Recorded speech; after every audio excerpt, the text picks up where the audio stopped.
All right, cheers, everybody. Welcome. Good evening, everyone. Hope you're all doing well.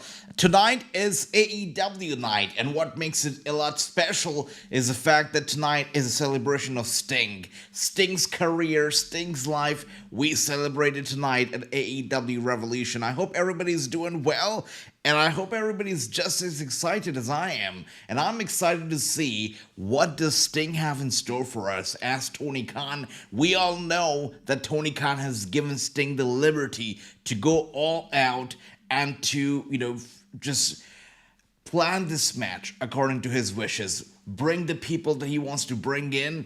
Plan the match the way he wants the match to go down. Even the result of it, it is going to be Sting's brainchild. His farewell match is going to be his brainchild. So I'm very excited and curious to see what did Sting have in store for us tonight. Good to see everybody. I know True is in the house. We've got Andrew Nautic right here. Ricky, Money Badger, Miss Carr. Good to see everybody. Hope you're all doing well.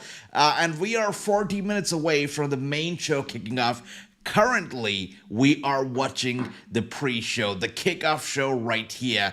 And, it's quite interesting because when you talk about pre-show, and if you are a WWE fan, pre-shows don't mean much, but AEW starts giving you bangers right off the bat. And here we are with a 12-man tag AEW Revolution 0 Hour show. And Jeff Jarrett right now going crazy. Ricky, welcome. Hope you're doing well, my brother. Great to see you. Hope you're doing well, Ricky. Wonderful to see you as always.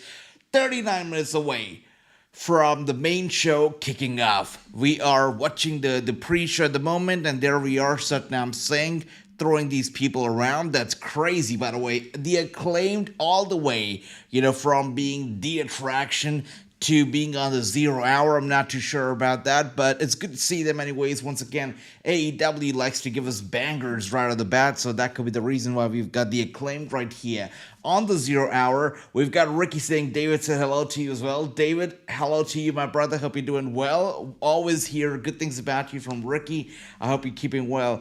Andrew says, hello, AJ. It feels like it's been since last year that we have had a live stream. It's so good to see you, Nautic, my brother. I was wondering, just the same thing yesterday. Where has Nautic been? We haven't connected in a while, and I'm glad to see you here, my brother. We had a live stream for the kickoff show. That was a press conference for WrestleMania.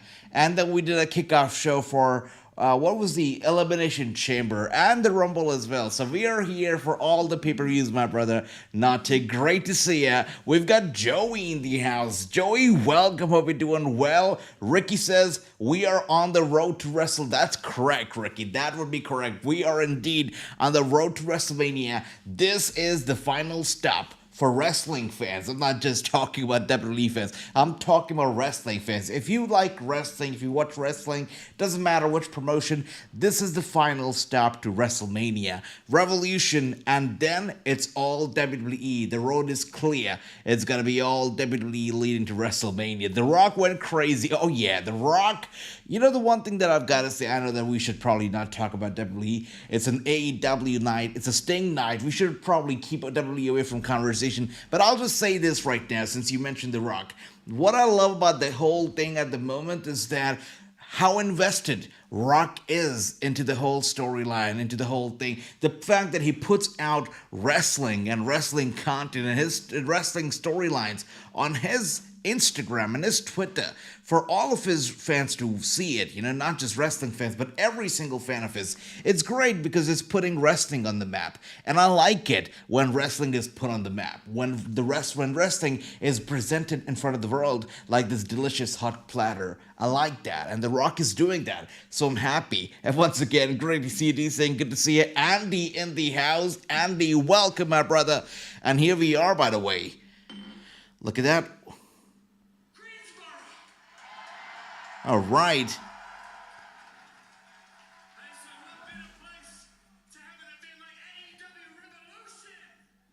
That's sweet, hyping up the crowd right here. We've got True in the house. Good to see you, brother. He says, bang, bang, scissors gang wins as they should, brother.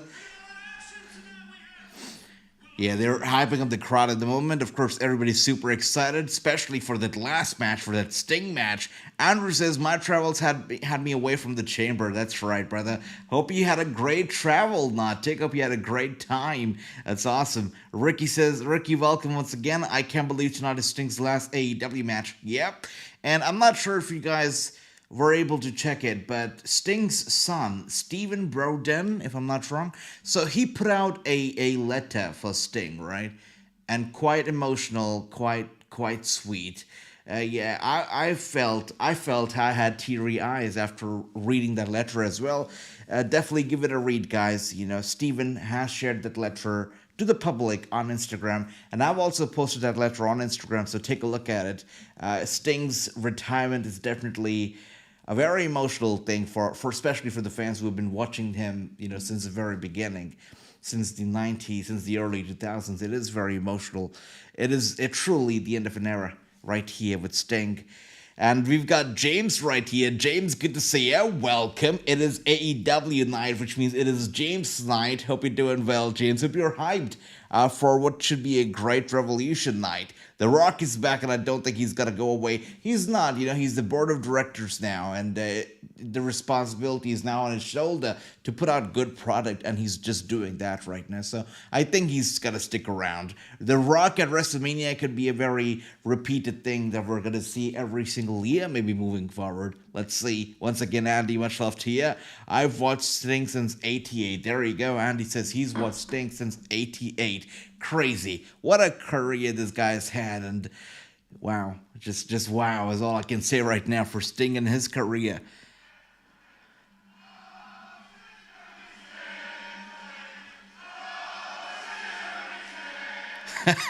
All right, some scissoring chants going on right here from the fans. All right, that is funny.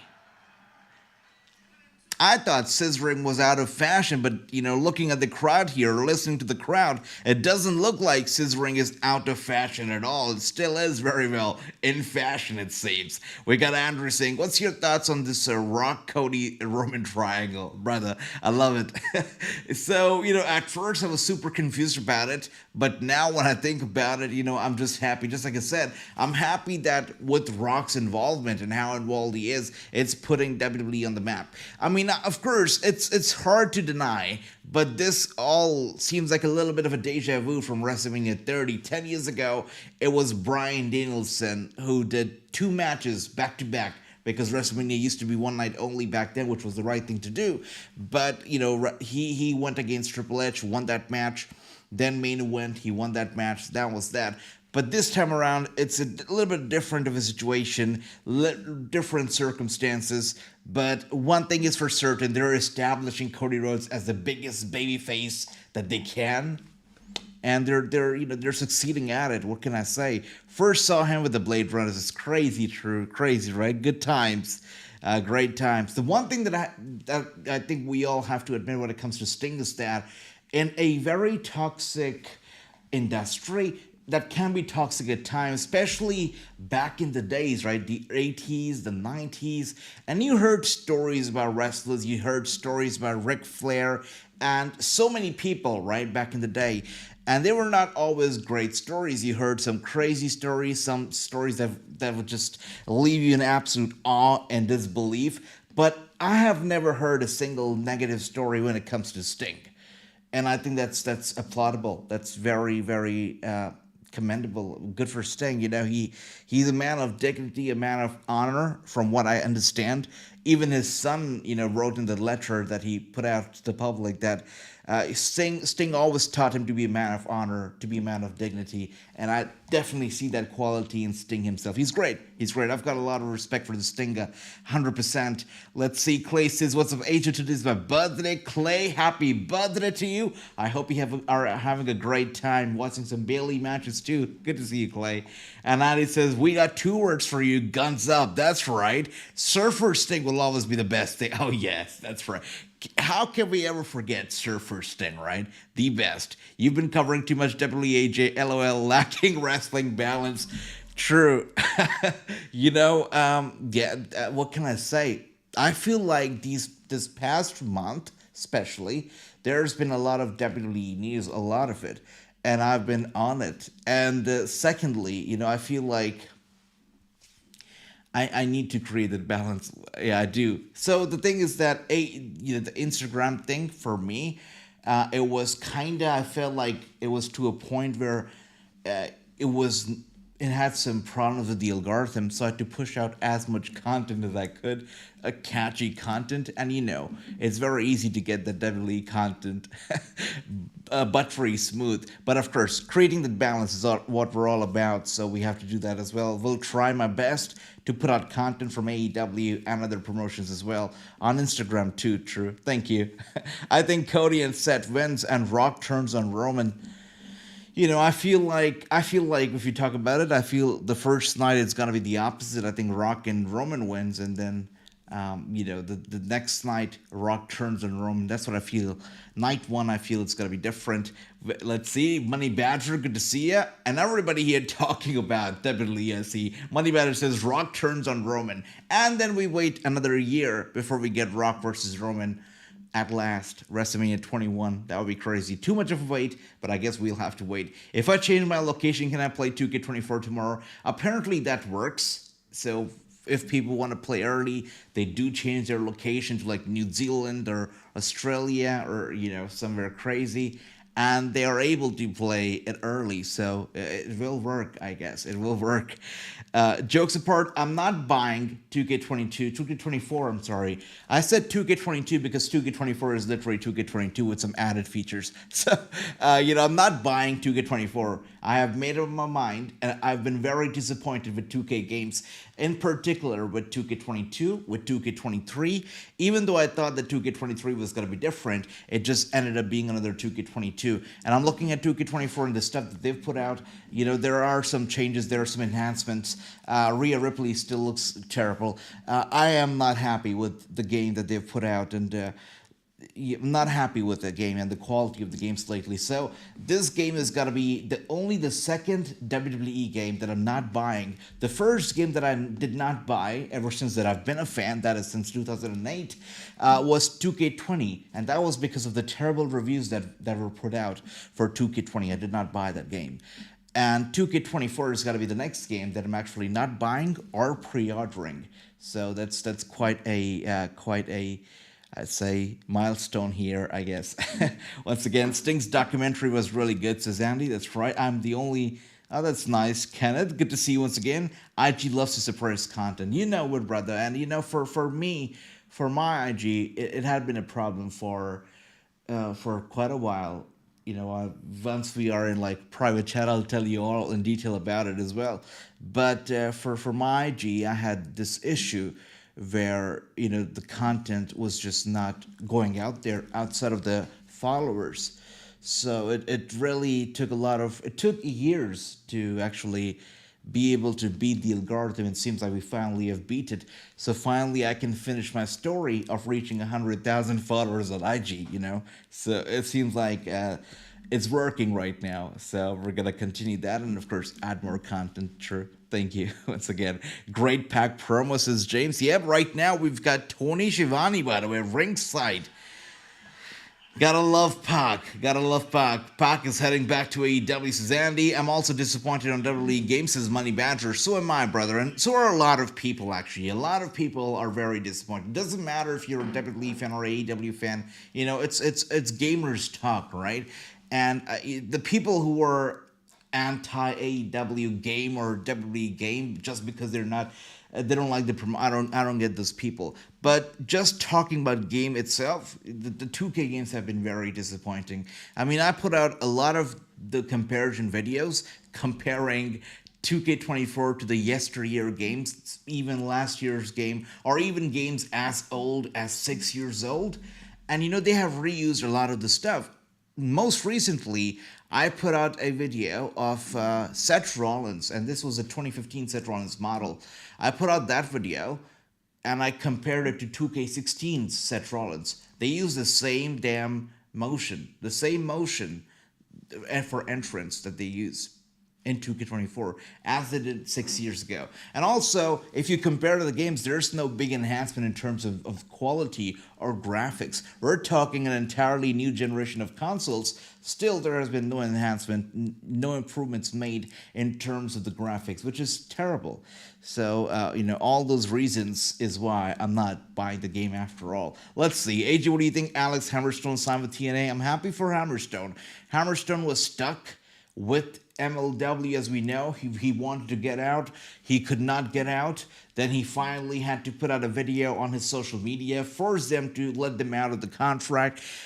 They somehow inked a little bit of a deal with Hammerstone where he would come back and work a few matches just to, better their image and not have a bad image in front of the public eye. And then they finally had to let go of Hammerstone, who they had, logged under a contract, hold him asylum for so long. Hammerstone is finally free, and he signed with TNA Wrestling. I think it's good for TNA, and I think it's good for Hammerstone as well.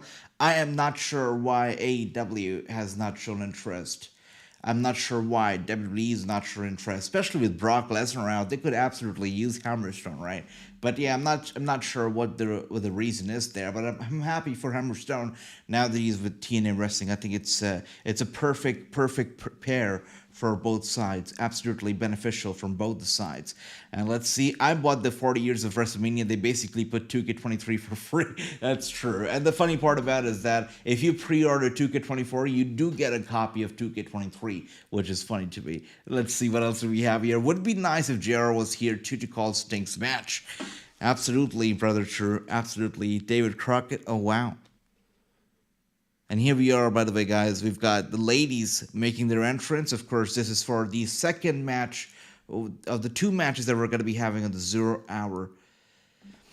This one's going to be Chris Statlander and Willow Nightingale versus Julia Hart and Sky Blue.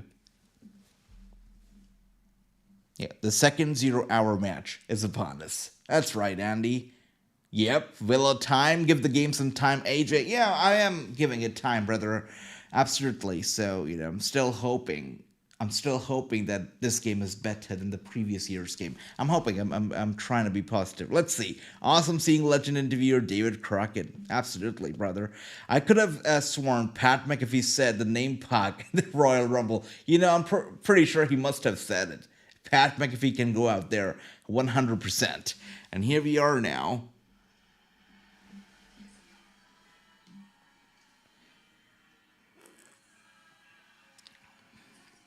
By the way, speaking of games, AEW Fight Forever. It's not super. Not a lot of people actually play the game. It's not super busy at the moment. The servers are not quite busy, but they've lowered the price of the game to $29.99 permanently. So anytime you want to pick up the game, it's only $29.99, and that's permanent, which is great. And here we are, Julia Hart now making her way out. We've got James with the blue hearts for Sky Blue. I like that. I don't like Skinny Sky. So I've heard a lot about this. Skinny Sky Blue. I need to take a very good look at Sky Blue myself to make a decision. I've been hearing about Skinny Sky Blue from True for like a couple days now, right? And I've been intrigued. Let's see. But I guess Sky Blue is, inspired by Becky Lynch because, I think we loved Sky Blue, right? Even when she was new and she was fresh. We loved Sky Blue, the cheery, the bubbly lady. We loved her, right? She just seemed great. Wow. I could not recognize her at the first glance, I'll tell you that. First of all, there's nothing blue about her anymore, I guess. She's wearing a whole black outfit, which is understandable, considering the direction that she's headed. But wow, you are right. That's interesting. No, James, we're just having fun here with the predictions on the 0 hour. We're going to be counting the prediction points once the main show begins. So this is just for fun. I get you, True. I get you totally now. This is a different Sky Blue. Absolutely. And I'm just talking about the gimmick. She looks different and she's reduced a lot of weight, I can say. But good for her. At the end of the day, if she's feeling healthy and if she's feeling, better than ever, then good for her. But I get you, True. this is a different version of Sky Blue altogether. Really reminds me of Becky Lynch here. Becky Lynch lost a lot of weight, as we already know, and to a point now where it's kind of scary. If I was Nia Jax, I would not get in the ring with Becky because I would break her, I guess. But wow, she has definitely, Sky Blue here has definitely lost a lot of weight. Let's see, I call her Sky Black now. Money bad for SCU. Age, do you see Dominic joining with Andrade? It would be fantastic. I'm not sure if the Judgment Day is recruiting, but it'd be nice. If not together, I definitely see them crossing paths, 100%. You know, we did see that little bit of a tease in the backstage interaction. Definitely got to be happening. They will definitely 100% cross paths. Hey, what if we get, I know we're not a very big fan of mixed tag team matches, but what if we were to get Rhea Ripley and Dominic? By the way, Dominic's getting married to his real life girlfriend in a couple weeks now, which is great. But what if we were to get Rhea and Dominic versus Charlotte and Andrade? I think that would be pretty cool. I think that would be a very interesting matchup, a very interesting feud, 100%. It was an amazing trip, says Andrew. That's amazing, Andrew, my brother. That is great. I'm glad you had a great time. Who told her to lose weight? That's true. I don't know. Probably Becky Lynch. You don't know who she's talking to, right? Willow and Start to Win. That's right. Yeah, I feel so too, 100%. Willow's got to win this match. I think Sky's the same size, but what I think is black makes her look thinner. I know it does. James, why do you think I'm wearing black right now? I'm kidding. No, maybe not kidding, but you're right. No, black does make you look thinner, 100%. It does. Yeah. Sky Blue is cool. I've got to say, I miss you guys so much. I always miss you, and it's always so good to be here. Got you, Sky Blue. You're right, Bunny Badger. Honestly, I would like to see heel Willow. Oh, yeah. That'd be nice. One day, Ricky says, hey, True and James and everybody else, I love some Sky Blue meat. Oh, I see. So Ricky here talking about some cake. I see you, Ricky. You can see the weight loss in her face and her thighs. 100%. Yeah. The first shot that I got at her was the face, and I was like, yeah, she has definitely. You can see the cheeks, I feel, have kind of sunken. And when you talk about the thigh, I noticed the weight loss. I do. A little bit, but once again, to James' point, black definitely helps make you look thinner too. So I think both arguments are right here. Her butt almost gone. Look, that's something that I did not want to mention because it's not PG, but I'm glad my brother True did it for me. Thank you, True. You know, thank you. But you're right. And here we are now. We've got Willow in trouble. There you go. Sky Blue or Sky Black right in the back of Willow with the knee to the back. And now Willow is down. Knee to the back of the head this time. And Willow is knocked out cold. But tell you True, I love Sky Blue match. She's great, says Ricky. That's good, Ricky. That's great. Wow. Sky Blue is dominating Willow right now in the ring. This is interesting. It's going to be quite a fun night here, guys, because this is just the beginning. We are going to be getting more multi-man matches tonight. Of course, we kicked out the 0 Hour with a 12-man tag. We are going to be getting an all-star 8-man scramble on the main card. There's going to be a lot happening. We're going to be getting FTR also in action with Jon Moxley and Claudio. All of it is going to be going down on the main card of Revolution. I'm very excited, by the way, for Toni Storm and Deonna Purrazzo as well, because the last time that I watched Deonna Purrazzo wrestle was for Impact Wrestling. This is going to be my first time watching Deonna because I haven't watched, any wrestling actually in a while. I, usually only watch pay-per-views now with all of you guys. Everything else I just catch up on, here and there. But yes, Deonna Purrazzo. The last time I saw her wrestle was Impact Wrestling, so I'm very excited to see how she does right here in AEW. So Sky Blue, she remembers me, Lime Cora Jade, she's turned heel to, oh yeah, Cora Jade is heel. She's ultra heel now, just like Braun Breaker. I guess Braun Breaker has been teaching her a few things. By the way, how are you guys feeling about Braun Breaker's, short little, run so far on SmackDown? I heard that Rock, he took some extra time during his segment, as much as 10 minutes more than was scheduled, and because of which they had to cut down on a lot of stuff. They cut down on Tiffany Stratton's match against Naomi. They also cut down on Braun Breaker's match a lot. how are you guys feeling about Breaker on SmackDown? Let me know, guys. And Andy says, Roderick Strong better win international title tonight. See, brother, Roderick Strong, he's cheering for Roderick. Oh, let's see. It's got to be, quite a pay-per-view. Of course, Orange Cassidy, still your champion. I don't know if he's ever going to be dropping, but I would be happy if he does drop it tonight to Roderick. Then we've got Christian Cage. I hope Christian Cage drops that title. This cocky man, yeah, definitely deserves whatever is coming to him tonight from Daniel Garcia. I'd love to see Christian Cage dropping his title to Daniel Garcia. Of course, Will Ospreay tonight is going to be taking on Takeshita. That's another match that I'm very excited about. Eddie Kingston, Bryan Danielson, super duper excited about it as well. It's crazy. I mean, Bryan Danielson, right? 10 years ago, he was in a totally different path in his career. He was like up here, the top of wrestling, really. And 10 years later, right now he's with AEW. Tonight he's going to be fighting for the Continental Crown title. Talk about Bryan. It's been such a crazy 10 years for him. He was right here at the very top, winning that World Heavyweight Championship at WrestleMania. Then, sadly, had to retire, took up a GM role, then he came back. He went through so much, so many ups and downs. It's been a total roller coaster for Bryan, and very happy to see that he's finally somewhere that he truly is happy. So it's good to see him here. Let's see. James says, I know you're only doing pay-per-views now. Any chance you'll do AEW Big Business? I will, brother James. I will. Big business is big money, right? So we're gonna be here for big business. Mercedes Moné is gonna be there, and we have to be there for Moné's debut 100%. We're gonna be doing big business, brother. Absolutely. No way Dylan wins, but it'll be the biggest win for Garcia if he does. I know, buddy badger. I know, brother. It's once again an underdog story. Christian Cage, the big devil, and Daniel Garcia, an absolute underdog right here. I would love an underdog story here. I would love to see Garcia win. Let's see. Now Danielson is competing for the AEW Triple Crown tonight. Yes, that's right. Tonight, it's got to be Bryan Danielson versus Eddie Kingston for the Triple Crown title. And here we are now. We've got a cover. Wait a second. Willow Nightingale with a tremendous suplex to Sky Blue. I don't know how she is not broken in half after that. Crazy.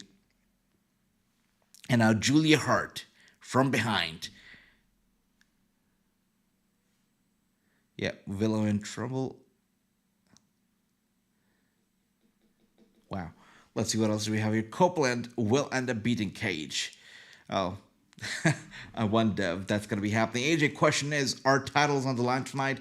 I mean, James' title, because he went back at full gear. Absolutely. So the title will be on the line tonight, and we're going to be counting the predictions with the beginning of the main show. So once the main card matches begin, that's when we will start counting all the points, the prediction points. Probably Garcia versus Edge then after. I'd love that, 100%. 100%, I would love that too. Garcia to the top. Garcia to the moon. Speaking of to the moon, whatever happened to the guy Cameron Grimes, right? He seemed like such a success, and NXT seemed like people were behind him. Whatever happened to Cameron Grimes? He's history, right? He got on SmackDown, which a lot of people like to call the land of opportunities on the main roster, and he just disappeared. A couple matches later, he was gone. Yeah, I can go on and on about all the people that have disappeared from the main roster, but that's a debate for another day, I guess. Tonight it's all about AEW, and as we can see at the moment, oh dear, these ladies are not looking very good here. Julia Hart in big trouble, and she goes down hard. Willow Nightingale going for the cover on Julia, and she kicks out. A very sloppy kick out, but surely a kick out. Crazy. And good morning. Good to see you, Robert. Welcome. Hope you're doing well. Lovely to see you. I hope you're enjoying AEW.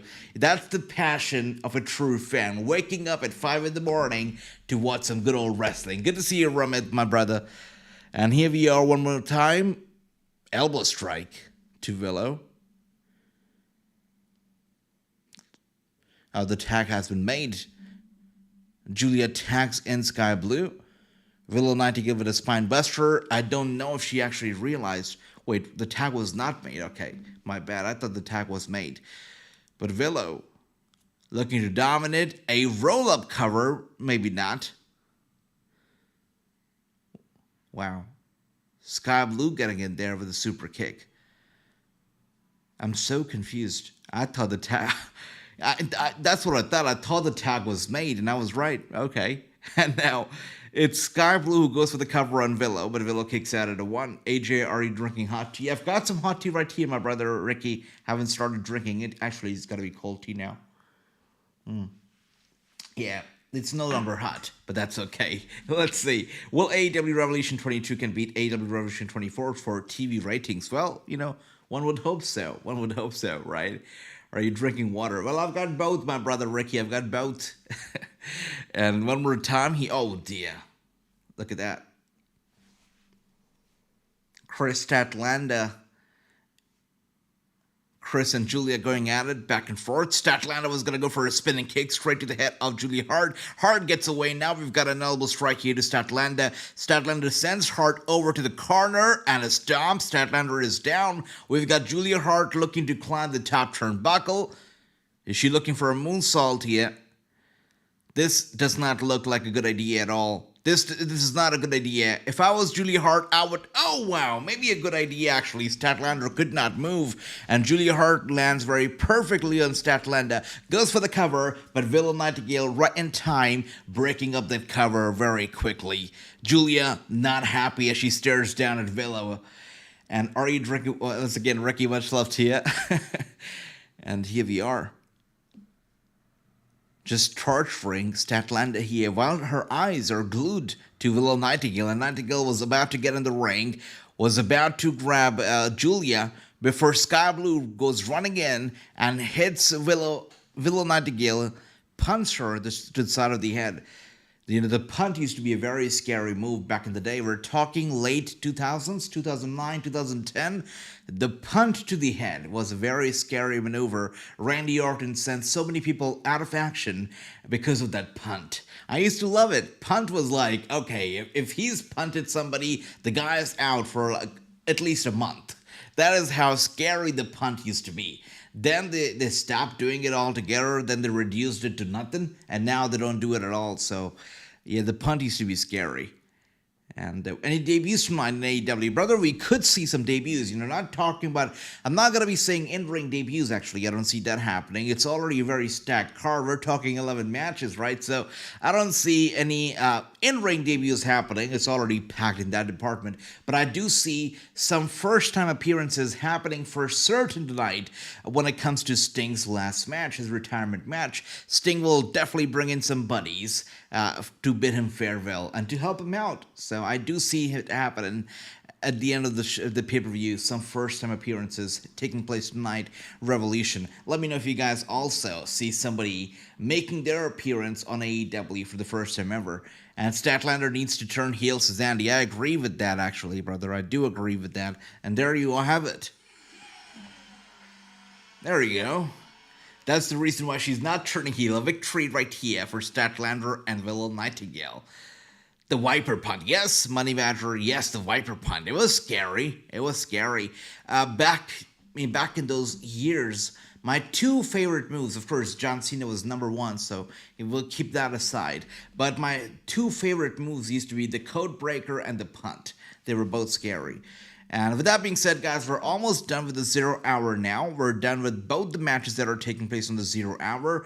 8 minutes away now from the main card kicking off. Just 8 minutes away from the goodness being unveiled in front of our very eyes. I do see Flair screwing Sting tonight as well.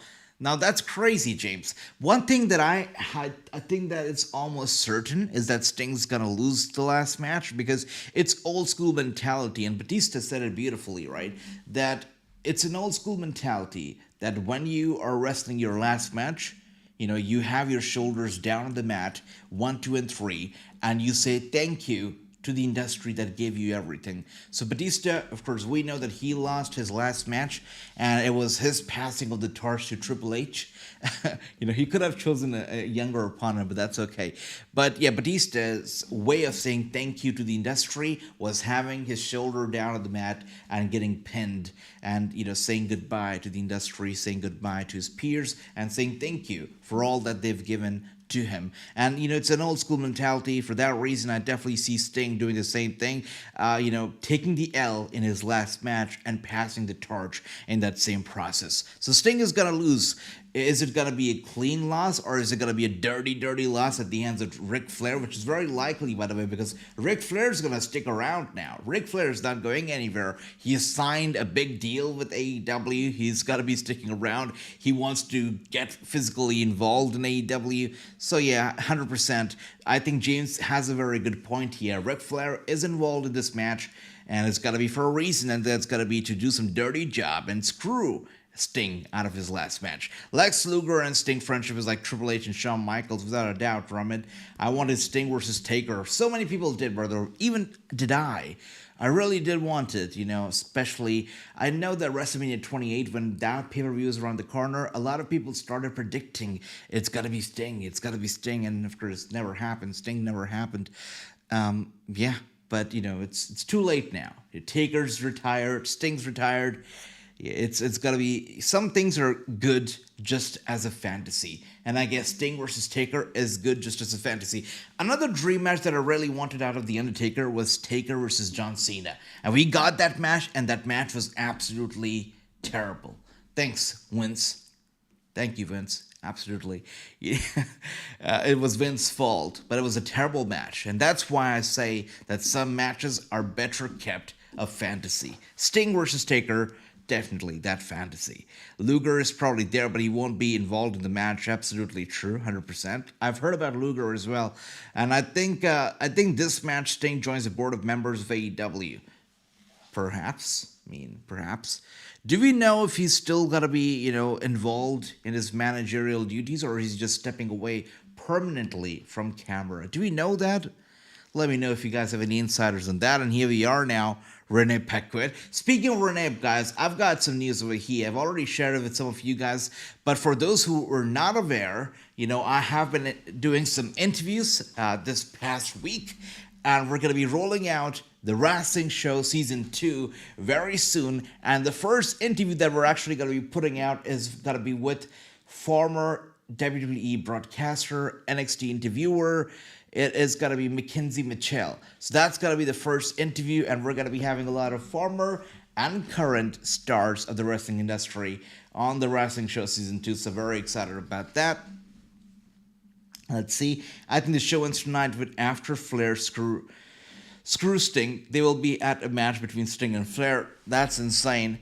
So James over here is proposing the idea that this is not going to be the finale of Sting, that we're going to be getting a match between Sting and Flair. I don't know, brother. Now, one of the reasons why, and when I was talking to Kurt Angle, right, Kurt Angle said this to me, and he said that, one of the reasons why a tag team match is always better for the older stars, that's because they've got somebody to lean on, right? So that the match doesn't totally 100% depend on them, and they've got somebody that they trust, that they can lean on to do most of the wrestling in the match, and they come in, for a thing or two. Now, if you put two people that are quite old together in the ring, such as Rick and Sting, definitely a very intriguing, eyebrow-raising match. Very exciting, but it could come at the compromise of quality. And I don't know if they want to compromise with quality, especially with the last match. So let's see. It's an interesting thought. It could open up doors to a match. Let's see, James. Let's see, my brother. It's an interesting thought. Jacob, welcome. Hope you're doing well. And once again, can I just say it's so good to be here with everybody. Much love to all of you guys. We're just about to start with the main show of Revolution. I hope all of you are ready, excited, and yeah, it's gonna be a great night. Taker versus Cena happened in that's right, brother. That's right, 2003. I started watching around 2007, 2006, 8, something like that. So yeah, I want to do. My crazy dream. And this is when I was a big John Cena mark, right? As a kid, I was a Fruity Pebbles kid, if I may. So I used to love Cena. So my biggest fantasy back then, it's crazy, but hear me out. I always wanted to see John Cena versus The Undertaker at WrestleMania in an I Quit match, because back then it was a thing that John Cena does not say quit. He never gives up. So Cena versus Taker at WrestleMania, Taker's yard, and John Cena's match where he just never says quit. Yeah, that was my fantasy. Of course, it was never gonna happen. But yeah, that was my fantasy. LOL, that's not happening. This is true. We've got True says, no, James, that's not happening. I see. We've got Gary in the house. Gary, my brother, I was wondering, where's Gary at? Good to see you. Hope you're doing well. And hope you're ready for what should be a great night of Revolution. That's right. So the show is just about to kick off. The main card is about to kick off. We got Money Batter says interviews. Hooray. That's right. Interviews are coming back. Mackenzie Mitchell being the first one. And Flair already had his last match pay-per-view. So I don't know. Well, when it comes to Flair, he's still got that kick in him. He still wants to do another last match. And when I asked Kurt Angle, do you think Flair is going to wrestle again?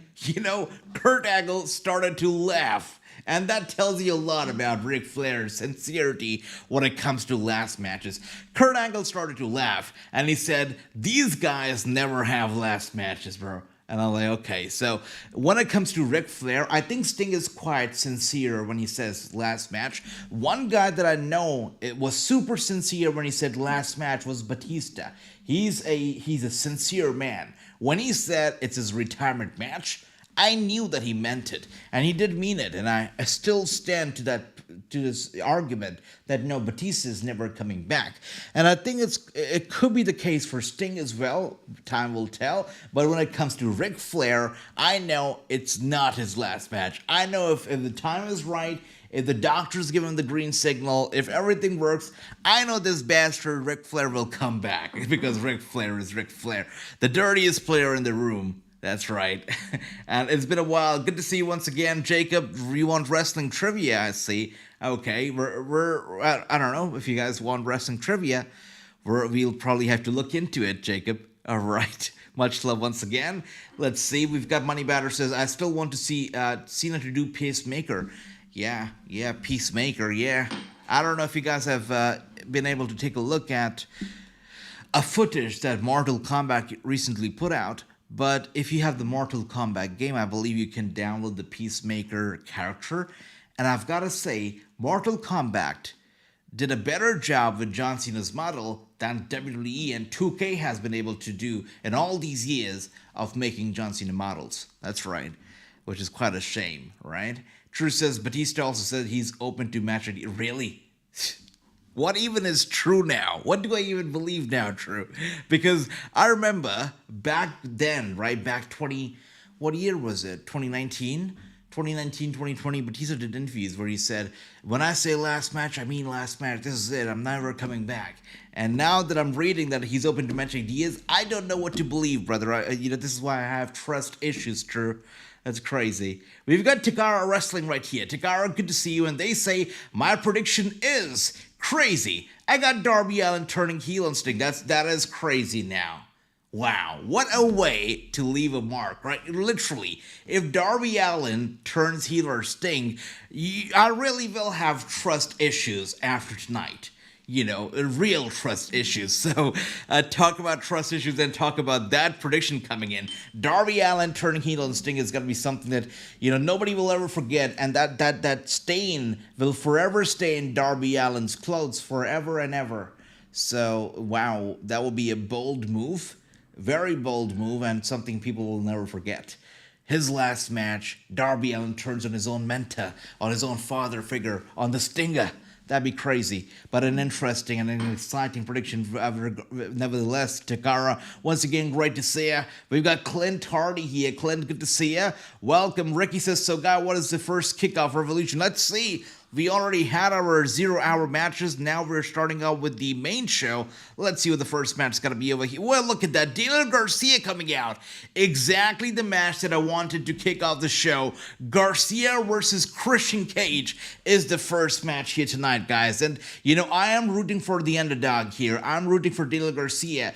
And if they really want to set the right tone for tonight, if they really want to set the correct, a very positive and a very high note for the rest of the night, have Christian Cage drop the belt to Garcia. Literally.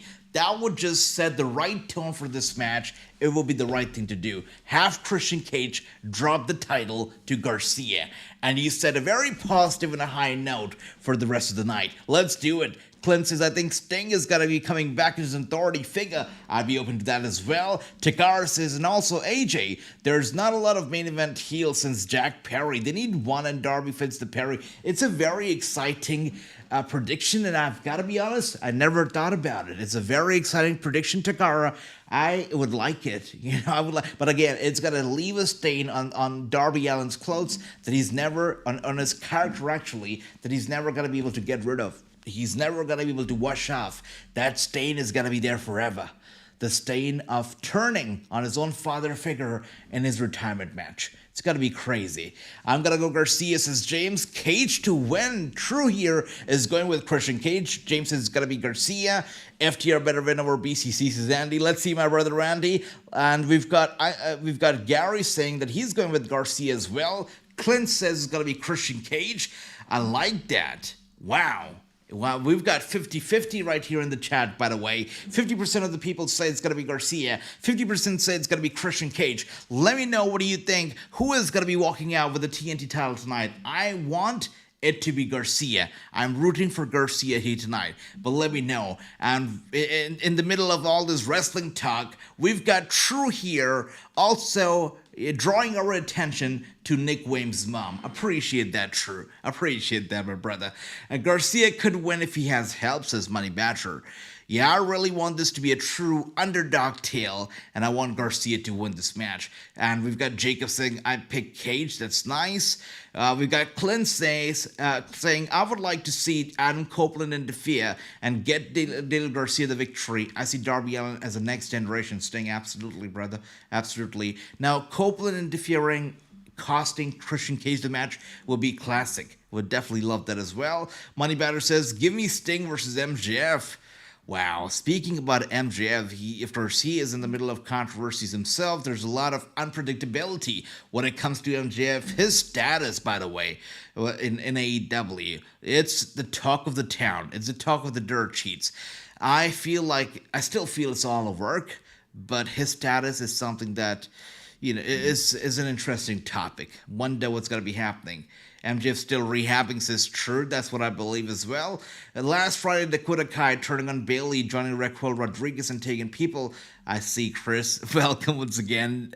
Right now, it's all about AEW, guys. No WWE talks in the middle of the match.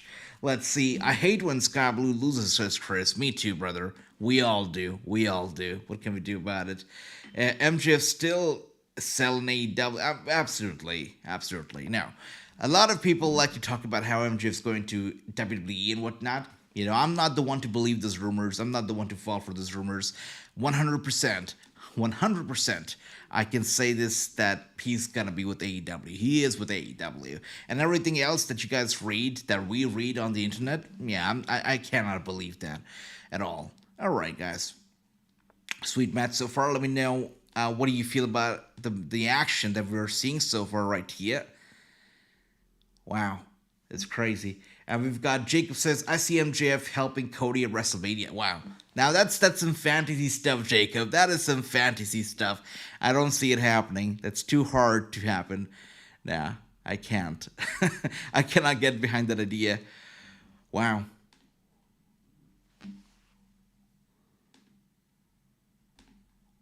And we've got Clint over here saying AEW Dynasty, if that is the brand new pay-per-view name. Interesting. Sky Blue is 2-1 against Chris Statlander, 0-2 against Willem Nightingale. Talk about it, brother. Sky Blue definitely has to put in the work here, it seems. Okay.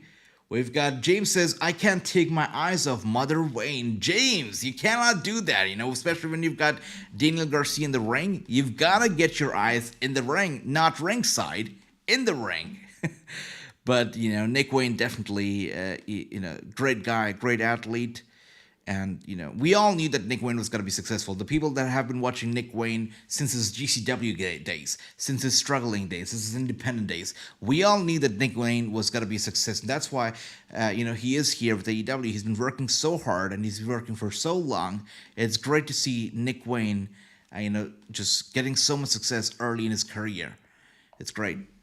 And we've got Chris here saying, AJ, does Bayley win the Chris, perhaps, hopefully. MJ's still under contract until 2027. Exactly. So the argument that he could be leaving is just absurd. It's not happening. Once again, we are watching Revolution right here. This is the first match of the main card. We have already had 2 matches on the pre-show. This is the first main card match right here. We're watching Christian Cage versus Daniel Garcia. I actually wanted MJF to be in the Rumble. I caused Cody the victory. It would be nice, brother, but again, it's all fantasy. It's not happening. And James says, play the funny thing is that the Mother Wayne is outshining Nick. I wonder, at first when Mama Nick showed up, right, I wondered if she's on a payroll or if she's just here to support her son. But considering how regularly she appears and how prominently she's featured, I think we all know that she's on a payroll. She's got to be. By the way, what is this drama unfolding right now in the ring? Is Christian Cage hurt? Is he limping? Is he injured? Oh, there you go, an eye poke. This is the reason why Christian Cage is still champion, whereas Daniel Garcia is still dancing and he's still an underdog. And that's because he's not smart. He's got the guts. He's got the strength. He's not smart. Christian Cage has got the brains.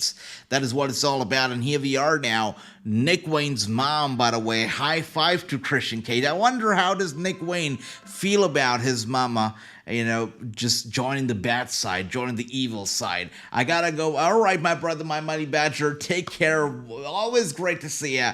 And seems like it's gonna be a great night. I can imagine you with long straight hair. Oh, I have long straight hair. I do. And are you going to be live for Raw? Well, I will be live for all the pay-per-views, my man. Bang Bang Scissors Gang 1 and Chris Statlander. Thank you for that recap, Clint. Really appreciate it. By the way, right here, Garcia back on the action. Elbow strikes to Christian Cage before Christian Cage hits him with a knee strike to the gut, slowing him down one more time, following that with a backbreaker. By the way, can I just say that the stage and the lights and the lasers, everything, for a second when I looked at the stage, I was like, are these guys wrestling on SmackDown? There's so much blue everywhere.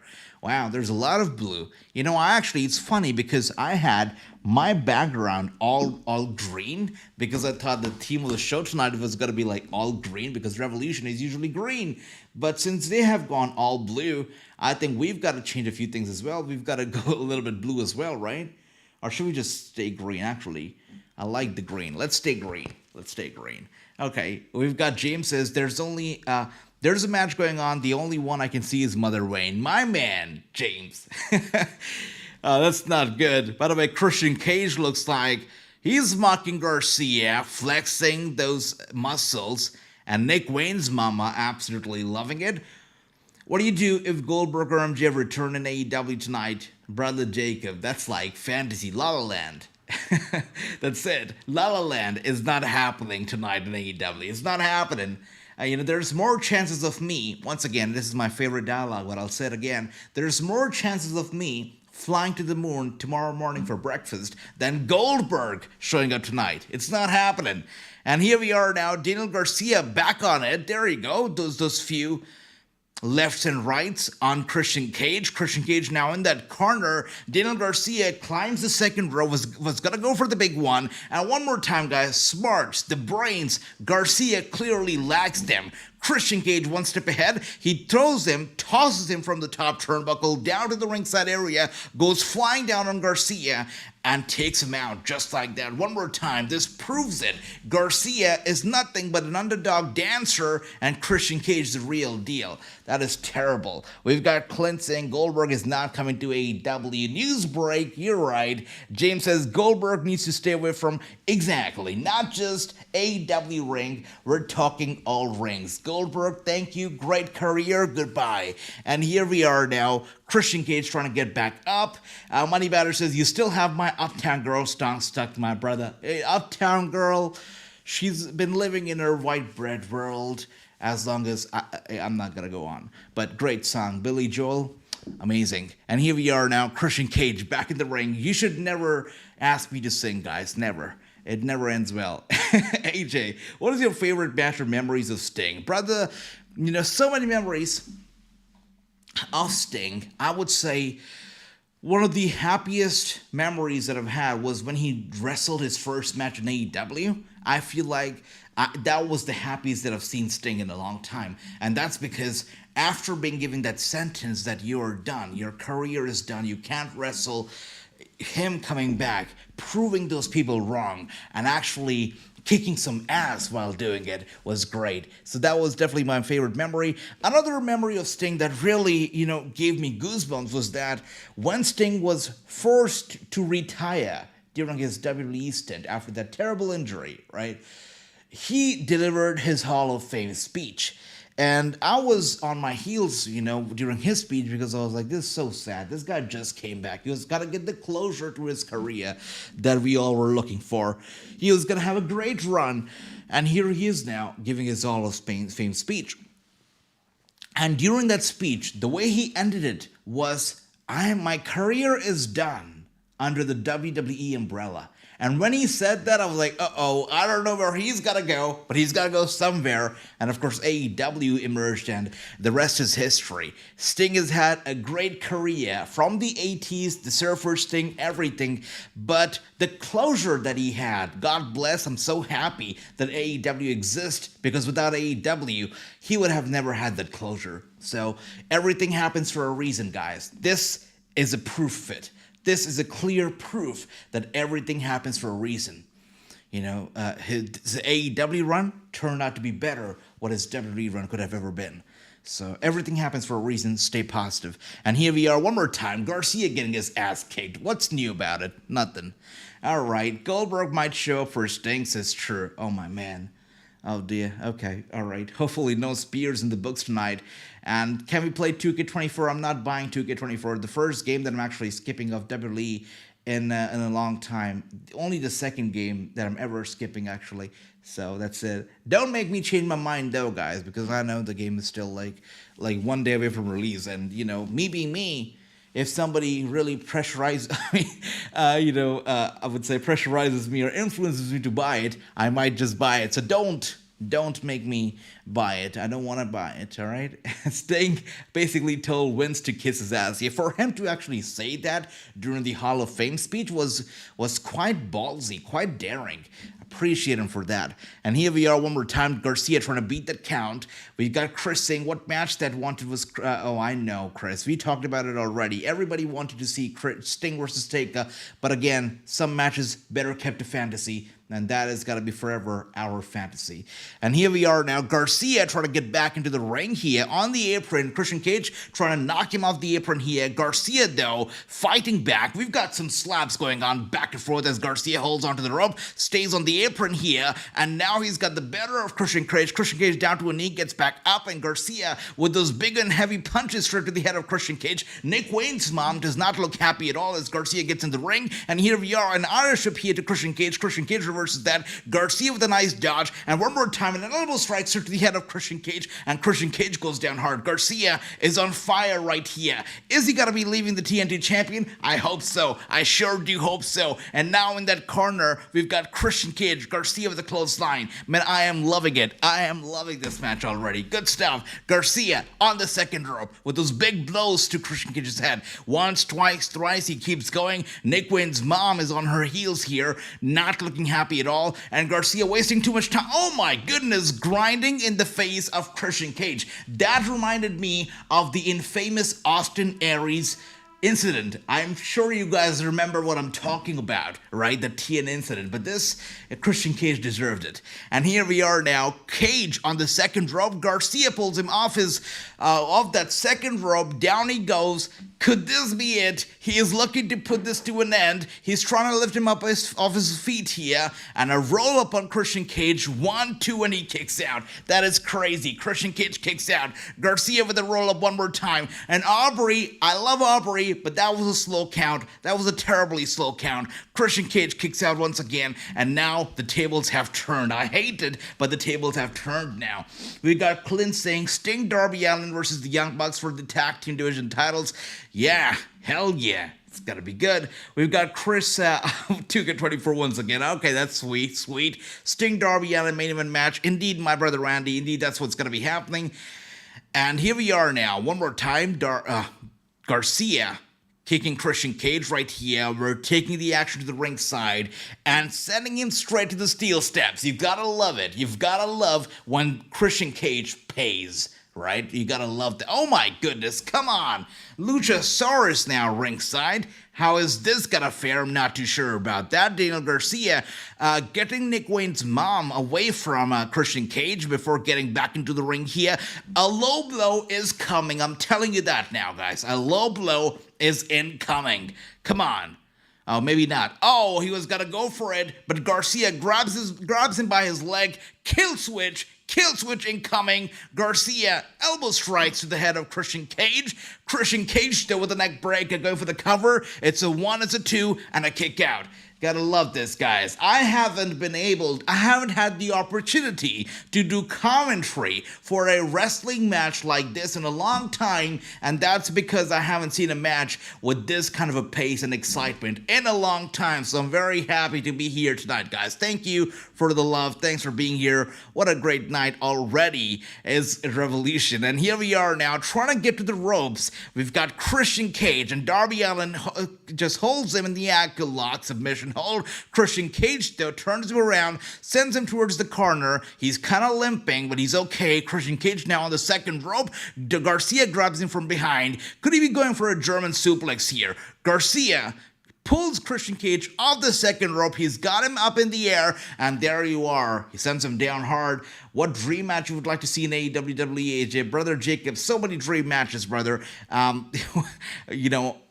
many dream matches can be said. I mean, right now we're looking at Christian Cage, we're looking at Garcia. My dream at the moment is only to see Garcia win this thing. That's my dream. That's my ultimate dream at the moment. And Garcia has been sent headfirst into the turnbuckle pad. He's dizzy, he's dazed. Luchasaurus on the apron, hits him with a choke slam. Come on now, not again. A choke slam on Garcia. Christian Cage looking to pick up the pieces. Do not tell me that it's gotta be happening again. No! And a dive for the top turnbuckle, going for the cover, and Garcia kicks out. Loving it. I'm loving it. This right here is a real shucky ducky quack quack moment. I cannot believe I said that, but this is great. I love it. Christian Cage cannot believe it. Luchasaurus cannot believe it. Garcia was hit by a chokeslam. Christian Cage looked to pick up the pieces. He's still kicked out. Luchasaurus cannot hold his temperament anymore. He takes off his jacket. Oh my goodness! What is this guy? Magic Hand? Whatever the heck he is, but he is here. Oh my goodness, he sent Luchasaurus headfirst into the ring post, but Nick Wayne's mom gets in his way. Things are about to get ugly here, very, very ugly. Mark Briscoe should be the guy to take the belt from Christian. You know it, Andy, that'd be nice, that'd be great. Oh my, Nick Wayne's mom was about to get physical, but he grabbed her hand, and now the guy's trying to get Luchasaurus away. That's good. So Luchasaurus has been taken care of by Daddy Magic? Daddy Magic, right? Daddy Magic. Daddy Magic sending Luchasaurus away. And we've got Christian Cage looking for the spear. Come on, Adam Copeland, where are you at?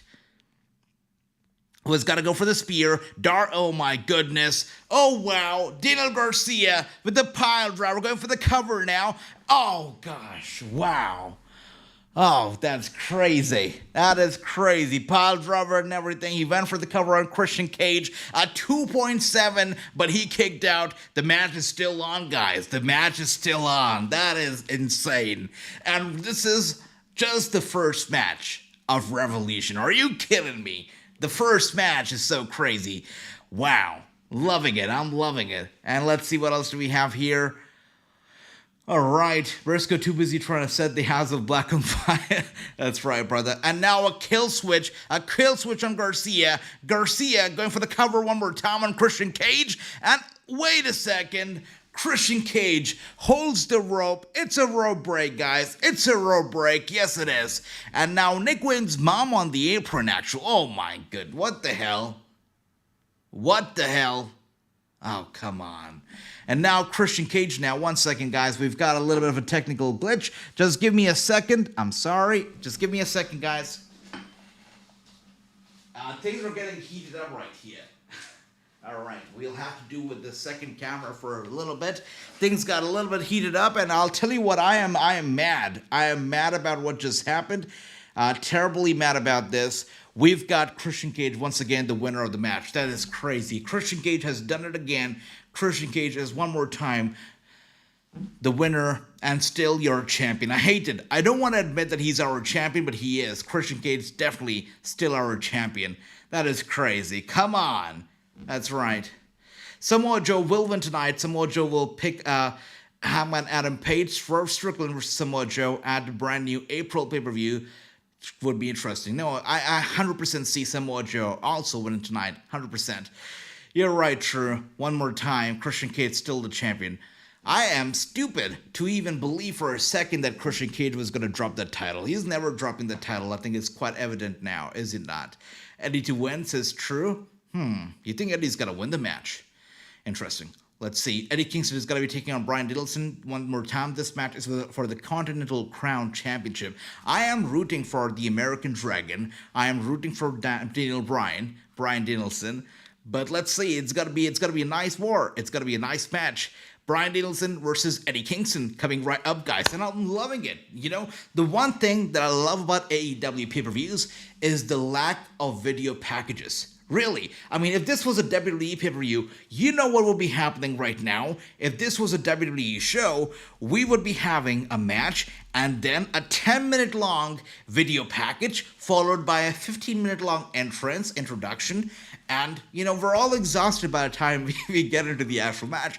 And I'm not hating on WWE. I am a wrestling fan, just like everybody over here is. We love wrestling from both ends of the world, from both the promotions, regardless of the promotion. No bias involved. But I'm loving the fact in AEW pay-per-views that we don't get a lot of video packages. The video packages just take a lot of time. And if we're watching a pay-per-view, chances are that we already know what the match is all about and the story as well. So I like how we just get right into it. And Danielson, all right, James here says it's got to be Danielson who's going to pick up the victory. Okay. True says it's got to be Eddie. I like how True and James over here are going for the opposite parties in the first match and the second match too. Eddie Kingston, by the way, all fired up. He looks angry. Just passed by Renee. He did not stop for an interview or anything. He just is coming right to the ring. I'm loving it, guys. I'm loving it. Adam Copeland is going to take the TNT title against Christian Cage.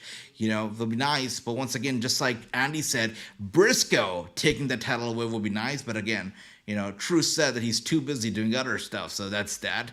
I don't think Danielson wants to hold any titles right now. It's possible.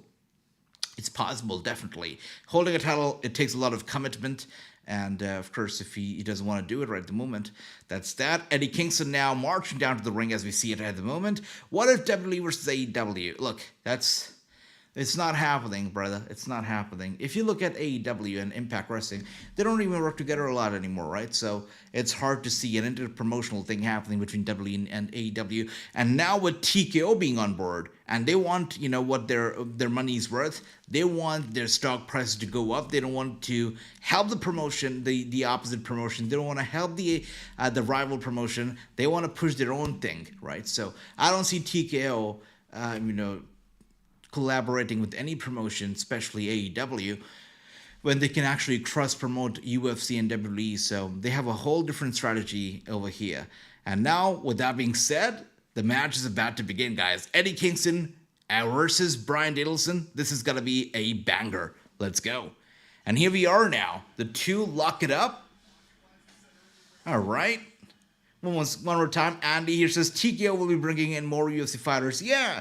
Whatever happened with the Conor McGregor stuff, guys? Does anybody here sees Conor McGregor actually making his way over to the WWE ring sometime. We got a little bit of a tease over there.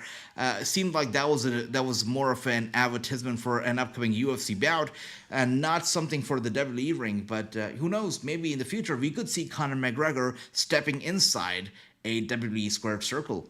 Does anybody see it happening? Let me know. We've got tonight's predictions. Tonight, you just throw out guesses out there and hope you're right. You're right, James. You're right. Tonight's show is not predictable at all, except for the Samoa Joe match, because I think Samoa Joe's definitely going to win, and the Sting match, because Sting, I feel, is going to win. Now, if Darby Allin decides to turn against Sting, that's a whole... I'm sorry, I think Sting's going to lose, right? Not win. Sting's going to lose, and now if Darby Allin decides to turn on Sting or not, that's a whole different story, but I do feel like Sting's going to lose.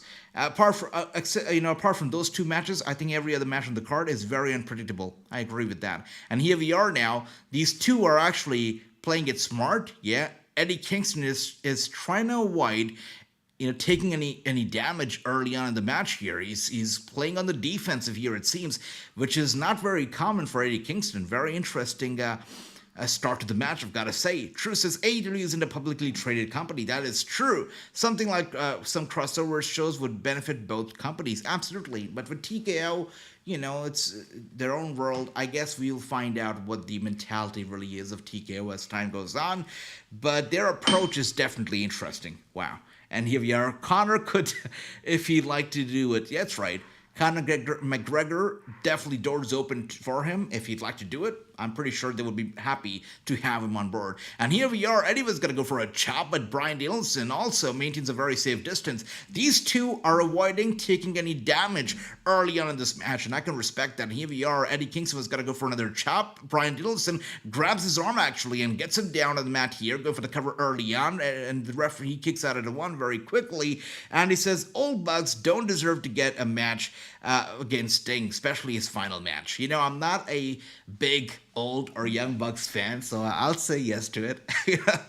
I mean, I'm not a young Bucks fan at all. I mean, I used to be, but I cannot get behind the two. It's no secret. So if you have anything negative to say about them, I'll just agree. So, but nothing but love for them. They are talented. Without a doubt, they're talented. And Bryan versus Cage for the TNT title, says Jacob. Interesting. That's right. And we've got Ricky saying, Aegis, it's okay, my brother Ricky. I picked Bryan for the victory, says Jacob. Interesting. I think I've got to go with Eddie here. I think so. Let's see, though. And let's see what else we have. True says, Great Muta might show up. That'd be nice. Again, lots of surprises. I expect a lot of legends to show up tonight. I hope that they've got the confetti and the pyro and everything ready, because Sting deserves it. And here we are now, chop after chop after chop, and Bryan Danielson's chest is actually turning red already. And now we've got some headbutts here from Eddie Kingston to Bryan Danielson, and he gets him down hard right there. Bryan in big trouble, and he rolls out of the ring to safety, ringside as we speak at the moment. And Jacob says, I pick Bryan. Okay, Jacob. And flying Eddie Kingston here. Wow. Eddie Kingston tonight, I'm not sure if he's adapted a new style of wrestling, but tonight, I feel like he's playing quite safe. At least so far, the pace of the match also seems a little bit different than usual. Interesting. I'm pretty sure it's going to get picked up in a few minutes, though. But so far, Eddie Kingston definitely playing smart, playing safe. And here we are now one more time, chops after chops to Bryan, and his chest is all red, and here we are now. He jumps off the apron, this time Eddie Kingston's hand, his arm, chops the ring post, definitely takes some damage right here, and now Bryan back on the apron, and a suplex here from Bryan to Eddie Kingston, and Eddie Kingston is down hard on the floor, actually, on the ringside area. Eddie in trouble, big trouble. Eddie Kingston wins, and Sting wins, says Chris. Now, for Sting, one more time, old school mentality. When you're having your last wrestling match, you usually go out with your shoulders down, 1, 2, and 3, and you give back to the industry. That is the old school mentality, and for that reason, I think Sting does not win, but time will tell. Who you think will stop Cage and Joy? I think Bryan, Moxley, or Powerhouse Hobbs. Well, maybe, Jacob, let's see. Right here, as we can see here, he's looking to break his fingers, is he not? Bryan Danielson. looking to break Eddie Kingston's fingers, not letting go even as they roll into the ring here. In the center of the ring, and Bryan now working one more time on Eddie Kingston's fingers. That is something. Question is, does Sting leave his boots in the ring? Maybe. And actually I said pyro, right? Maybe for Sting's last match, his retirement, there should be snowfall. Because, when he made his debut, when he shows up, you see snow everywhere, right? So maybe, a different kind of a pyro confetti in the form of snow would be nice for Stinger. And here we are now. Bryan, flying down on Eddie Kingston. Eddie Kingston is hurt. He is hurt. He doesn't look 100% at all. One more time, Bryan with those kicks straight to the chest of Eddie Kingston. Jacob. Roman is not going to beat AEW, my man. It's not happening. And Bryan now targeting that right knee of Eddie Kingston, it seems. Eddie in pain. Winter is coming. I'd love to see that for Sting. Yeah, that's right. Yeah, will be nice. And Bryan is loving it. Targeting one more time those fingers. The right leg, the right hand of Eddie Kingston. Yeah, not looking good at all. Jacob says Ric Flair is got to be here. Ric Flair is got to be here. He's actually got to be serving as a manager for Sting and Darby Allin tonight in their match. So Ric Flair is got to be there. We've got a few different predictions. James said that we could be having Ric Flair perhaps turning on Sting and then opening the doors to a Ric Flair versus Sting match in the future. We also had a very interesting prediction where, we were told that we could be having, what was that prediction? Oh my, it slipped my mind actually. But getting old now, I might not. But so different predictions coming in the way for the main event actually. So that's that, guys. All right. Wow. Am I getting old or what's happening? And no, that is happening, Jacob. The Rock and TKO won't let that happen. Roman is WWE for life. I like that. Okay, imagine Ric Flair turning heel and be with Dragon Team. I am going to take shower. All right, Chris, I'll see you around. Much love. You see no, Ricky. HBK is not going to be here. By the way, Kevin Nash was invited to be here. Kevin Nash, who was under, I believe, a Legends contract, WWE Legends contract. He was invited. He was asked to be here tonight by Sting himself. Sting is the guy who has been inviting all these legends and inviting them to be here for his last match. Kevin Nash said he would have loved to be there, but the WWE were hesitant. They did not want him there, which is why Kevin Nash is not going to be there after all. He said that he asked the WWE executive. They were not too keen about it. They were not crazy about the idea. So he just took that as a no, and Kevin Nash is not going to be here. So any expectations of any WWE personnel being here? Absolutely not. Which kind of blows my mind, because if you think about it, when John Cena, celebrated his, anniversary with the WWE, his milestone anniversary, they had videos from Chris Jericho and AEW Stars played on SmackDown or Raw, whatever that show was. So they're okay with AEW Stars, and they also had Road Dogg here, right, for the Hall of Fame. So they're okay with AEW personnel and AEW Stars making appearances on their shows for reasons, here and there, but they're not okay with WWE Stars going, over to AEW for reasons here and there, which is, I think it's hypocritical, right? It shows the hypocrisy right there. By the way, Bryan, the American Dragon, one more time. I feel bad for Eddie Kingston. This guy is taking a punishment here at the hands of the American Dragon, without a doubt. No, not a future match. The Sting versus Flair match will be tonight, right after the tag. That's crazy, James. James says, no, it's not going to be a future match. It's going to be happening tonight. By the way, the second idea that I actually forgot about, getting old, was that Darby Allin could turn on Sting. Yeah, that would be a crazy, thing to happen. Something that would surprise me, but it would be crazy. Let's see. By the way, American Dragon one more time flying on Eddie. Eddie gets away, was about to go for the clothesline, and there we are. Bryan was about to lock in the Nelson lock. Eddie Kingston slips away, about to do it again. Oh my goodness! Ah, dear. Crazy suplex here to Eddie Kingston. Eddie Kingston in trouble. Bryan goes for the cover, and Eddie kicks out one more time, guys. What a match it's been. WWE still hates AEW and Tony Khan. I don't blame them, says Ricky. Okay, my brother Ricky. I think Sting's gonna leave AEW after the last match and go to WWE for champ. Jacob, that's not happening, my man. That's really not happening. Oh my God. This is like La La Land one more time. Sting came from WWE to AEW because WWE would not let him wrestle. So tonight, he's proving them wrong. He's putting a point out there that you guys did not let me wrestle. Look what I'm doing now. So he cannot go back to WWE and not wrestle again. It's not happening, brother Jacob. You got it all wrong, my man. And here we are now, chop after chop, kick after kick. Bryan Danielson dominating Eddie Kingston. 1 second, guys. I'm going to turn on my other camera real quick. 1 second. Give me a moment. All right. Things got heated up for a second there, so which is why we had to turn it off for a bit, but we're back on now.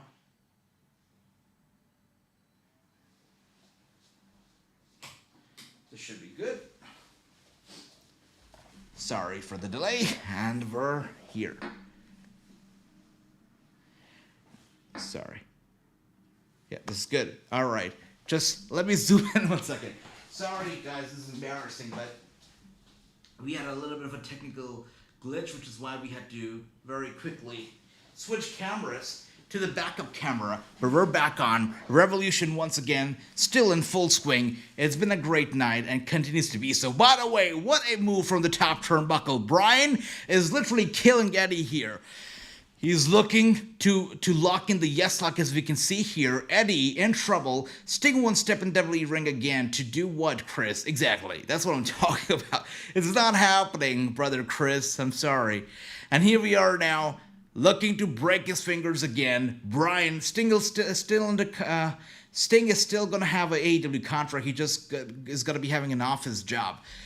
Definitely a very mutually beneficial relationship that would be, Of course, AEW is going to benefit from having Sting around. Sting is going to benefit from being, in a good company. Definitely works, 100%. It's been a nice match, I've got to say. Bryan and Eddie has been a nice match, but I've got to be honest with you. I enjoyed that first match a little bit more. That first match that we saw between Daniel Garcia and Christian Cage, I enjoyed it a little bit more. And I'm not sure if it's Nick Wayne's mom who's absent here from ringside, which is causing the difference, or if it's the fact that this match has really been very one-sided. We have not seen any offense or defense, for that matter, from Eddie Kingston. It's been a very one-sided match here. The pace of the match has not picked up either. Maybe that's the reason why I really enjoyed that first match a lot more than I've been enjoying this one. Hopefully it gets picked up very quickly, though. No one will ever replace Sting, says James. 100%, brother, 100%. Indeed. Who you think will replace for Sting, says Jacob? No, there's going to be no replacement. There are some people in the industry who will never be replaced. Taker, Cena, Bray, Sting, 100%. These guys, hard to replace. And we got LOL. True. Is some news Bleacher Report is not working? Watchalong Revolution. Really? Wow. That's why shady websites are the way to go. And, True knows what I'm talking about. And here we are now. Eddie Kingston once again going for the cover on Daniel. And Bryan kicks out one more time. Everybody on Twitter is mad. I'm not mad. I'm okay. And, all right. Once again, Eddie Kingston in trouble. How many matches do I have? Brother, I believe we've got like 8 matches after this one, I guess, still left. Let's count, right? Let's count. We've got the All-Star 8-man scramble. We've got the Will Ospreay versus Takeshita match still to come. We've got the FTR and Jon Moxley match still to come. Orange Cassidy, Roderick Strong. We've got Deonna Purrazzo, Tony Storm. That's 5. Yeah, we've got 7 matches left after this one, guys. 7 matches in total. All right, so we've got, 7 more. And one more time, Bryan Danielson running over to Eddie, was going to go for the punt. Eddie Kingston up on his feet here. Bryan, wow, look at that. Bryan is going to go for the big one, and he does it. He's going to go for the cover here. It's a 1, it's a 2, and Eddie kicks out. Look, no defense, no offense, but he still continues to kick out. Okay. I am not loving this match, guys. Really. I don't know. It shows his resiliency. It shows his determination. But where's the action at, Eddie? Wake up. Who you think will be the head of the table? Look, Rock, the only guy that we thought was going to replace Roman, has now acknowledged Roman. So I don't even know if there's going to be any other head of the table. Let's see. So this will be over around midnight. The last time that we watched Revolution, right, last year, The show went up until 11:30ish, if I'm not wrong. So this time, I believe it's just going to be 11:30 or 11:10 p.m. EST. That's how long it went. This time it's going to be no different. Definitely going to be about 11:30, 100%. Won't hit midnight, but definitely 11:30, I feel. Let's see. And Eddie looking tired, says Ricky. Yep. Definitely 100%. And here we are now. Eddie has been tired from the minute he made his entrance. He has looked exhausted tonight. Really, no defense, no offense. It's been a lackluster performance from Eddie Kingston. The only thing that he's done tonight is kicking out. That's literally it. And a few chops here and there. That's it. And now Bryan once again targeting those fingers. Is Eddie Kingston gonna pass out? Is he gonna pass out? By the way, can I just say I've started to hate the color yellow because of Logan Paul, and as Eddie Kingston is wearing yellow colors here tonight, the boot and whatnot, yeah, it reminds me of Logan Paul. And we've got Xbox and Nintendo Force here. Good to see ya. If Sting's last match was a one-on-one, he might go on his back. But being that it's a tag team, it really doesn't do anything for whoever gets the pin on him, and the Bucks aren't a new and up-and-coming team. You're right about that. Now, it's a very good argument that you make, brother. Very good argument, I've got to say. Again, we know the old school mentality. We've talked about it before. Old school mentality is that you give back to the industry that has given you everything. That's given you money, fame, your career, everything. And that's the old school mentality. That's the way the old wrestlers used to go. Batista went out that way, but Batista went and passed the torch to Triple H, also not an up-and-coming star, right? So your argument is valid. It's a tag team match, and the Bucks don't deserve to be, get the passing of the torch. And taking that into account, that they're fighting the Young Bucks, which is, we all know how we feel about the Young Bucks, and also it's a tag team match. Ric Flair is also going to be in the corner. The more that I think about it and the more that you guys comment about it, I feel like the idea of Sting getting screwed in this last match at the hands of Ric Flair or at the hands of Darby Allin, the possibility of that keeps on increasing, I feel. A screw job is coming tonight, guys. I'm convinced. Especially after that comment from Xbox and Nintendo Force. By the way, I love that username. I think the possibility of a screw job, let it be by anybody, it's coming. I feel so. Eddie and Danielson are telling a story in this match. Danielson will have to respect him. True, you're right about that, true, yeah. Anytime that I am wrong about my take on a match, True puts me on the right path. Thanks, True. I love you for that. And you think Roman will have the 439 on you? I'm not too sure what you mean, Brother Jacob. Let me know. AJ, you might want to reset your pay-per-view stream because you're a minute behind. James, I wouldn't dare do that, brother. A lot of people are having troubles with streaming at the moment. Ricky just said that Bleacher Report is also lagging. So I don't want to risk, resetting my stream, because if I do and if this stream also freezes up, I'm screwed. So sorry about the delay, my man, but hopefully it catches up soon. Let's see. The Bucks will get the title back. That's what they want. True. If Sting and Darby does win, who do you think Darby would want as a new partner? I don't know if Darby. Look. Whatever happened with Darby Allin and his ascent to Mount Everest? Is that still a thing? Because the last time that we checked, Darby Allin was preparing to climb the Everest. So I feel if Darby Allin doesn't turn on Sting tonight, right, I feel that he will climb Mount Everest and he'll go.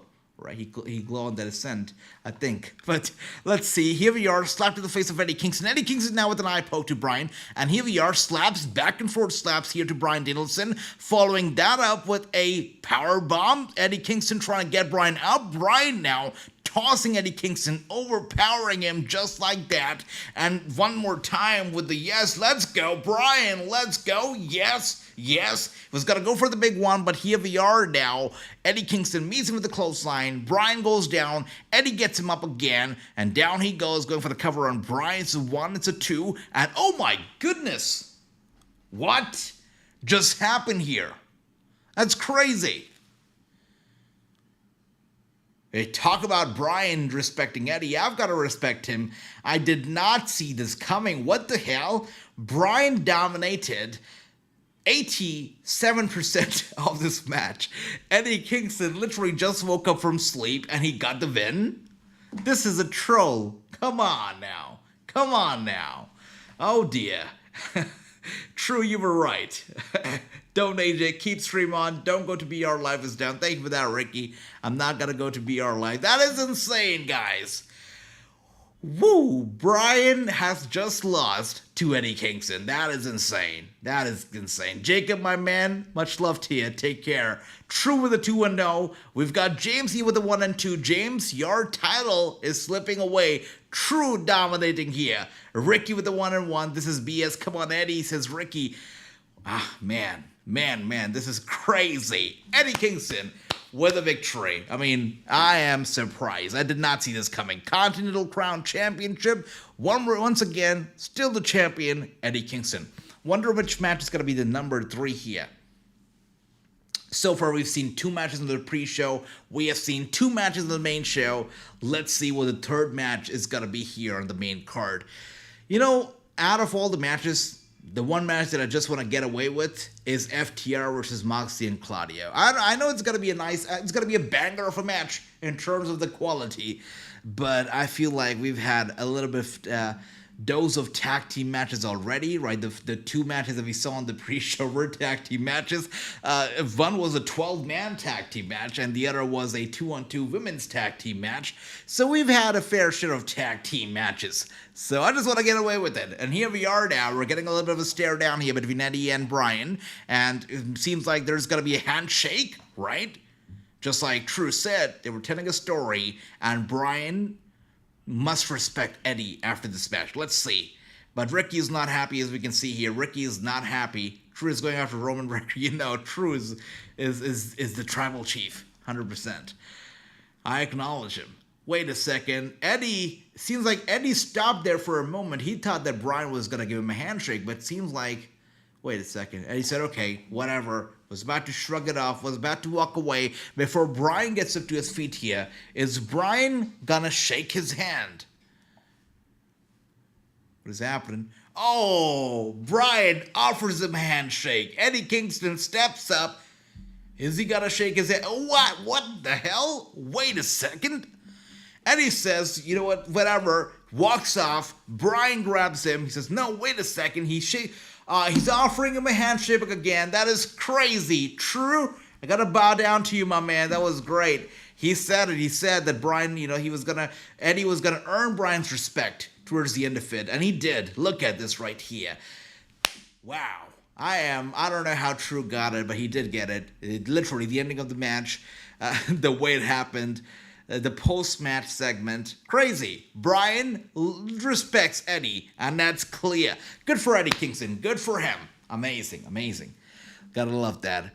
Eddie Kingston has earned the respect of Brian and all those people watching Revolution right now. Beautiful. Truly beautiful. Remarkable. All right, now let's see what the third match is gonna be tonight. Ricky says, True is best, AJ. I love that. That's right, brother. Absolutely, without a doubt. And here we are now. Hey, but don't count James out, because James also the current AEW Predictions champion, and he could come. Oh my gosh, this was the match that I was actually looking forward to. I'm glad it's happening. I'm glad. I was looking forward to this craziness, and we're gonna get it now. It's gonna be an all-star 8-man scramble match. It's gonna be Dante Martin and Hook, Brian Cage, Magnus, Chris Jericho, Hobbs, Lance Archer, and Wardlow in an all-star 8-man scramble. I've been looking forward to this crazy idea. Let's see how this match turns out to be. And he's a big-time player now. AEW is treating him without a doubt. Now, this guy is respected. And this guy has worked hard to get to this point, to get to this level. He has worked hard 100%. So, gotta respect Eddie Kingston and where he is right now. He is a self-made man. He's a self-made man, a workhorse who did not give up. And wrestling, especially, independent wrestling, can be full of highs and lows. And there can be moments when you can reach your breaking point. and for Eddie to not give up, to come to this point and to get the success he's now, seeing and living at the moment, he deserves it. I'm happy for Eddie. I truly am. And going Wardlow, this has got to be an interesting pick now, right? Because it's an 8-man scramble, so it's got to be hard to pick the winner. But we've got my brother James here saying it's got to be Wardlow. This 8-man scramble is hard to pick, without a doubt. True, without a doubt, my man. We get big men match sleep. One thing that tonight, show, I've got to say, is that Tony Khan is not afraid of multi-man matches at all. 12-man tag team, 8-man scramble. He's not afraid of multi-man matches. You gotta love that. I'm going with Jericho. True here, going with Jericho. By the way, did anybody see that video of Jerry's show? That's Chris Jericho and the Big Show making. I saw a video of it on YouTube. They wrestled together as Jerry's show on a recent Chris Jericho cruise. Quite interesting, quite nostalgic. When I was younger, that used to be one of my favorite tag teams, Jerry Show. I still remember how Big Show used to baby Chris Jericho and used to defend him, and Chris Jericho used to hide behind Jericho. Good times. They were great tag team champions too, unified tag team champions. They also used to carry 2 sets of those tag team titles. Those were good times, guys. Jerry Show was a good tag team. It really was. Good times, good times. Jake Roberts coming out now, looking good. And Wardlow, Gary saying it's got to be Wardlow. I like that. We got Xbox Nintendo forcing. I'm going to go with Wardlow to win this match. Interesting, A lot of people here going with Wardlow. I like that. We've got Ricky with Wardlow. We've got Gary with Wardlow. We've got Xbox Nintendo Force with Wardlow. We've got James, my man, with Wardlow. Everybody Wardlow. We've only got True here with Jericho. It's one versus all. True. I like that. That's literally Roman Reigns' thing, right? One versus all. Anybody remembers that 2016 Royal Rumble match where Roman Reigns had to defend his WWE title inside a Royal Rumble match? It was one of the craziest ideas ever. And Triple H ended up winning the Rumble. 2016 is when the downfall of the Royal Rumble started for me. The thing became so predictable and so painful ever since 2016 happened. It's terrible. And Brian Cage with a tribute to Surfer Sting. Are you kidding me? Look at that. Look at that. All right. Okay, and here we are now. Wardlow looking good as he comes out. Very proud to say that Wardlow gets his wrestling news on Instagram from Wrestling News. This guy's good. He's a good guy. No, I don't want to remember that Royal Rumble. That was Trash Rumble 2016. It was bad. It was bad. It was bad. It was a bad Rumble. Yeah, 2016 was terrible.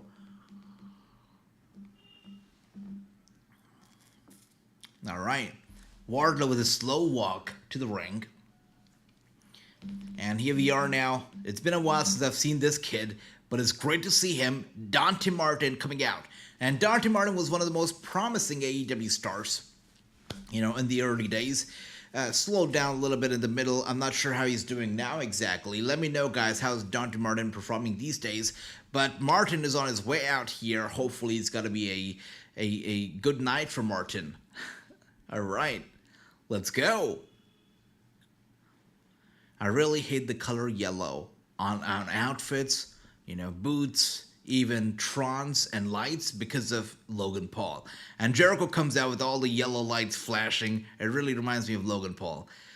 The worst part about Logan Paul is that the guy can wrestle, that he's a good wrestler. That's the worst thing about Logan Paul. You can't even hate him and justify the hate because at the end of the day, he's a good wrestler.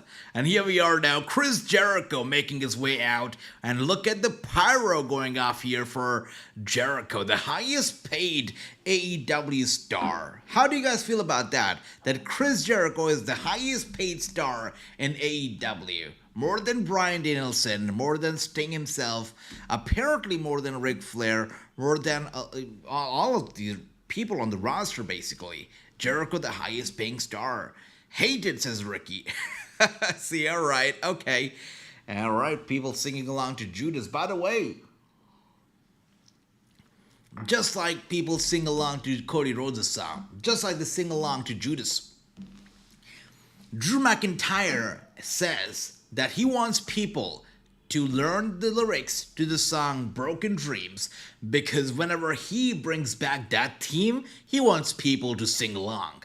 So we don't know if that song is going to come back, but Considering how Drew McIntyre is breaking dreams of so many people, including CM Punk, I think that song is more fitting to his character now than ever. So Drew McIntyre, Broken Dreams would be nice.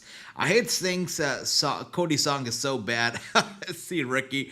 Ricky not a fan of Cody Rhodes' song. Alright, my man. And here we are now, guys. The match is underway. 8-man All-Stars Scramble. Let's see how this goes. Alright, and Chris Jericho goes down to the ringside from the bottom rope. Should be interesting. Oh dear.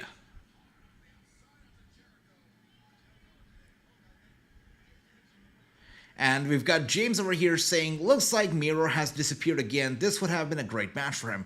So with Miro, what's going on with Miro? Anybody here has any idea if Miro wants to stay with AEW or not? Because it seems like he wants to get out. He's been saying things that sound crazy to the normal person, and it makes no sense. So Miro on Twitter or X, he recently said that he has been injured since September of 2023, but Tony Khan was not aware of his injury. He said that he got treated for his injuries in January of 2024. He wrestled in December at World's End. 30th of December 2023, he wrestled at World's End. Before that, he wrestled twice on Collision, after he apparently got injured. And now he's basically calling Tony and telling the fans, telling the world that, oh, I've been injured since September. Tony Khan was not aware. I don't know what kind of an image he's trying to paint here. I'm not sure what the agenda is, or if there's an agenda to begin with. But Miro's status with AEW and Tony Khan is anybody's guess at the moment, I guess.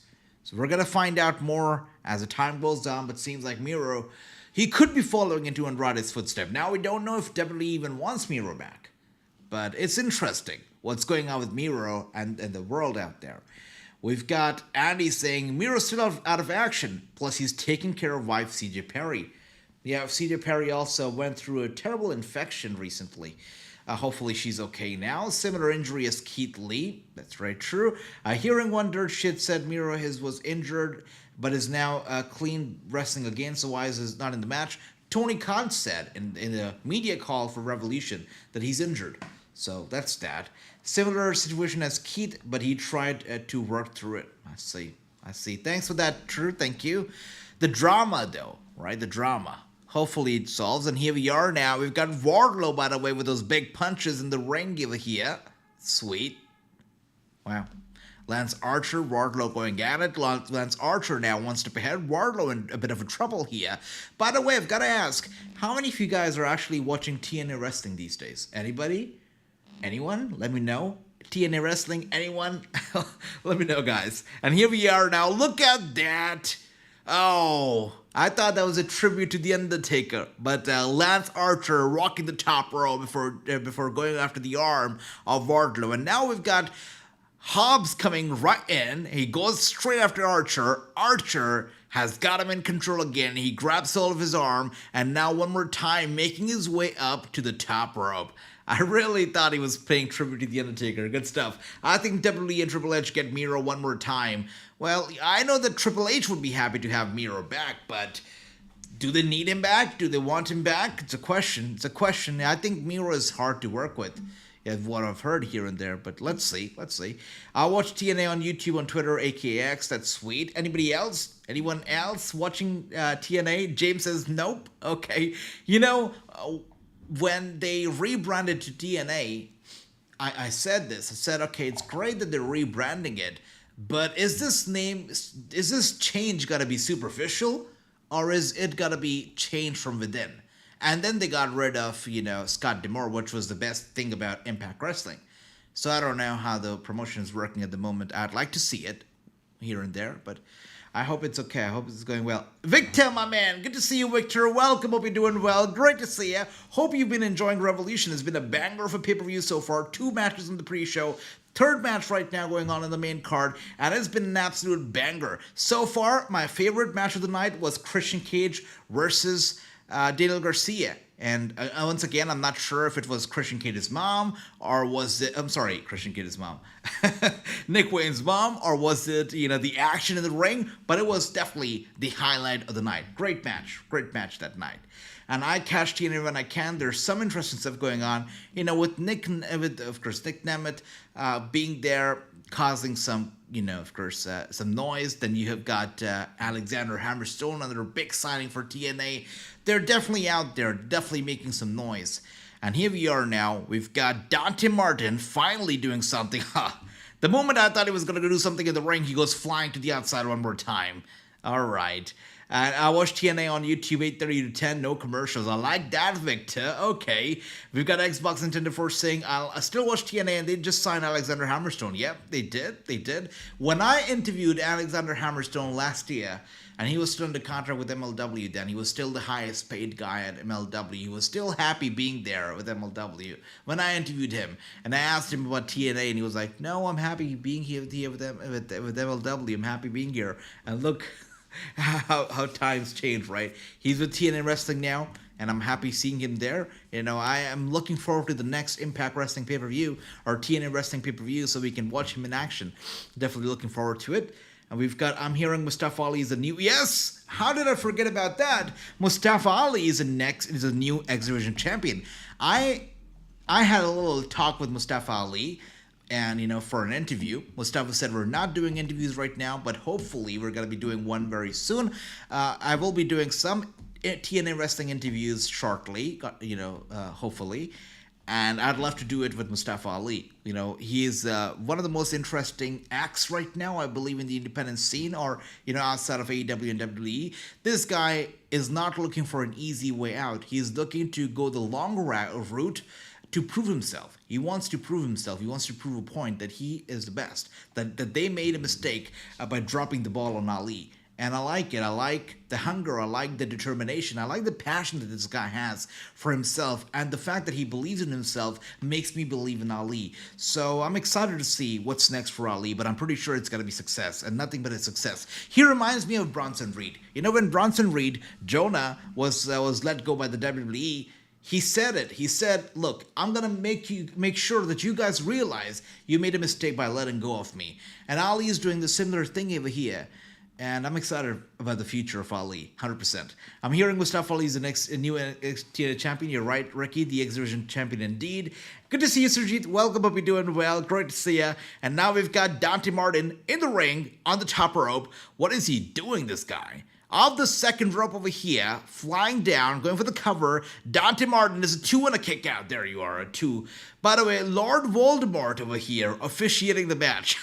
I don't know this referee's name, but every single time that I see him, I'm like, that's Lord Voldemort. And now we know what he's up to after Harry Potter films stopped making them. And here we are now, Dante Martin being laid out flat. Age, are you excited about? I am damn excited for Strickland. And then we've got Sting's last match, and of course, Deonna Purrazzo and Toni Storm. These are the matches that I'm seriously so excited about. Of course, Orange Cassidy versus Roderick should be okay as well. The one that I'm very least looking forward to is FTR and John Moxley and Claudio, but it should be okay as well. The referee looks like Billy. Oh my goodness, you're so right about that.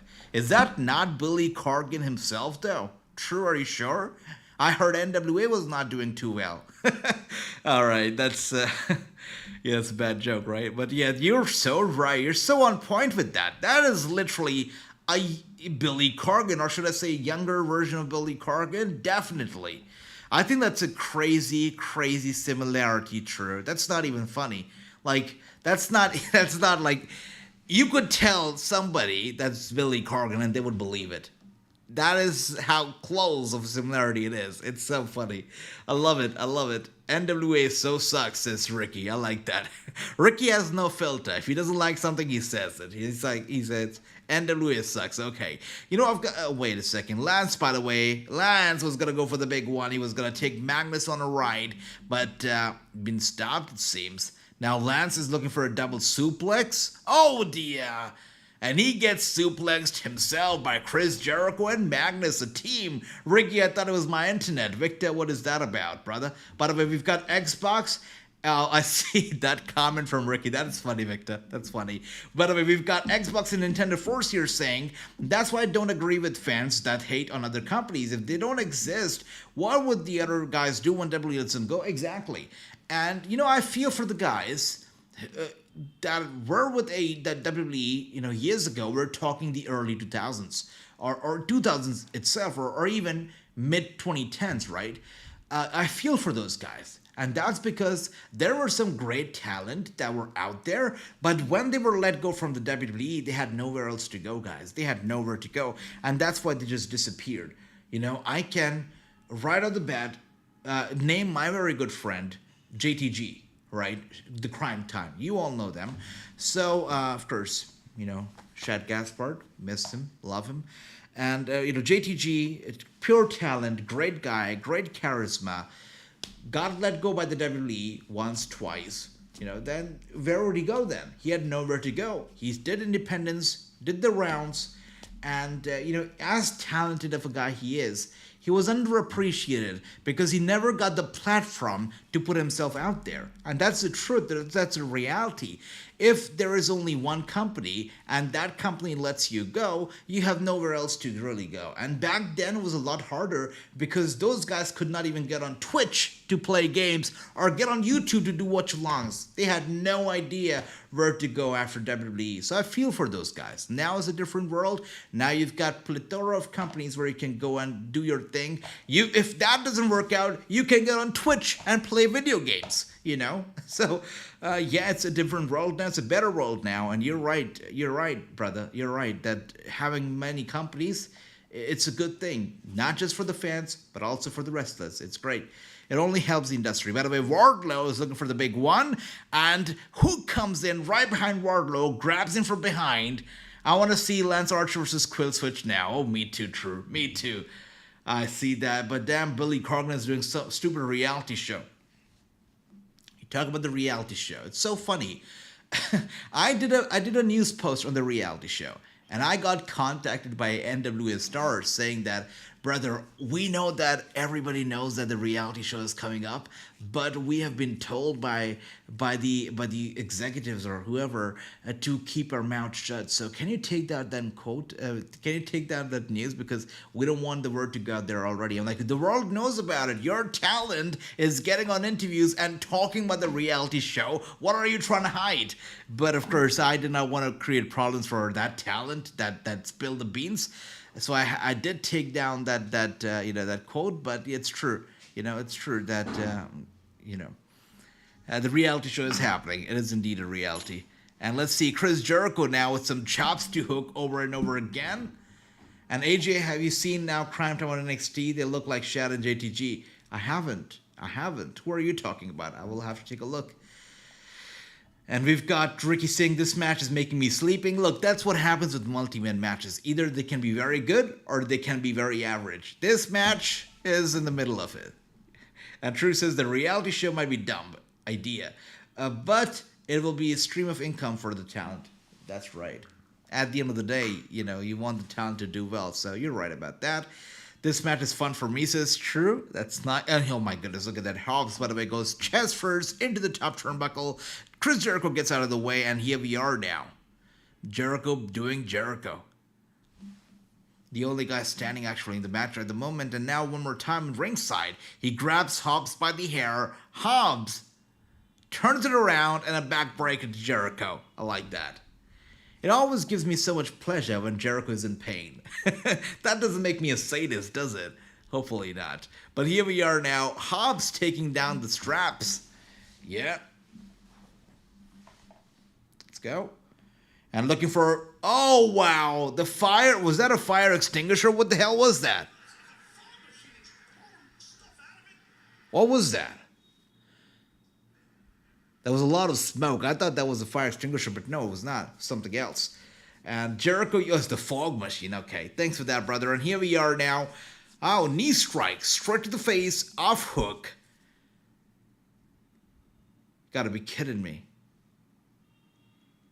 Gotta be kidding me. Is Brian Cage Oh, wow. Brian Cage seems like he was going to steal the victory, but no, it's Wardlow who gets in here. Cage with a knee strike to the head. Wardlow with the headbutt to Brian Cage, taking him aback one more time. A tremendous clothesline from Wardlow to Brian Cage. Cage goes down. Wardlow has been in position, was about to go for the big one, and a powerbomb to Brian Cage. And now we've got a roll-up cover from Dante Martin. It's a two. Wardlow kicks out. A super kick to Wardlow. Magnus gets in here. What the hell is happening, guys? Magnus. We've got Dante Martin. Holy crap. Lance Archer. Clothesline. Dante Martin goes down. Archer is here, the only guy standing in the ring at the moment.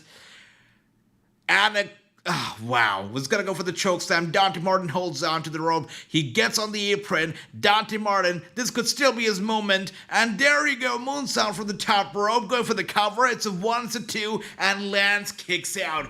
Dante Martin came this close, but couldn't get the job done. Was gonna go for a springboard here. Wardlow, like a bulldozer, takes Dante Martin out. And now with the clothesline to Lance, sends him out of the ring. There's only 2 people in the ring right now. The Prey, the Predator, and Hook comes in here out of nowhere, grabs Wardlow from behind. Wardlow looking to take him out as well. Like a pure animal. Wardlow with those headbutts, by the way. Those headbutts are crazy, isn't it? And he takes off Hook. I think Dante Martin wins this thing, guys. I think Dante Martin is going to win. Wardlow has Martin in position. Is going to go for the powerbomb. Dante Martin, is he going to do this? Oh, he does nothing. Wardlow going for the cover on Martin. It's a 1, it's a 2, and Wardlow wins the match. Wardlow is victorious. Wardlow wins. Wardlow wins. Wardlow wins the match, guys. That's crazy. So everybody said Wardlow. It was one versus all. Only True said Chris Jericho. I love how True believed in Jericho. But of course, sucker Jericho betrays True again. But Wardlow with the victory. Everybody who picked Wardlow gets a +1 point in predictions because Wardlow is victorious. He did not let you guys down. Wardlow wins the All-Star 8-man scramble. I love it. We got Brooklyn Joker in the house. Good to see you, brother. He says Sting is going to be like Christian. One more match. Let's see.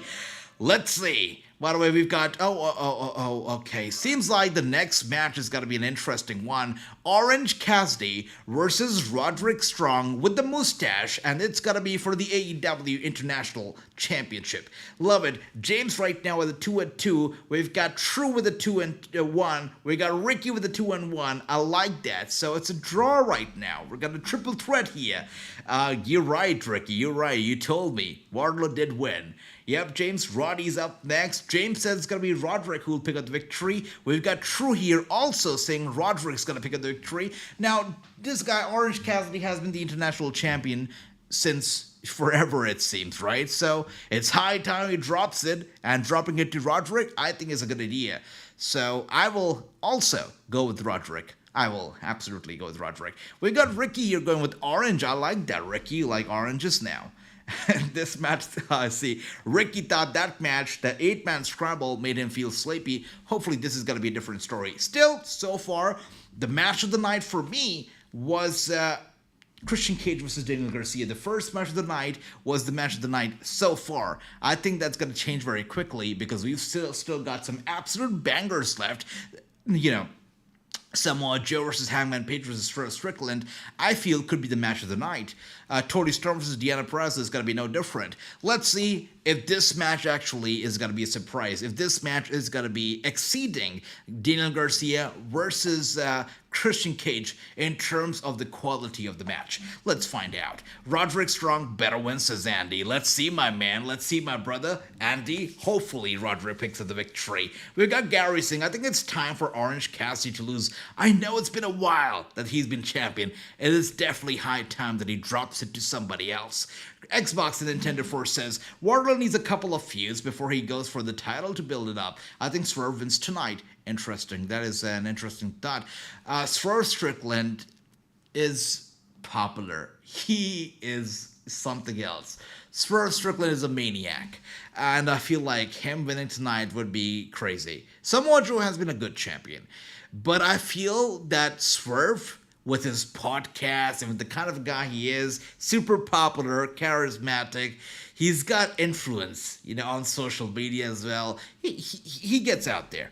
I feel if Swerve Strickland wins, it's gonna make more noise. it's gonna draw more views, I feel. Swerve Strickland winning is gonna be super noisy. It's gonna be controversial, but it's gonna be noisy, and I think noise is good. So Swerve Strickland winning is, I feel, gonna be best for business. I think so. Samoa Joe is a great champion, but Swerve Strickland is that man, I feel.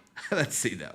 I like that. Victor says, AEW Golden Boy OC for the win. I see, brother. Orange Cassidy, definitely the Golden Boy of AEW. You know that. James says, my favorite match so far was the women's tag match. Oh, that was a good match. And I know why that was James' favorite match. You have to look no further than Sky Blue for that.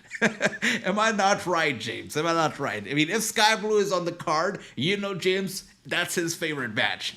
And Brooklyn says, who is the predictor? So right now, James is the predictions champion, but we've got a very tough competition going on here. Ricky, True, and James right now, 3 of them leading with the 2 points. And we've got Andy. By the way, anybody else who wants to join in on the predictions fun here, make sure to send us a prediction of every single match before the bell rings. And at the end of the night, whoever has the most predictions correct becomes our AEW predictions champion. Let's go. And here we are. Andy says, whose house versus house? Former Lucha Underground kill shot. You know, Swerve Strickland is an interesting guy. The thing that he does, whose house is it? It's Swerve's house. He actually started it at my friend's promotion, PCW Ultra. That is where he started this whole thing. Whose house it is? It's Swerve's house. So, you know, this guy has gone from the bottom to the top. And it's good to see him, you know, fighting for his right, his talent, and really gaining success. This guy is also a self-made superstar, and I respect him for that. And the True says, definitely messed up letting Swerve, but you know it. They did not see the pure talent this guy possesses. They messed up, big time. Hitro, you know, I feel like this guy AJ, the guy in the Hitro, Top Dollar, that guy has never appealed to me. You know, I don't want to say anything negative about anybody, but Top Dollar never appealed to me, and perhaps Top Dollar was the reason why Swerve was let go of. I don't know, but that guy just never been a fan of him. I don't know if he's with TNA Wrestling right now. Hope he does well. But in the WWE, he just was never my guy. And here we are, by the way. Roderick Strong sends Orange Cassidy, who already has a bad back, it seems. He sends him straight to the edge of the barricade. And Orange Cassidy is down. You can see he's screaming out in pain, in agony. And we've got Gary, by the way, saying, my brother Gary says, when Swerve Strickland wins, I will be doing the Prince Nana. You know what? I will join you on that dance, Gary. I will do the Prince Nana dance with you. How about that? And Brooklyn says, James, I'm coming after the predictions title at WrestleMania. You can keep it into, well, this right here is the AEW predictions champion. For the WWE predictions champion, you will have to go after True, right? True is the current WWE predictions champion. So WrestleMania, the WWE predictions championship, True is the guy. And here we are now. We've got Orange Cassidy on the top turnbuckle, flies down on Roderick Strong. Roderick, looking for a roll-up, it seems. He grabs Orange Cassidy by his denim jeans, and here we are, planting him down face first into the mat. Orange Cassidy in trouble, holding on to his ribs over here. Wow. Yeah, Cassidy's in pain. You can tell he's in pain. Anil, good to see you, my man. Welcome. Me too. I join you, AJ. I love that, Ricky, my man. Thank you for that. And here we are now. One more time. Knee strike to the back, targeting the very bad back of Orange Cassidy. You can see he's got the kineso tapes and everything around his ribs. This guy is hurt. And, you know, once again, they are showing him already not 100% heading into this match. It's kind of a clear indication that this could be it. This could be the night that Orange Cassidy drops the title. And talking about titles, tonight we have seen, the TNT title being defended successfully. Christian Cage, still your champion. Tonight we've seen the Continental Crown title being defended also successfully. Eddie Kingston is still the champion. So we have seen no change, no change in hands of the titles. So if Orange Cassidy drops the title tonight, this will be the first title change happening tonight on Revolution pay-per-view. The first one. So let's see. So far, there's been none. By the way, we've got Crayola Television here. Good to see ya. Hope you're doing well. Hope you are enjoying Revolution. It has been an absolute banger of a pay-per-view. And here we are now. Irish whip to the corner. Orange Cassidy takes that pretty hard. That turnbuckle to the back. He took that hard, and he fell down hard. Once again, he is in pain. Brooklyn says, I beat True for the Prediction Championship last year. Let's see, my man, if you can do it again. AJ Speaks WrestleMania. Are you going to go to the USA to watch WrestleMania? I'm going to be right here, brother. I am not going to be going to watch WrestleMania live in person this time around, but we will be here. We're going to be having an absolute blast. Let's see. Swerve has to win and become the first AEW Black Champion, especially after all that mess between Tony Khan and Big. Once again, Victor, you're right. And I've got to say, Swerve is influential. His Swerve City podcast has great viewership. People listen when Swerve talks. This guy is charismatic. He's talented. He's great. I cannot say enough when it comes to Swerve, and I really admire him a lot. I also respect Samoa Joe, but I know there's a line that's drawn when it comes to Joe and the things that he can do with the title. With Swerve, this guy can go crazy. He can go Prince Nana with the title. Really, Swerve Strickland as the AEW World Champion, perhaps the best champion AEW has ever seen. That could be Swerve. So I'm all in for it. I'm all in for it. I'm more than ready for it. But we've got True here saying, unfortunately, Swerve is not winning tonight. Let's see, Brother True. I would love for you to be wrong this time, but oh my goodness. This has got to be it. From the top turnbuckle, Roderick Strong lifted Orange Cassidy up from the top turnbuckle, and he hit them with the power bomb on that top turnbuckle itself as he fell down hard. And Orange Cassidy is literally screaming. I think I got a tear in my eye after watching that spot. That spot was ruthless. Hey, if my back was already not broken, that maneuver right there would break my back. Orange Cassidy literally came in here with his back not already 100%, already had a bad back, and after that maneuver, I don't know if he's going to be able to get up to his feet here. That was insane. That was really insane. Xbox and Nintendo Force here says Prince Nana and Teddy Long versus Disco Inferno versus Ernest the Cat Miller versus 3 count, Flash Funk, and Advanced Battle. Who wins? Interesting. I will say Teddy Long. Teddy Long, put him in any equation, and my pick is always got to be Teddy Long. I love Teddy. Teddy's great. Teddy is, I can do the Teddy dance right now. Look. Holla, holla, holla. I love Teddy. Teddy's great. And okay, AJ, never ask me to dance or to sing, guys. I suck at it. Okay, AJ, I'm coming after, I see, Ricky here coming after True for his predictions title at WrestleMania. I like that. Swerve is not, by the way, WrestleMania, the predictions title, we're going to do something special with it. We're going to be having prizes up for grabs at WrestleMania. It's going to be good. I would like to be wrong too, AJ. I know, True. You're never usually wrong, so that makes me nervous. And here we are now, Roderick. Roderick has swerved. Oh dear. Oh dear. Big chop once more time across the chest of Orange Cassidy. Roderick Strong is still in control. Orange Cassidy, look.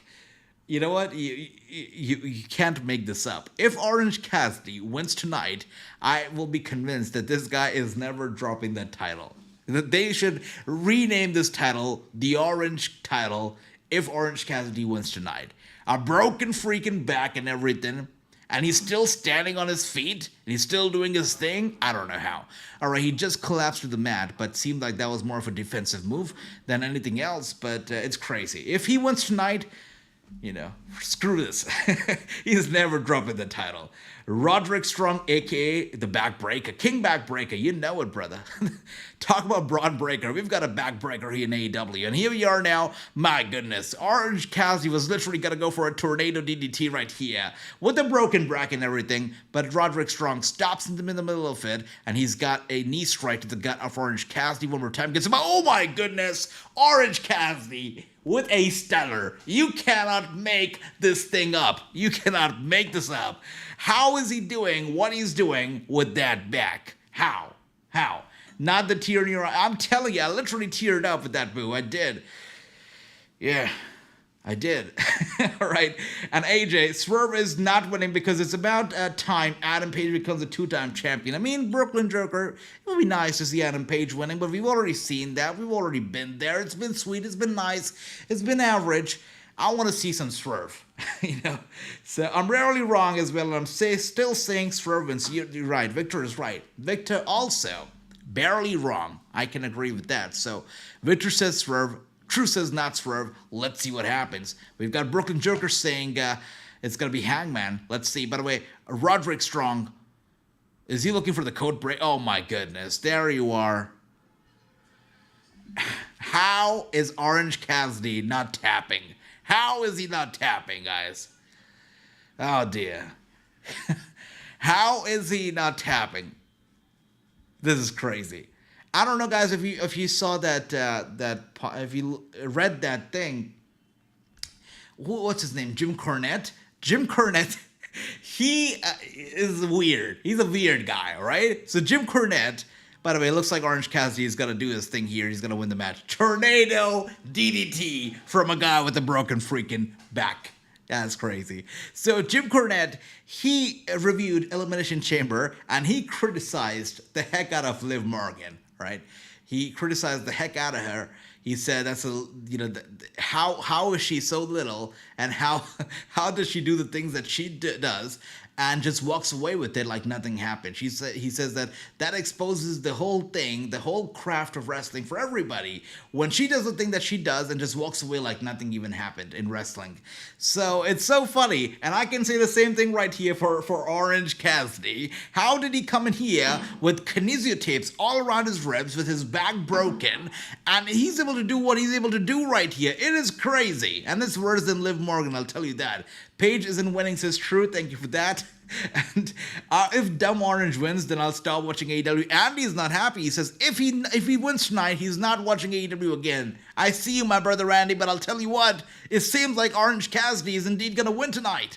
And Ricky says, Brooklyn Joker, I gotta finish my story before Cody finishes this. I like that. By the way, guys, if you're not following me, for all of you guys who are new to the channel, by the way, welcome. It's great to have you here. Join the chat, join the family. It's always amazing, to talk to fellow wrestling fans, enthusiasts. It's always great to have our community growing. One more time, all those people who are watching us for the first time and have joined the channel already, welcome. It's great to have you all here and join the family. If you're not following us on Instagram already, make sure to do so. The username is the same. And yeah, thank you one more time. Let's see. Andy says if Dumb Orange wins, he's never watching AEW again. If that happens, that will be a catastrophe. Hopefully that does not happen. Xbox Nintendo 4 says Orange Cassidy is resilient. He's in the fight of his life in every match, but he always finds a way to win. That's right. That is right. Talk about resiliency. He is resilient, 100%. And as he was going to go for a big one here, Roderick Strong actually grabs him, hits him with a tremendous backbreaker one more time with his knee strike straight to the back. And now he was going to go for the powerbomb, it seems, but Orange Cassidy gets away very quickly. A tremendous knee strike, this time to the head. Orange Cassidy no-sells it. Instead, he hits him with an orange punch, if you know what I mean. And now we've got Orange Cassidy up on his shoulders. A guy with a broken back, how does he lift Roderick Strong on his shoulders? But he did it. He did it for a second, but he did it. Roderick now, with the help of the ropes, actually, Orange Cassidy was able to lift Roderick Strong on his shoulders again before tossing him back down, going for the cover now. Roderick uses the rope to his assist, causing the rope break, and holding on to the match for now. Holding on to it for now. That is insane. That is insane. And Victor says, Andy, get ready to stop watching. It seems like it. But it seems like the match is over for some of you guys. For me, it's still going on. I'm going to stop reading the comments for a little bit here because I don't want to get the match spoiled for me. So a little bit of a delay on my side, on my stream it seems, but that's okay. Nearing the end of the match, Orange Cassidy in that corner, trying to get up, falls back down. Roderick Strong right behind him.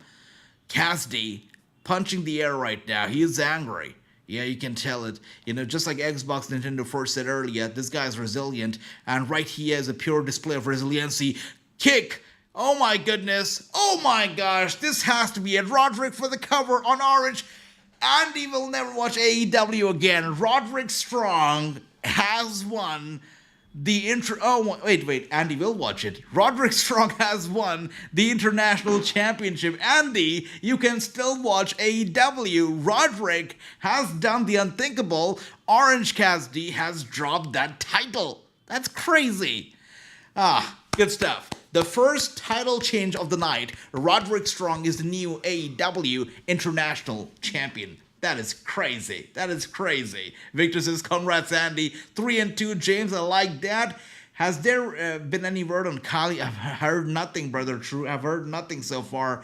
And thank you for that, Ricky. Thank you. Thank you so much, brother. Thank you. I'm not watching it anymore. Andy, he won. Roderick won. You can still watch AEW. It's all good. The world is still a happy place. Brooklyn says, AJ, I'm calling it right now. The Young Bucks are winning tonight. Then we got the return of the Hardy Boys to attack the Young Bucks. I would like that. That'd be nice. And then what are we going to get? A retirement match of the Hardy Brothers against the Young Bucks as well? Hopefully not. But, I definitely see the Young Bucks winning tonight. But in what fashion? Clean? Dirty? That's the intriguing part. We're going to find out. But here we are. Wait a second. Holy crap. Talk about it. True. There he is. Kyle O'Reilly right here. That is crazy. Yeah. Wait. He whispered something into the ear of the brand new international champion, and he takes a walk. Kyle O'Reilly, KOR, is here. Man, there are some fans here sitting with Sting face paint, and the face paint is so good. For a second, I thought, to that tonight's Watchalong, I should also do a Sting face paint, but then reality hit me, and I realized that I can never paint like anywhere close to a Sting. I mean, I suck at it. I suck at painting. I could not even attempt it. So yeah, that's why we don't have me sitting at Sting tonight. Yeah. All right, let's see. All right, what else do we have here? Yes, Roderick Strong won it. That's right, Andy. And speaking of KOR, indeed. What a pay-per-view. Revolution never disappoints, Definitely, I've got to say, Revolution has never ever disappointed me as a pay-per-view. Always a banger. All right, AJ, unless you do Sting as Joker Sting. I know, right? Even if you mess it up, it's still okay. You're right about that. FTR to win. Now, this is one match that I've not been very excited about, And this is funny enough. Okay. Yeah, I've not been very excited about this match. But, hopefully it's going to be good. I don't blame FTR or Claudio, for me not being excited about this match.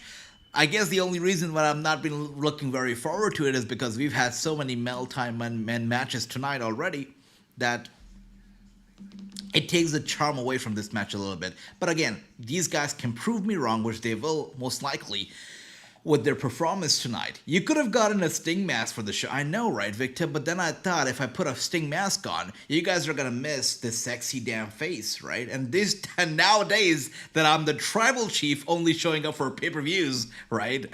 I don't want to hide my face from you guys. I know you guys miss it. You should be AJ. Thank you for that, Shrew. That's what I thought I would be. Thank you, my brothers. Thank you. I cannot thank you guys enough for all the love and all the support that you guys show to me. I really cannot thank you enough for this. And, it's such a pleasure to be here and talk to you guys and watch wrestling with you guys. I have tried watching wrestling without you guys, here and there on a weekly basis when I'm not doing a watch-along. And it sucks, I'll tell you that. It sucks. And, watching it with the family, I tell you, a day doesn't go by when I don't think of True, I don't think of Jays, I don't think of Ricky, whenever you don't interact, Nautic, everybody, Victor, you guys are always in my mind. So thank you for always being so nice and supportive and love. Thank you. All right, getting back to the equation, getting back to the pay-per-view now. Lots of love there. But getting back to it now, we've got... Wow. Is it a tribute to the Road Warriors? Yeah, Road Warrior shoulder pads right here. Exactly. Gotta love this tribute here to the Road Warriors. That is beautiful. Is this the first time that I'm seeing a Road Warrior tribute ever by a modern superstar? I think so. I think so. I see, True. Thanks for that recap here. They've been beating the hell out of each other. Xbox and Nintendo 4 says WWE and their fans made such a big deal out of bringing in Jade Cargill, and they've done nothing with her. Just look at the Royal Rumble match at 20-second interviews, and the grass isn't looking greener right now. It's all hype at the moment with Jade Cargill. It's all hype. And, it's a very scary situation because sometimes too much hype. It's like I'll give you an example of a balloon, right? You fill it up with air, and it's nice and big, and it's great, It's wonderful, and it's a big balloon full of air. But if you keep blowing into it, it's gonna burst. Same thing with the hype. If you keep hyping something up or somebody up so much, without really, I guess, pulling the string on it, it's gonna burst. The hype's gonna burst, the bubble's gonna burst, the hype's gonna die down. So that's it. So they have to do something with the hype. They've got all this hype, they have to deliver. They've only delivered a little bit here at the Rumble. They've got to do more. WrestleMania is around the corner. Nia Jax versus Jade Cargill sounds like it could be a good idea. We've seen the idea being thrown here and there. I think it will be an interesting idea. Also gives Nia Jax a spot on the WrestleMania card, so why not? Let's see what they do. But you're right about that. They have to do something with Jade Cargill. They have to.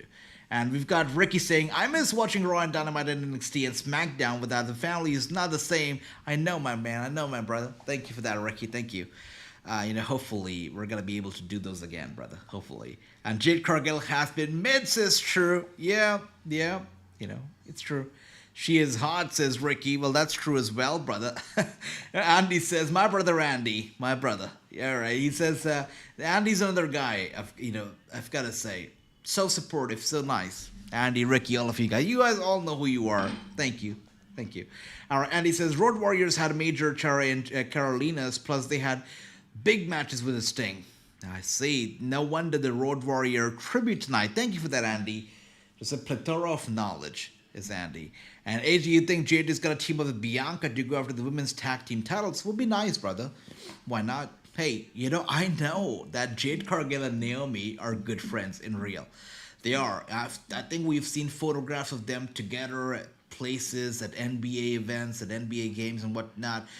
If Naomi wants to pick up where she left off from and wants to team up with Jade Cargill to go after the tag team titles, it will be a good idea. But I'm afraid that the WWE would not be interested in Jade Cargill doing tag team work right now. They would want to push her as a solo act, I think. So I feel like we have to hold on to the idea for now. But we'll find out. Gary, my man, says, I think they will start something with Cargill at WrestleMania. Hopefully, brother. Hopefully. We heard that they had big plans for Liv Morgan, but she lost at Chamber. I don't know what's next for her. But I feel like Liv Morgan is also, they got to do something with her. They should. If they cannot give her a solo run, a solo success, put her in a tag team. I remember when Liv Morgan was put in a tag team with Alexa Bliss, and I thought it was a brilliant idea. But that idea went nowhere. And I don't know why it went nowhere, but it should have gone somewhere. And I feel like if they were to do that, Liv and somebody else in a tag team would be great. And here we are now, guys. They're interlocking the fingers. It is Claudio looking to get the upper hand, and Claudio now with an uppercut. You gotta love that. And she's hot indeed, but she hasn't done anything since leaving AEW. It's true. It is true. It's damn true. By the way, AEW sale going on right now, as we can see. If you guys want to pick up some AEW Sting merchandise, it's 20% off, it seems. That's good. And Jade Cargill and her hubby own an independent softball team. Yep, that's sweet. Liv and Alexa work incredible with each other. That is right, yeah. And thank you for the love. Really appreciate that. Andy, thank you for sharing the knowledge, my man. And here we are now. Harwood once again getting in the face of Claudio. Claudio fighting back.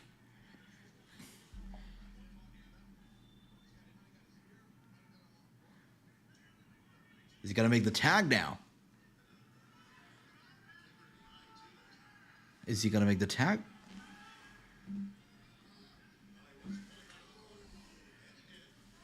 Wow. All right.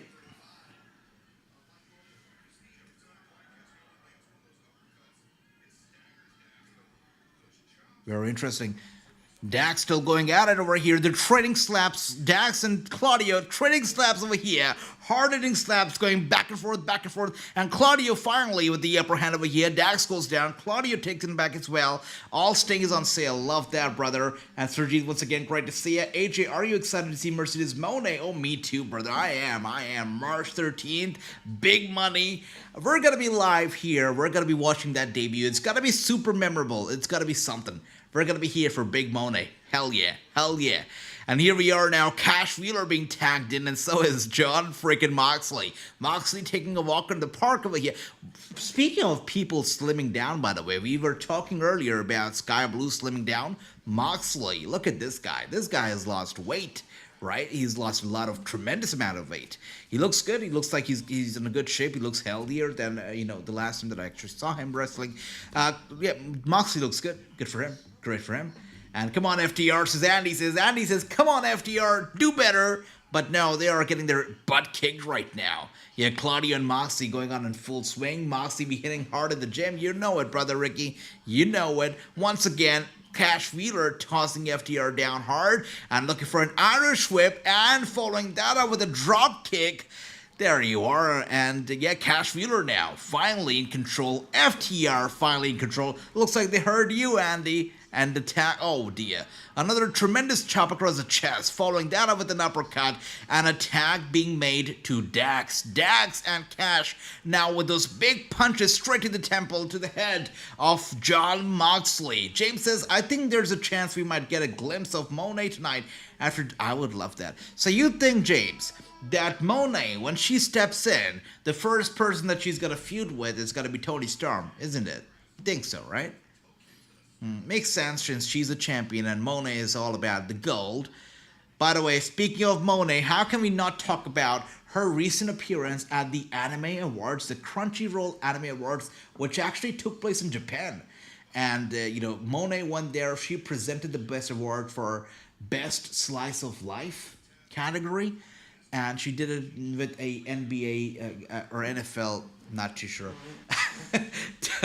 Don't quote me on that, Nick, with an athlete, which is great. It tells you that Moné is really an international star, right? She's a big star, really. She's big Moné. Let's see, AJ, what's your thoughts on when we'll get Okada tonight, or Big Business? What's your thought on when we'll get Okada? I see, all right. Didn't get the question earlier. Well, I feel like Big Business is all gonna be about Moné. I think so. So tonight, possible. Let's see. What do you think, Victor? Let me know. We've got Andy here saying that the current Stardom champion will be heading to WWE after she is. You're talking about Julia, right, brother? That's what you're talking about, Julia? Julia, if that's who you're talking about, there was a bidding war going around, for Julia. It seemed like AEW was interested in her. Seemed like WWE was very interested in her. And seems like Julia is going to the WWE. Yes, Andy. Yep, that's right. Julia is somebody who could be a big star. But speaking of WWE's women's roster, it is so stacked. It's so stacked, which is a good thing. But how do you make room for so many women when you've only got 2 world championships and 1 tag team title? How do you make room for so many women? They have to maybe introduce a mid-card women's title. Because there's a lot of women now. You've got to give them something to do, right? Speaking on that note, Tamina Snuka, who I believe is still with the WWE, you don't see her ever on TV, but she's still under contract, folks. We've heard that she could be retiring this year. There's buzz going around that she could be retiring this year. It's quite terrible that she was under contract, but they did not use her at all. Makes you think, why even keep her under contract then, right? If you're not going to use her. But that's why I say maybe a mid-card title would be nice. But here we are now, guys. Cash Wheeler with those elbow strikes to Moxley. And they're in the crowd there. They're fighting in the crowd before Moxley grabs Cash Wheeler, gets him on his shoulder, tosses him back to the other side of the barricade, back to the ringside area. Victor says, yeah, I think Okada debuts at Big Business, but I'd love to see him tonight. I hope he shows up tonight because I feel like Big Business is all going to be about Moné. But let's see. We've got Andy, much love. Yeah, that's right. No, I feel her first feud should be Willow. Will be interesting, actually. Willow as her first feud would be interesting. Let's see. Let's say. I mean, again, you're right. If they give her the championship straight away, there's nothing else left to do, right? So you gotta climb the mountain. You're right about that. James, you're right about that totally. Xbox and Nintendo Force says, Lone would think the winners of this match would definitely, one would think the winners of this match would definitely chase the tag titles. If Darby's does turn on Sting and the Bucks win with the fans, will want to see them dethroned immediately. You're right about that. 100%. 100%. I already want to see them, lose to everybody. I don't want the Young Bucks to win anything. But once again, Andy says they were flirting with the mid-card for females for a few years. And it's about time they probably should do it. James, welcome. Good to see you. James Sotelo. It's been a while. Great to see you. Hope you're enjoying Revolution as much as we all have been tonight. It's been a great, great show. What time is it, by the way? That's crazy. Are you kidding me? So, I just realized that if you also take into account the pre-show, we have been watching Revolution for nearly 3 hours. It doesn't feel like it. It does not feel like it's been 3 hours. And you know what they say, time flies when you're having a good time. And we certainly are having a great freaking time, which is why time is flying. It does not feel like 3 hours at all. It's been a great night of wrestling for sure. And these are the nights when I really feel for those guys who choose to remain biased towards a specific promotion. Because if you're only pro WWE or only pro AEW, again, I'm not calling anybody out, to each their own, and if they're happy, they're happy. But I feel like if you are holding grudges against a specific promotion and totally are biased towards one, you're missing out on some good wrestling, like this one right here. Revolution is a great, great pay-per-view. Incredible matches that we're seeing tonight. So, that's that. AJ, have you heard about... Brother, I want to see DMD on TV. If anybody knows what's going on with DMD, please let me know. Victor, I haven't heard anything. But if anybody has heard anything, please let me know. I wonder where's DMD at. And I'm shocked Moxley is not... Ricky, it's funny. But Ricky says, he's shocked that Moxley is not bleeding already. I agree with that. Where's the blood, Moxley? Where's the blood at? You think Rock will turn on Roman Reigns? James, great night to ask this question. I feel yes, it could happen. I think so. Or maybe Roman Reigns disrespects The Rock, right?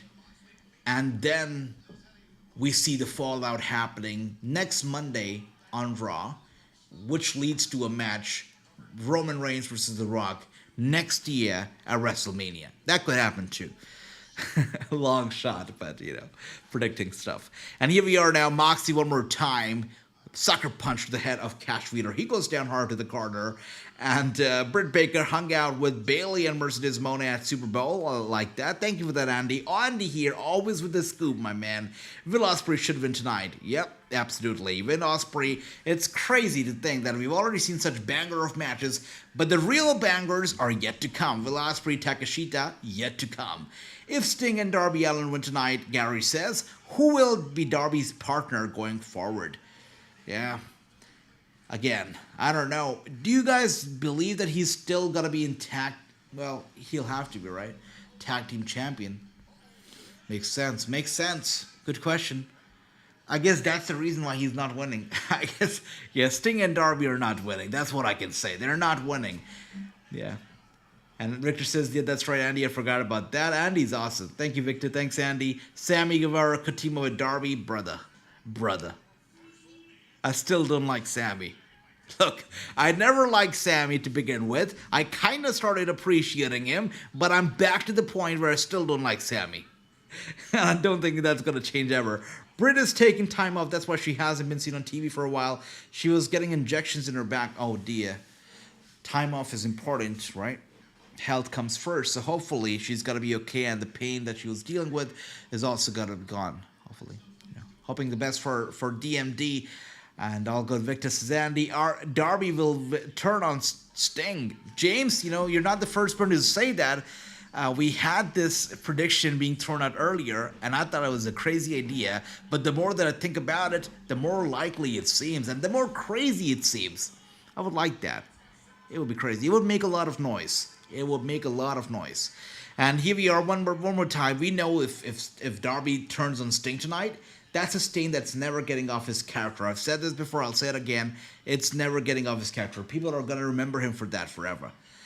But it's also going to make him popular, at least for now, so that's that. I said Darby and Sammy, says Victor. I see, alright. Victor also says Darby. By the way, Ricky was asking for blood. We've got blood.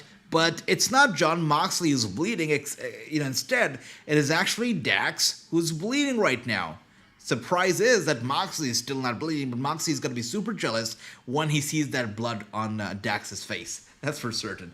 Darby might have to find himself in a situation where he goes into a handicap match and loses the title that way.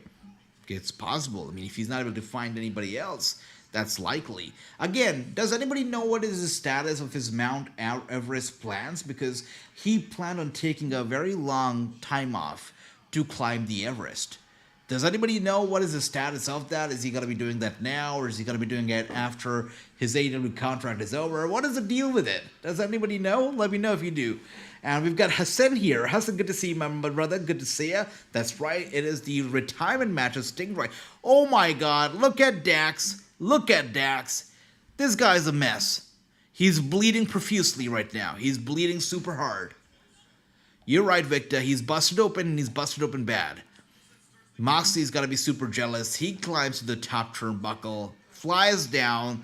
I think it's got to be over. It's got to be a pin. They're going to be finishing this match early. Oh, wow. They're not. Dax kicks out. This guy's a bloody mess. Look at the blood just pouring off his face, the side of his head. He's bleeding profusely here. FTR rise to beat the guys. Andy, brother, look at all that blood. You still think FTR is going to win?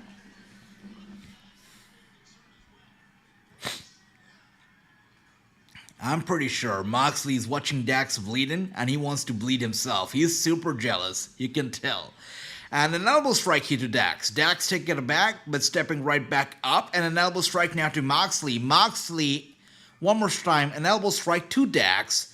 Dax is angry, looks into the eyes of Moxley, and now a sucker punch to Moxley. Moxley with a punch to Dax, and they're trading these big blows back and forth. Moxley now with a kick to the side of the thigh of Dax. Dax gets him up, and a spine buster followed by a roll-up cover, and a kick out here from Moxley. That was close. That was close for sure. For certain, that was close. Yep. What a night, guys. What a night this has truly been, right? It's been a great night. It's been a fantastic night. Oh my goodness, flying to the outside is Cash, taking out Claudia just like that. Dax goes for the cover on Moxley. Moxley still kicks out, still not bleeding, still kicking out.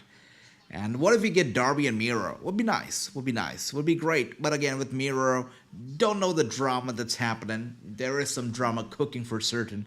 Hopefully that's got to be resolved before he becomes champion, if he ever becomes champion. They had the dog collar match against the Briscoes, AJ, says Dandy. I see, Andy. I see what you mean. You won't see this much blood, you will not. We all know, there was a time when if you had blood in WWE, they would stop the match. Or they still do it. They turn the video grayscale. They grayscale the whole video, so you don't see the red color of the blood. So they're very careful with stuff like that. Yeah, they're very careful when it comes to their sponsors and everything. They don't want to mess that up. Yeah, Doomsday Device. I see Victor, and here we are now. They're looking to put this to an end. FTR. Oh dear. That's right, Victor. That's right. It seems like Doomsday Device was about to get the job done before it was broken up. The covers was broken up by Cash Vela, and the match still continues. You can see blood over here, all over the ring mat, on his face, all over the mat. There is blood everywhere right now. Everywhere. That's right.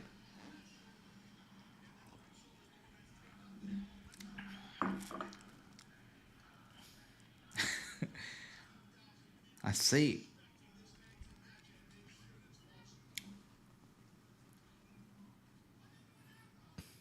And now they're all 4 men, by the way, in the ring at the moment, and they're trading elbow strikes. And Moxley now with the headbutt to Dax, and Dax getting around. Here we are, clothesline to Moxley, sending him out of the ring right here. Now we've got Claudio, who grabs Dax and hits him with some elbow strikes here and there. Was going to go for the clothesline, but Cash Vito with the kick. This time Claudio grabs his leg, and now he's got uppercuts for everybody. Cash Vito with a nice dodge. Oh my gosh, they were going to be going for the big finisher, but oh dear, 360 spin now from Claudio. This thing was going up and down. The tables were about to turn around, but before Claudio, dear, this is it. This has got to be it now. I'm craving ketchup. James, what is happening? Are you John Moxley positive? That sounds like John Moxley syndrome to me. That's not good, James. That's not good. I see Saraya teaming with her bro to face Ruby and her boy. That's an interesting one. Saraya's brother stepping up to the occasion. Okay, Andy, that's creative. That's creative. That's something you can expect, actually. Good stuff. The New Day was talk, says Xbox. Okay, all right. Wow, Moxley turning into a vampire. You know it. You know that's Moxley for you. If he can't bleed himself, he's gonna lick the other person's blood. Oh my goodness. Yeah, that's John Moxley syndrome. Very dangerous. That's very dangerous. Britt Baker will show up at WrestleMania. James. They got one lady from AEW and they don't know what to do with her, it seems, right? They don't want to get anybody else. And now Moxley with some, oh my goodness, what the hell is this guy doing? Oh dear. That's crazy. So I thought he was just licking Dax. But then it seemed like he was trying to bite his flesh off his forehead while he was bleeding. What the hell? That is a literal vampire, Victor. That's like the definition of a vampire. You're right about that. That's not even exaggerating it, right? And Andy, I forgot about Saraya's brother, says Gary. That's a very creative idea, actually. Andy, you're awesome for that. And here we are now. Dax going for the cover on Moxley. It's oh my goodness, a kick out. The match continues. John Moxley syndrome. That's right, NL. That is it. All right, FTR, classic FTR, going for the cover now on Moxley. Damn, it seemed like it was going to be it, but Claudio grabs Dax by the leg, pulls him away outside of the ring here. Claudio on the apron, Cash Vito with an elbow strike to Claudio, straight to the head, just knocking him off the apron, and as Cash was going to go flying down on Claudio hits him with an uppercut, and now with a finisher. Perfectly done right here, ringside. Oh my goodness, Dax with a pile driver to Claudio before he gets to the ring. Moxley has Dax where he wants him. Dax gets away. He gets Moxley where he wants him. Was going to go for the pile driver. Now a roll up on Moxley. Moxley is looking for the... Oh dear.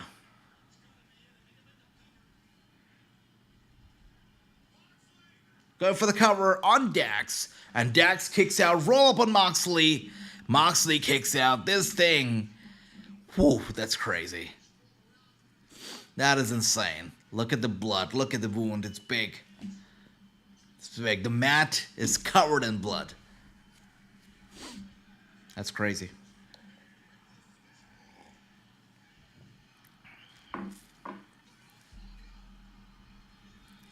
Man.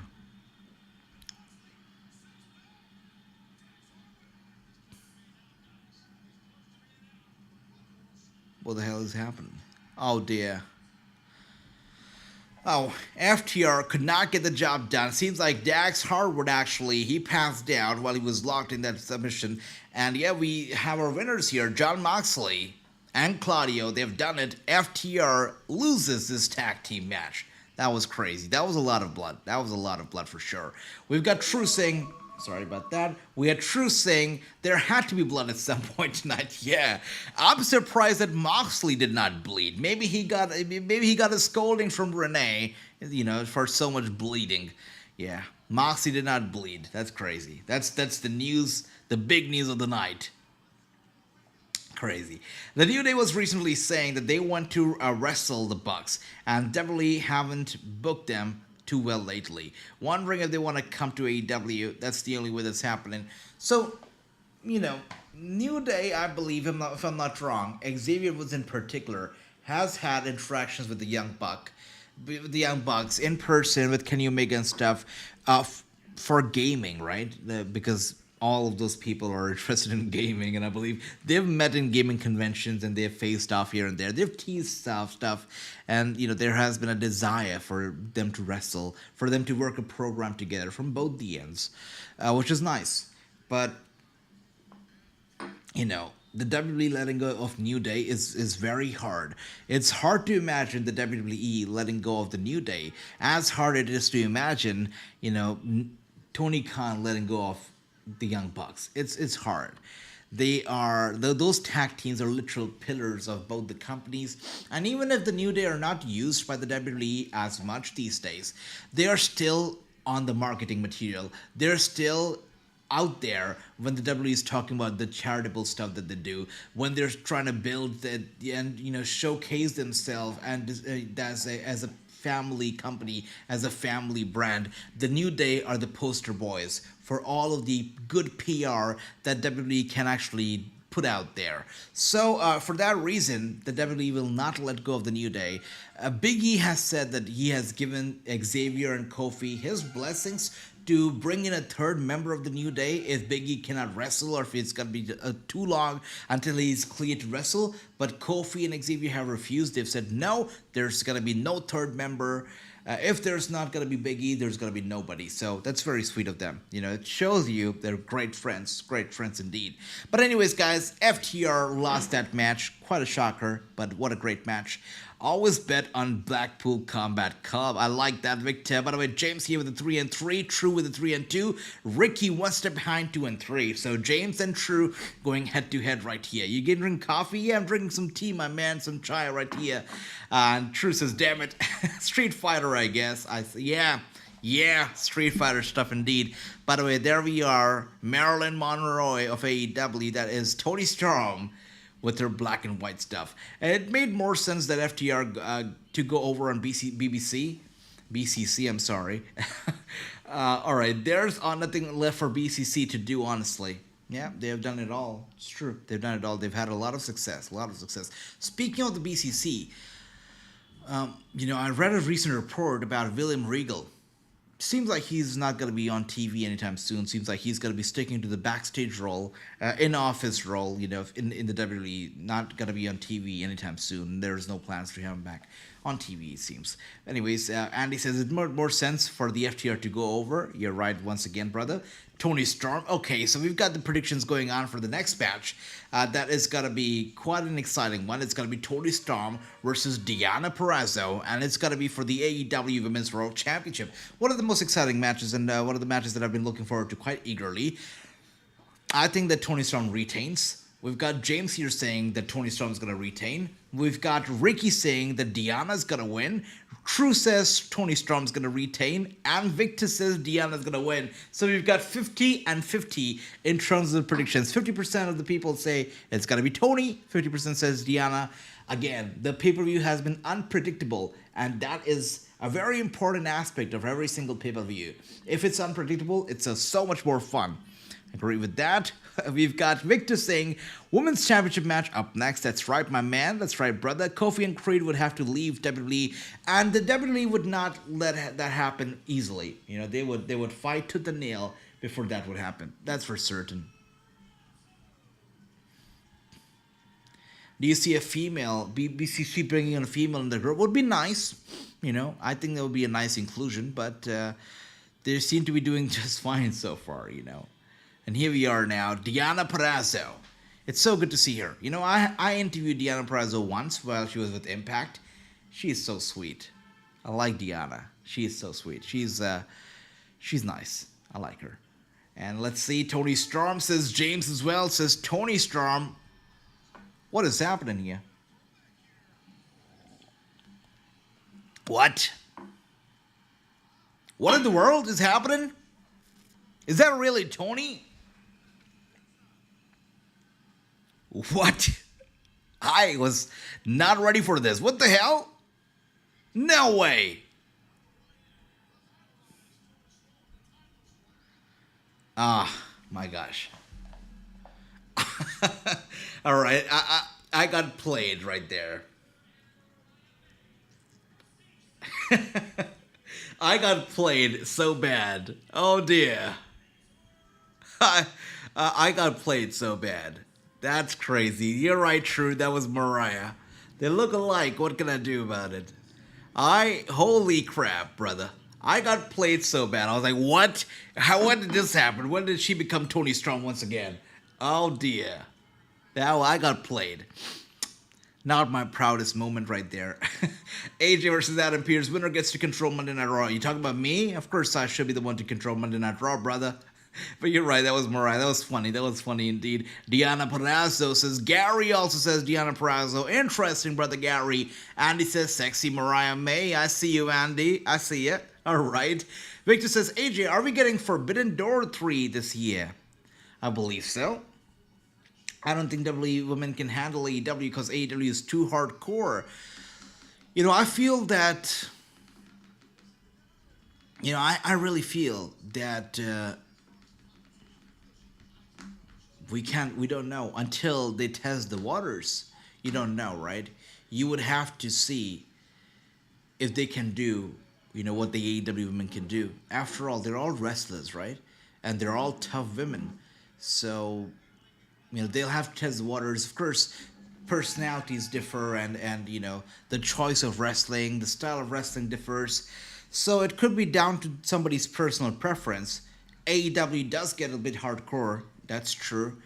But you cannot count the WWE women out, all of them, because some of them might be into it. Tony Storm at one point was a WWE star, but here we are now with her flourishing in AEW. So it will be, it could differ. But again, talk about the WWE stars like Charlotte Flair. Do you think she would do well in AEW? I don't think so. I don't think that she would fit in AEW. You talk about Bianca Belair. Would she do well? I think so. I think Bianca Belair would do great. So it differs person to person. Let's see. Becky Lynch? I don't think so. Let's see. NJPW would beat the hell out of WWE, says True. You know it, brother. You know it. Mariah May Show Hot says Ricky. I see Ricky. She looks like Tony Storm. Andy totally agrees. I like that. It's time for Booty K. All right, Ricky. Okay, gotta keep it PG, my man. And here we are, by the way, Tony Storm with the arm of Diana Perazzo, twisting it up here and there. Diana trying to get away. Both the ladies looking great. Now Diana has got Tony Storm in a headlock as she gets her down on the mat. Andy says, most definitely true. NJPW would beat them. I see that, brother. Okay. And we've got James saying, and I don't think the New Day could handle AEW because the New Day is not hardcore. It's true. It's true. Again. And here we are now. Diana Perazzo. Oh dear, was looking to go for the fingers of Tony Storm. Tony Storm very quickly jumps to the rope, causing the rope break right here. Tony Storm looking great.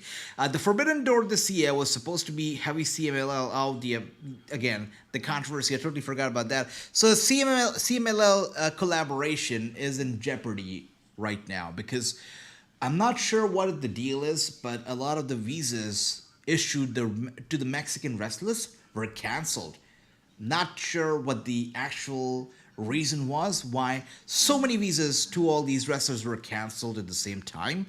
But it is being said that it could take a couple years before they are granted the visas back. So that whole thing is in jeopardy. It has changed, just like James said very correctly there. Thank you, James, for reminding me of that. It has changed a lot of the stuff. A lot of the plans have been, what can I say? Canceled. They did not want to use the word canceled, but it seems like they've been canceled because of the visa issues. I guess we will get to know what is the alternative going to be. I don't think the Forbidden Door is going to be canceled, but there's got to be an alternative. And as CEO, you're supposed to be equipped to deal with such circumstances, and I'm pretty sure Tony Khan is well equipped to do so. Here we're going to be fine. AJ, all win for having Tony versus Diana. You know it, Andy. You know it. It's a win-win situation. It's great to see both the ladies over here. They're both super talented. They're both super likable, too. Diana Perazzo, I loved her, especially 2010, 2021. That was the year of Diana Perazzo. She was the Impact Knockouts champion. She would not be beaten by anybody. Mickie James tried it. So many women tried it. Nobody could beat her. It was great. And 2022 to 2020, mid 2023, I was like, what has happened to Deanna? She's gotten slow. She's gained weight. What's happening with her? But looking back at her now, definitely, I feel like the fire is back in Deanna. And of course, she's all elite now. She's better than she has been in all these years. It's great to see Deanna back in the right shape, and it's great to see her fire back as well. Yeah, she once again is the same passionate and determined Deanna Purrazzo as we always loved her for. Let's see, True says the deal just started. TNA partner with AAA this time around. There you go.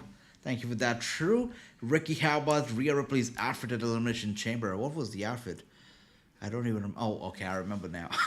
I could not remember the outfit until I remembered True's remark on the outfit. And then True telling me, I told you so, AJ. I remember that.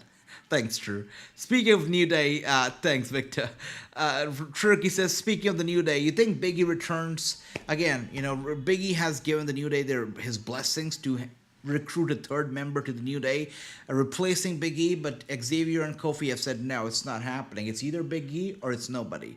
So that's that. So Big E is not coming back to the ring anytime soon. Kofi Kingston has said it multiple times that they're just happy that Big E is able to live a normal life, that he's able to walk, he's able to do his things on his own. It was a very bad injury, guys. It was a very scary incident that happened. And, we just got to be grateful that he's okay, that he's able to live normally.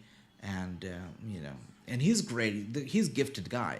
So he could be an announcer, he could be a commentator, he can do a lot of stuff outside of wrestling too, which is great. Anyways, here we are now. Tony Storm is going to go for the cover on Deanna Purrazzo, but Deanna kicks out one more time. The match still continues. Victor says, Deanna isn't a man, Tony Storm, that didn't work. See, brother Victor. Hello. Yeah. Poor Tony. Took her a bit to realize that. AOP would be good in AEW.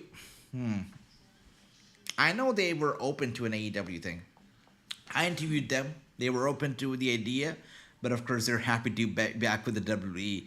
Has Big said that he's done? Well, he said that he has given his blessings to them, right, to recruit a third member. He's not said that he's done, but of course he's also not kept it a secret that he does not know. That it's full of uncertainties. That it's an absolute no right now for him to come back to the ring. It's not happening anytime soon. So. That we know. That Kofi has said, that Big E has said, and I'm pretty sure Xavier also has mentioned that here and there. By the way, elbow strike here from Tony Storm. Deanna Purrazzo, center of the ring. She's down on the mat as we speak.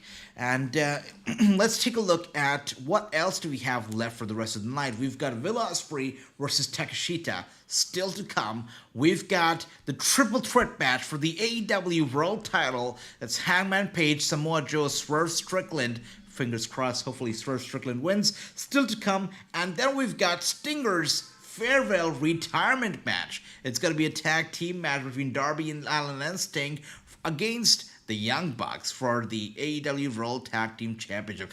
And the special thing about this, which I don't know if everybody realizes this, is that, it's not a traditional tag team match. It's a tornado tag team match. So a lot of people could argue, oh, it's a tag team match because Sting doesn't want to, be all in. He doesn't want to, have the match on his shoulders. He's going to rest while he's on the apron and while Darby Allin does his thing. That's not exactly going to be the case because it's going to be a tornado tag team match. Everybody's going to be wrestling at the same time. So that's that. So 3 matches still to come. 3 big matches. I am pretty sure that the next match that we're going to be getting here is going to be Will Ospreay versus Takeshita. As it should be, right? The title match should always main event, or at least co-main event. AEW is barely decent, and AOP is barely decent in WWE. Brother True, what even is AOP doing? AOP boys, they're great because they're good friends of mine, and they're always checking my story. I post a story on Instagram, and they're gonna be one of the first few people to check my story every single time. They're very nice people. And I feel bad because I'm I should post something about them, but the WWE does not give me anything to post about them. They barely do anything of substance. Anything. And it's great that Paul Ellering is back and they're with Carrion, but have they done anything notable? I don't think so. Were they at the chamber? They were not. So, it is what it is, I guess, with AOP, but it's not good. It's not good. Yeah. And here we are. The match still continues. The pace of the match has slowed down considerably. Yeah, I guess it's safe to say that in terms of the action, this isn't my favorite match. And so many people here with Sting face paint, some of them even having those Sting standees. For a second I thought, is that Sting in the audience? No, that's his standee. I don't think Brock would have made it in AEW. Brock's not going to make it anywhere now. It's over for him. I feel like I thought Brock's daughter would make it to the WWE. But now with Brock banned and his daughter literally being the spitting image of Brock Lesnar, would she ever make it to the WWE? I wonder.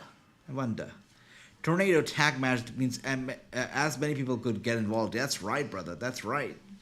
Yep. AOP is in the final testament group, says Andy. Yep, he is, brother Andy. He is. But again, what have they done as a group? Have they done anything notable? No, don't think so. I know they were trying to go after Lashley and the boys. How's that worked out so far? Nothing notable. They should have used Big E as a manager of the New Day. It would be nice, or he could just be commentator, or he could manage somebody else. There's ways that they could use Big E, but again, he might just be, wanting to relax, wanting to get some rest right now. That's also possible. Hips don't lie. Oh dear, that's right. And here we are now with Toni Storm. A little over-exaggerated, but Deonna Purrazzo sends her over to the apron, and now with a kick to the head, the boot to the face. And Toni Storm, her manager with the assist, grabbing her, and Deonna Purrazzo goes flying down, taking out Toni Storm, sending her to the floor along with that manager of hers. We've got Xbox Nintendo Force saying Mercedes Moné does not need to face Toni Storm right away. A slow build is better. We also don't know if she's going to be a face or a heel. She should work her way. Again, you're right about that. Climbing the steps is always better. A slow build. Look at Cody Rhodes, right? Looking to finish his story. It just gets people more excited. It gets the people more to work with. I was imagining her to go straight after the championship, but then True said maybe she should go after Willow. And, if you talk about Willow, you talk about more people, there's a lot of possibilities that, of stuff that she could do here. Definitely nice. And here we are now. Does anybody expect Snoop Dogg to show up in AEW? I don't know if he actually can, though, because Snoop Dogg has, I believe, signed some kind of a deal with the WWE. You know how they have this Snoop Dogg WWE Championship that keeps making the rounds and celebrities keep taking pictures with it? The weirdest thing ever. But I think they have Snoop Dogg locked in some kind of a deal, so probably, oh my goodness, I think there was a pile driver, an attempt at a pile driver, not very well executed though. Anyways, gets the job done. I hope Deanna's okay, but Toni Storm is still your champion, guys. She has retained that title. Are we going to be getting a teaser of Mercedes Moné right now? That's right. That's right. That's right. Oh dear, sorry about that. No teaser of Mercedes Moné so far, but you're right, Andy. You're right, guys. Toni Storm has retained. We got Victor saying, "Bullcrap, Deonna was robbed."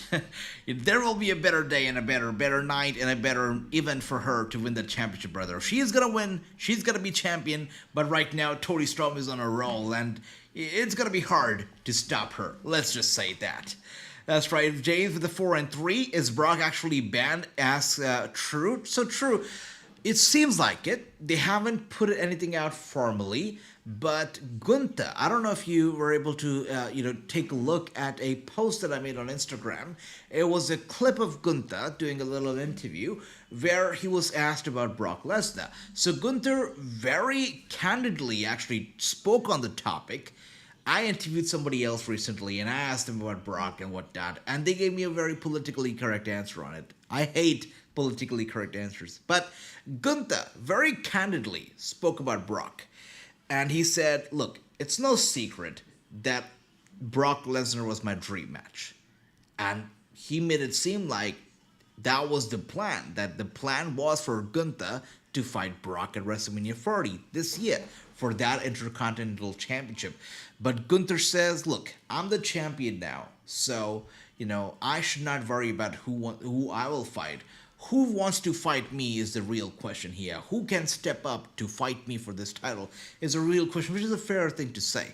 But Gunther confirmed that Brock Lesnar will not wrestle at WrestleMania because of the situation, because of the acquisitions, because of whatever has happened in the recent events.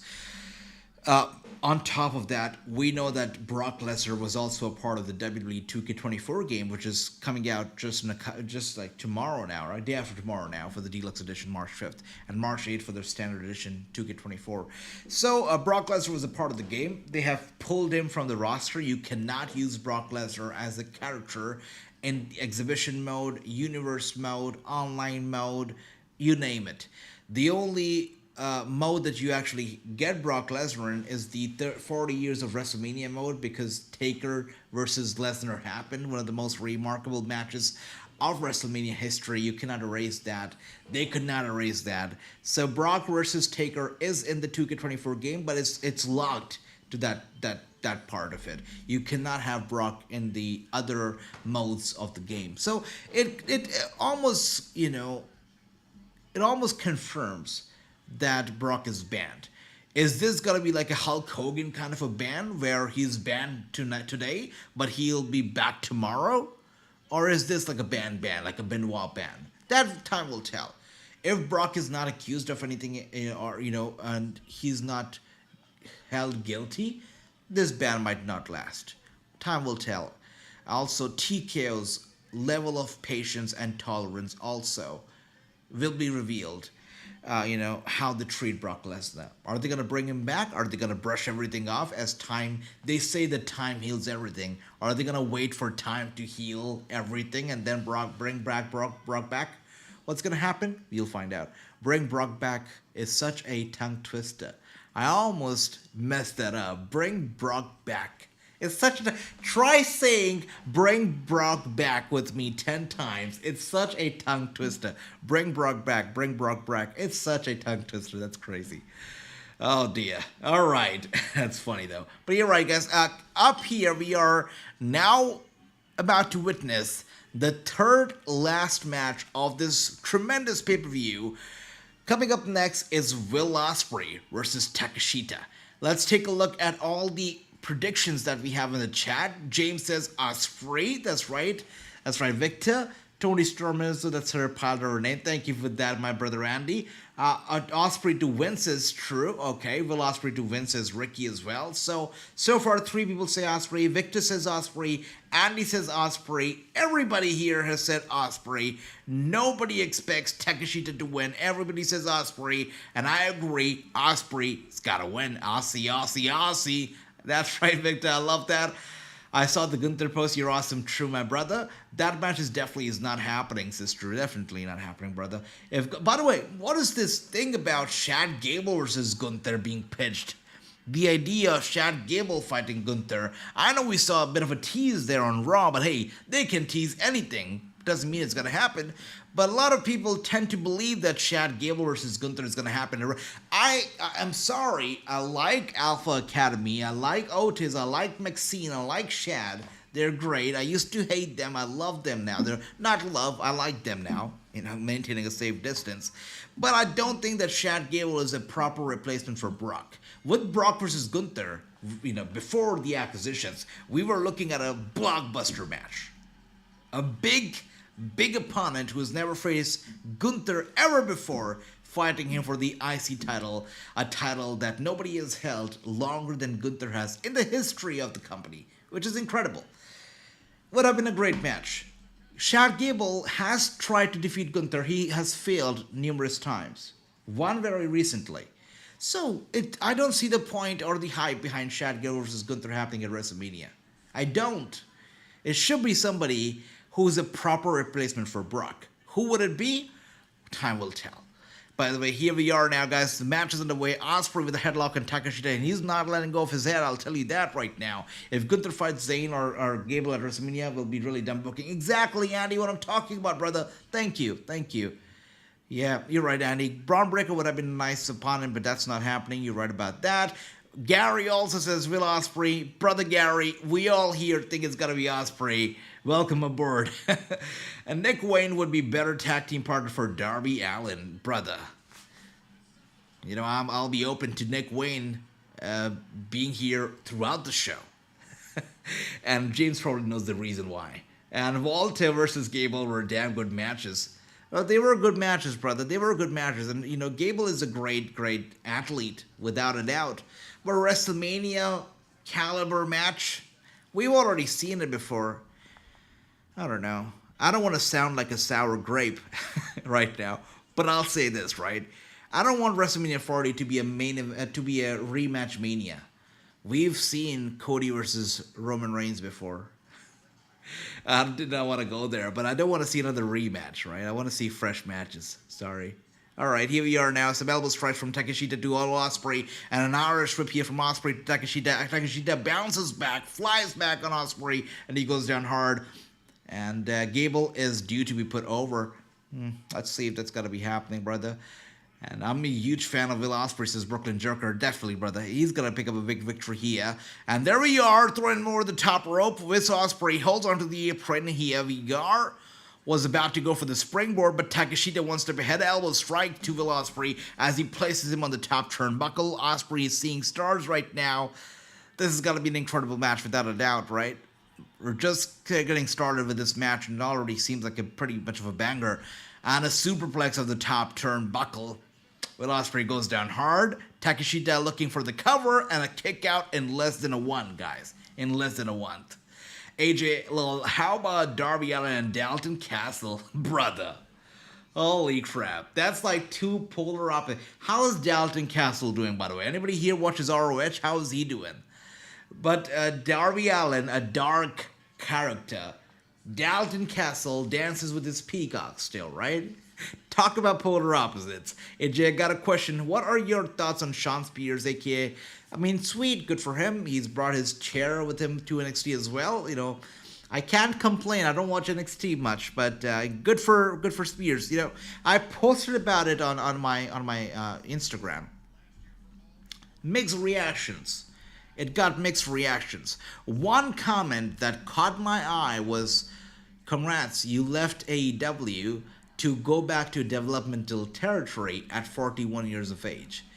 And I did not know that he was 41 years old, but at 41, I mean, what can I say? It's not a point that I can argue, you know, it's a pretty good point. But, yeah, I mean, good for him, you know, good for him at least. I guess he's getting his big paycheck, so good for him, right? He was doing nothing in AEW anyway, so why not? Takeshita should be challenging for titles soon. Hopefully, brother. I think it's gotta be Dominic versus Gunther, which is dumb, says James. Yeah, could happen. Could happen. And here we are now, Takeshita. Big one. We all remember Dominic just 1 year ago was fighting Rey Mysterio, his own dad, at WrestleMania. And 1 year later, could he become the Intercontinental Champion? It would be quite remarkable if that were to happen. Dalton Castle lost his what? Dalton Castle lost his peacocks? Brother, that was the one thing that made Dalton Castle stand out. I still remember his peacocks being his little cheerleaders, dancing for him, clapping for him, hopping for him, mopping for him. He lost his peacocks. That's crazy. All right. Will Ospreay down right now. Takeshita dominating for the time being. Everybody on the seat, right edge of their seat at the moment, as you can see. It's all quiet all across the arena because the eyes are glued to the ring. Everybody is craving to see what's next from these guys. And here we are now, chop after chop from Will Ospreay to Takeshita. And John Morrison took them for... Well, really? I can actually see John Morrison doing such a thing, so I'm not surprised. But that's funny. Thanks, Andy. Did not know that. John Morrison stole Dalton Castle's peacocks. Is the funniest thing I've seen tonight. Thanks, Andy. That is really funny.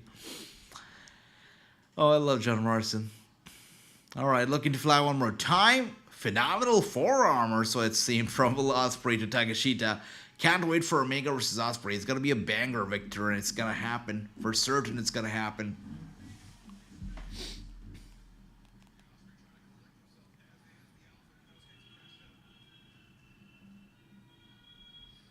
here we are now.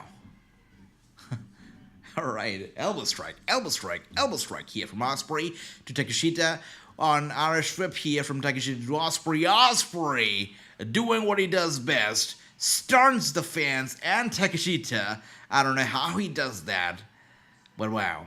Ospreay now looking to fly, it seems. There you go. Aussie, Aussie, Aussie. He's looking for it. Goes flying down Takeshita. And Takeshita takes the best of it. Braun Breaker versus Gunther. Again, James, just like Andy said, will be a nice match. But I don't know if it's going to happen. Doesn't seem like they're inching towards that direction. Braun Breaker fought Zion Quinn on SmackDown. Zion Quinn was on SmackDown? I never knew that. But good for him, I guess. So they're feeding him. I hate to call Zion Quinn an enhancement talent, but it seems like they're feeding him enhancement talents right now. So that's that. James says, AEW coming back to West Virginia next month. I'll be there on the 10th. Really, James? That's awesome, brother. Send me pictures, videos, right? I'd love to see that. That's awesome. I hope you have a fantastic time, brother. AEW Civil Ospreay Josh Alexander. What a banger. I will have to catch it, my man. I haven't seen it. I've heard it was a banger. I'll have to catch it. Brother Andy, you don't have to say thank you to me, my man. I have to say thank you to you. Andy, you've been always so supportive, so nice to me. And that same goes to everybody. You all have always been so nice and supportive and lovable. Thank you so much for all the love. I cannot thank you guys enough. Thank you. Thank you. All right, here we are now with Takeshita. Holy crap. He just sends him face first down to the mat, and before Will Ospreay could even recover from it, he hits him with the boot straight to the face, sending him out of the ring here. And now Takeshita looking to fly. Beautiful dive from the top rope. Flies down to the ringside, straight on Ospreay. Ospreay is down and out, and so is Takeshita. After this match, we are going to be left with just 2 matches, guys. It's going to be a triple threat, Samoa Joe, Hangman Page, and Swerve Strickland, and of course Sting's last retirement match. Last year, this show went up to 11:30. This year, considering it's Sting's retirement match as well, which is going to take a while, not just the match, but also the entrance and the shenanigans and everything, I feel like somebody said that it might hit midnight. I feel like it could hit midnight. It's a possibility. It's going to be a long pay-per-view. It's fun, though. You're right, True. It's crazy because we have been sitting here for 3.5 hours. Doesn't feel like it. Does not feel like it. Sometimes we watch 2 hours of shows and we're like, come on, where is this going to end? 3.5 hours doesn't feel like it at all. And you know, of course, when you're watching the show with the family, it's always better. And here we are now. German suplex from Takeshita to Will Ospreay. Shoulders are down. Went for the cover. He kicked out at a 2 right there. You're right, Andy. Absolutely right. And we've got my brother James here saying Judgment Day will give Gunther problems. That's what I think Gunther will face. It's very possible. Judgment Day is going to have a very memorable WrestleMania 40. You know, Rhea Ripley, of course, is at the top of her game. If Dominic wins the Intercontinental Championship, if Damian Priest walks out with the World Championship, it's going to be interesting. I wonder if they're going to put the tag team titles on Finn and JD McDonagh instead. If Damian becomes becomes World Champion, that is. It's possible. But with both men down right now, the fans are on their feet. This is a crazy match. Indeed, James. You're right, True. Absolutely. Crazy match indeed. AJ heard Lex Luger is there. I have heard so as well. True said that he will not be physically involved, but he will be there, which is great. And Lex Luger is not going to be the only guy. There's going to be more. There will be more. You know, Sting, it isn't his power. Tony Khan has given the freedom to bring him back whoever he wants to bring back for his farewell. Tony Khan has given him all the respect and the credit for his incredible career, and he's letting him have his retirement match on his own terms, which is beautiful, beautiful. True says, I'm sure is in a skybox. Wait a second, really? Who do you think is in a skybox, True? AJ, are you hearing WWE is making new tag team Brother, I've been hearing this for so long that there's gonna be new titles, black colored straps with gold colored plates. I've heard it so many times. Brother, they should do something with the titles. Like, it's a mess. Why do they still have to carry two, blue and those red sets of titles? Why? Makes no sense. You're treating them as one title, but you have them carry two sets. Makes no sense. And here we are now. Takeshita falls down.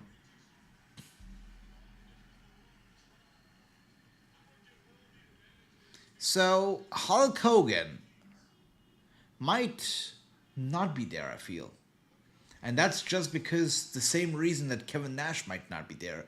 That's the WWE, because Hogan is under contract. He signed a Legends deal. Same goes with Kurt Angle, right? So Kurt Angle also is under a Legends contract. So for that reason, I'm a little not too certain about Hogan. It would have been nice to have him there, but I have my doubts when it comes to Hulk Hogan.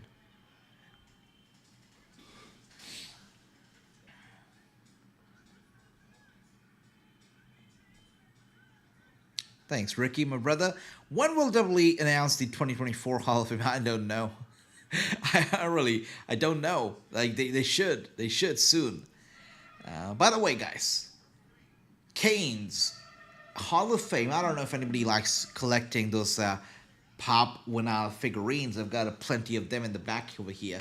You can't see them right now, but I've got plenty.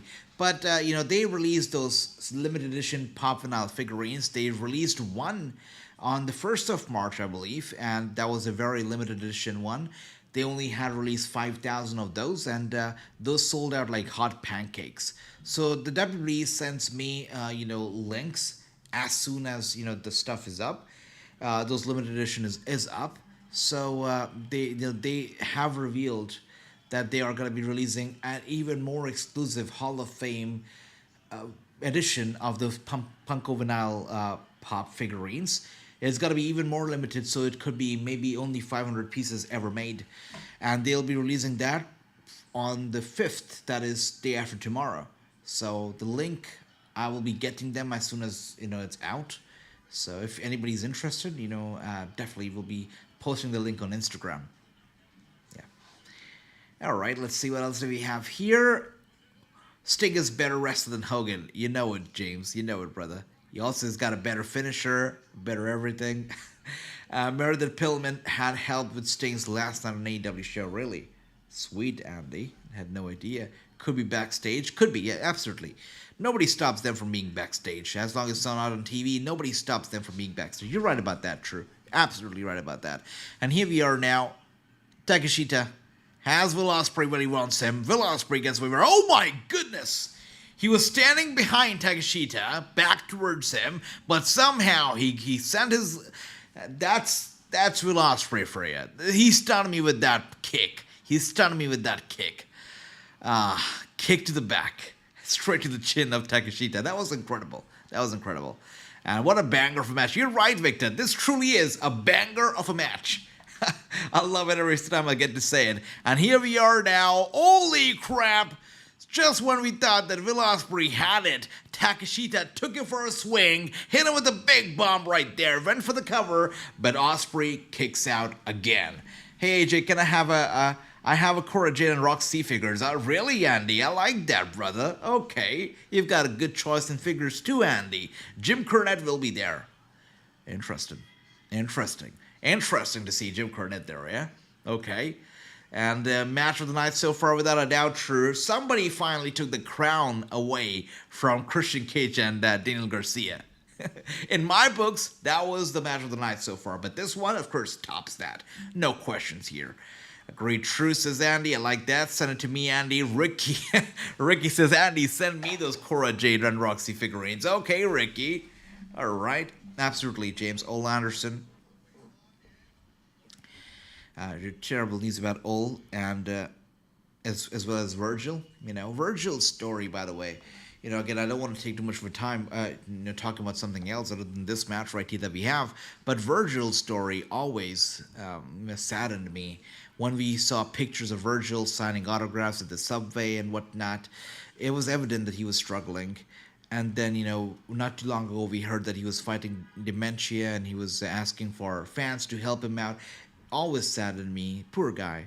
And, unfortunately, no longer with us, Virgil. But, we pray for him and we pray for his family. It's sad. It's terribly sad. Anyways, here we are now, guys. Wow. Seemed like that was going to be that was going to be it. But merely, he gets his shoulder up just merely. Wow. The match still continues.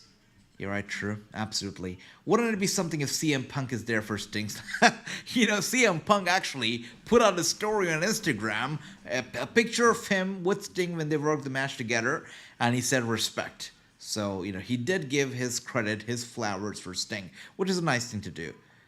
I saw Cora Jade, she posted a picture on her social media. All right, Ricky, I see you, brother. I see you.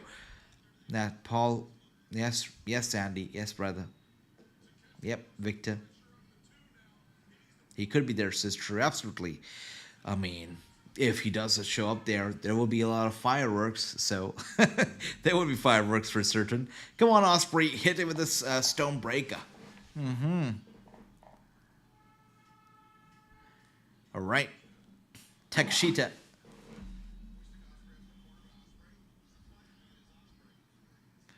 Punches straight to the head of Takeshita. Takeshita is looking to put this to an end here. Or maybe not. Elbow strike to Takeshita now. He gets down from the second rope. I am pronouncing his name wrong, am I not? I realize it every single time that I pronounce Takeshita's name. I realize it that I say it wrong every single time. True, help me with the pronunciation, please. And here we are now, kick to the gut, right there like it was nobody's business. Ospreay is finally looking to put this to an end. Jake is here. What's up, Jake? Welcome, my man. Welcome. He's not busy in WWE right now. He could be there. You're right, true. Apparently, they want to use CM Punk in some capacity at WrestleMania, which makes me think it's probably going to be a commentator's role, but CM Punk is also going to be there at the Go Home show that's going to be taking place at the Barclays Center in New York City. That's going to be the final episode of Raw before WrestleMania. CM Punk is scheduled to be there. So what capacity is he going to be there at WrestleMania? Or is he going to be there at all on TV? We're going to find out very soon. Nikita Koloff might be there. That'd be nice, brother. That'd be nice, James.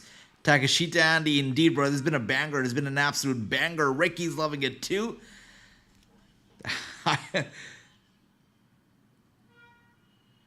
Takeshita. I'll just stick to Takeshita.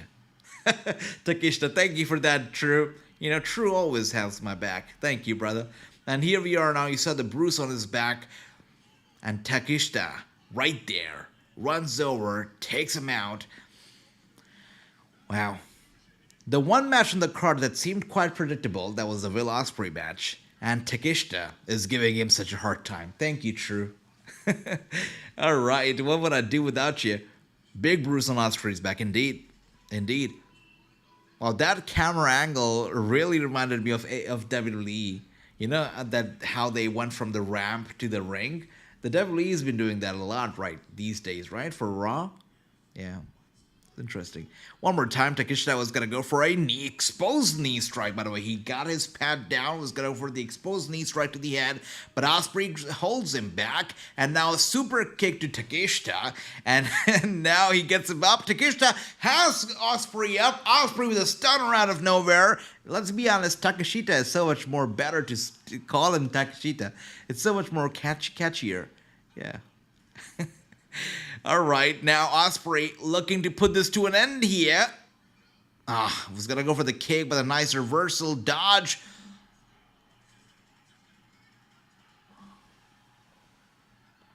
How did Ospreay no-sell that?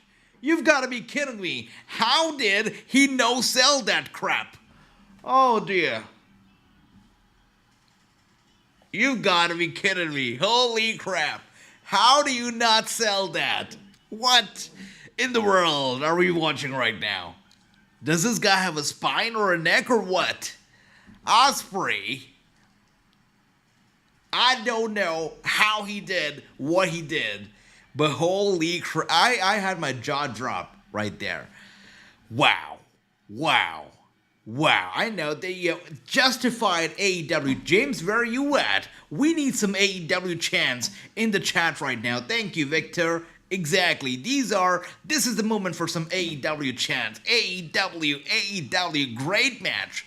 Great match. Clothesline, and then Will Ospreay goes 360 degrees before hitting the ground hard. And Ospreay back up to his feet. Takeshita running over to him. Oh, not like that now. Ospreay. Styles clash. Going for the cover. Oh, Takeshita kicks out. He still kicks out. That's crazy. Oh, you're right, True. You got to feel for those guys in the triple threat match, right? Samoa Joe, Hangman Page, Swerve have got a tough act to follow. That's crazy. And they've got nothing else, no fillers. They've got no other match that would cool the stuff down here. This is crazy. What a match to follow. What a match to follow. Ospreay now to the back of the head of Takeshita, and the cover, and it's over. Welcome to AEW. Will Ospreay with the victory. What a match. I've got to say, what a match. The best match of the night. One of the best matches that I've seen all year round, and Ospreay was a total winner tonight, and so was Takeshita. That was a great performance from both the guys, from both the men. Incredible work. Truly an incredible job from both the guys. Awesome. James has only once said AEW. That's right, Ricky. They're gonna turn on him. You know, tonight, Ricky, the thing is that the show is so good, you don't even have to chant AEW because AEW is doing it itself with its quality, with its performance. So good. So good. Whew, what a match. What a match. So, James says they're gonna turn on him. Who do you think... Who do you think is going to turn on who, James? Please let me know. And Don Callis getting him like, wait a second.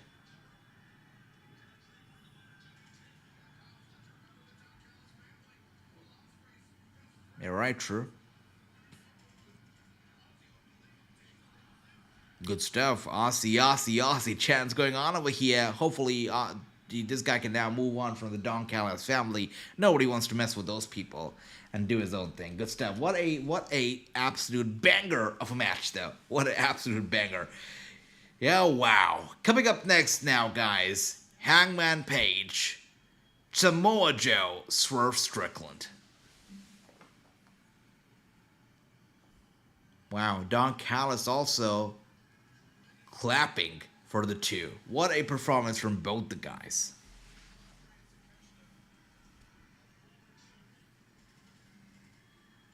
Incredible performance from both men.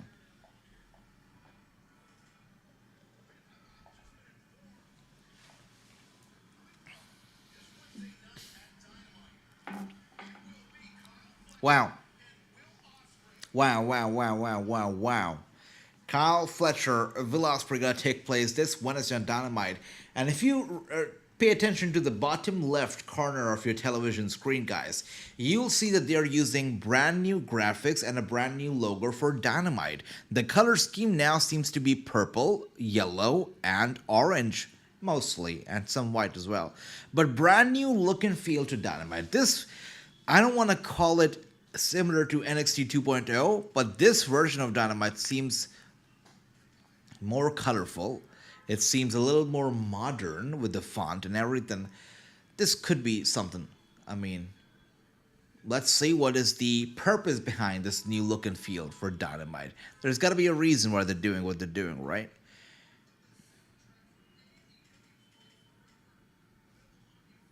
Nice. Let's see. We've got Kyle Fletcher versus Will Ospreay on Dynamite. That's right, brother. It's gonna happen. It's happening. That's right, true indeed. It's happening. Dynamite is gonna be a banger. And now, talking about banger, hopefully it's gonna be a banger after a banger, because coming up next, it's the triple threat for the world title. Hangman Page, Samoa Joe, Swerve Strickland. I am rooting for Swerve Strickland. Let me know who you are rooting for, guys. Who you think is gonna walk out with the championship. I am hoping it's gonna be Swerve Strickland. And 3 and 4 says Ricky. I like that, brother. James is here. James, where are the AEW chants at, my brother? You have to have the AEW chants tonight, because this has been an excellent show. Excellent show. And if I were, I'm sorry, I hate comparing, one promotion stuff to other promotions, because you know, it's not good to I feel like let's not put any promotion down, against any other promotion, but I have to do this. If I were to compare this to Elimination Chamber, there is no comparison. Look, Elimination Chamber was a good pay-per-view. Australia, it was Rhea Ripley's night, nice and sweet, right? But the Elimination Chamber did not have the quantity, nor did it have the quality, right? AEW Revolution has the quantity, certainly does, 11 matches, and it also has the quality. I've got to say, it is unpredictable. It's got quality matches. Revolution easily overshadows Chamber. Chamber was not a good pay-per-view. I've got to say that. James here with a very justified AEW chance. Exactly what we needed right now. And Drew says Joe is going to retain. Okay. All right. Andy says Fletcher was a team member of the Osprey's former. It's going to be interesting as Fletcher now takes on Osprey on Dynamite. Again, Dynamite, they're going to be debuting brand new graphics, logo, presentation, perhaps stage design as well. So I'm curious to see how this Dynamite is going to shape up to be. And now we've got everybody's favorite Prince Nana coming out right here. Look, all right. Yeah, I love Prince Nana. Gary, where are you at? Gary said if Swerve wins tonight, he's going to do the Prince Nana dance. So Gary, we're waiting for you. Let's see. What else do we have here? Joe only loses via TV or movie obligations. You're right about that. And Darby and Sting match will close the show. As it should, brother. It's gotta be an emotional moment, emotional night. It should close the show. Revolution is all about Sting. It's all about Sting. But what do you have to appreciate? And a lot of times, when a pay-per-view is built around something special, like Sting's retirement, for example, it can happen that the rest of the card is meh. The rest of the card is average. I don't want to do this again, but look, Elimination Chamber was built around Rhea Ripley, and the rest of the card was average, right? They haven't done the same thing here. Like, the entire card was a banger. There's so much to talk about when it comes to Revolution. It was a great pay-per-view. Quality of matches, quantity of matches, excellent stuff. And then we've got something to look forward to at the end of the pay-per-view. That's Sting's retirement. It's great. It's great. Great pay-per-view. I've got to say, I'm very happy with the pay-per-view tonight. But whose house it is? It is Swerve's house, at least right now. Damn Swerve, nice female dancers. Victor with the big ol' eyes over here for the dancers. I see you, Victor, brother. Rampage was better than Elimination Chamber. Now that says a lot. Look, Elimination Chamber was a predictable show. The chambers that they use these days, I know that, they have restrictions in the arenas and so much that they can do. Arenas these days can't hold the older chamber. But these chambers that they have these days, the colorful, nice and sweet, neat-looking little chambers, they don't excite me. They just don't. So, I know people say something's better than nothing, but these chambers, they don't excite me. All right, neither does the booking, right?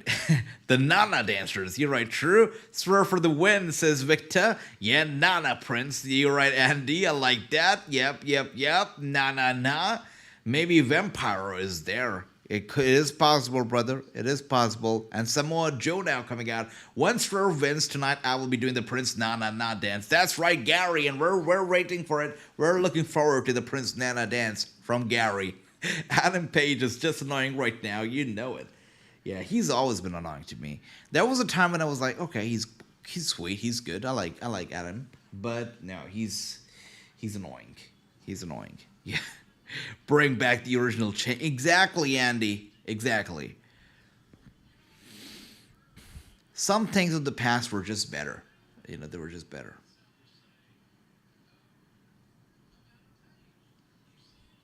Yeah. All right. I feel like an old man when I talk about the past and how things were better in the past. Took me a moment to realize that. But did you guys watch my video where I did the double roll, blue AJ and red AJ? How did you like that video, guys? Let me know, because I plan on doing more of those. I got a sweet reception to it. So I thought maybe it will be a good idea if we do more of those double AJ videos. Let me know how did you like it. And True says JR is here. Incredible, brother, incredible. Just what you asked for. True, tonight whatever True is saying is happening, right? He said, I wish JR was here. JR's here. He asked me whatever happened with Kyle O'Reilly. KOR showed up. So True, whatever he's saying tonight is happening. I like that. Maybe Double Arn Anderson, JJ Dillon, and Nikita Koloff are there. Will be great, brother. To see all of them there, or even some of them there, would be nice. Double main event triple, if you count. You gotta say triple. Indeed, I'll go with triple. I can always watch the Hell in a Cell match with Taker and Mick Foley. Indeed, Andy, you can watch the. You know, it's a very good point that you raised there. The replay value of the older matches. You know, it was there in the older matches. Nowadays, there's little to no replay values in a lot of the matches that you see now. Like, would you like to replay and rewatch the 2024 Chamber? I don't think so. So, the replay and rewatch values were there before. You know, can't say the same for most of the matches these days. I can go on and on talking about stuff that is wrong with the current, generation of wrestling. I'll just say one more thing before we get into the match. Entrance musics, right? I was listening to Tiffany Stratton making her entrance the other day, and I was like, what is wrong with these people? This music is so generic. I don't even know if this is Tiffany's entrance music, or is it Liv Morgan's, or is it, give me a name, Karrion Kross. I don't know. I mean, back in the day, you had, from the very first second of somebody's music playing, you knew who it was. Like John Cena, like Tori Wilson, Candice Michelle, anybody. You just knew from the very beginning. Trish Stratus, The Laugh. You knew it. Oh, that's her coming in. What can you tell when you listen to Tiffany Stratton's music? It's super generic. It sounds like a Nokia ringtone. Super generic. Terrible stuff. My alarm tone is more interesting than Tiffany Stratton's music. Yeah. Anyways, Samoa Joe flying to the outside on Swerve. Swerve goes down hard. Joe is incredible, man. Joe is incredible. The stuff that he can do, being the size that he is, applaudable, incredible, and unbelievable. Yeah. And here we are now. Joe looking good, by the way. Those blue and black pants, I definitely like the combination. And here we are, blue and black. You see what we did there? We mashed it. We mashed it. We planned it. And here we are now. True says, yeah, the Chamber this year is forgettable. Very much so. That's why, it's so forgettable that even the WWE's graphic department and marketing department forgets that, who won the Chamber. They forget who won the Royal Rumble, which is perhaps why Bayley was excluded from the WrestleMania poster, even though she won the Royal Rumble, right? So, yeah, it's crazy. No respect for Bayley, it seems. But Samoa Joe lands to the outside on the mat, straight on his face here. The walk off, that's right. That's why I love my era of wrestling. You're right, Andy. So much to love about it. Lita music, you knew when she was coming out. Exactly, Andy. I want to see Joe versus Keith Lee again when he's healthy. Me too, brother. Me too.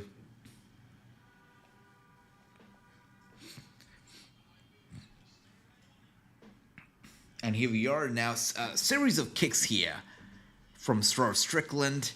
When I think of Swerve, the one moment that I can never get off my head was the stapler moment. We were watching it together. The stapler, Swerve Strickland stapling himself, then stapling a paper on his chest. Crazy stuff like that. And it's something I'll never forget. It made me almost cry. And I'm still to this day, when I think about that night, I'm in disbelief. I mean, how can a human being do that to himself? It's crazy. Yeah. I want Bayley to win the title at Mania and leave WWE to join Mercedes. That's pulling a CM Punk 2011 true, huh? I like that. No, but Bayley is not treated well. You think about it, she won the Royal Rumble, and you don't put her on the poster for WrestleMania. You don't put her on the promotional material for WrestleMania. If you are so anti-Bayley, why even make her win the Rumble? It makes no sense. But it seems like the powers behind don't like Bayley, or there's something going on there.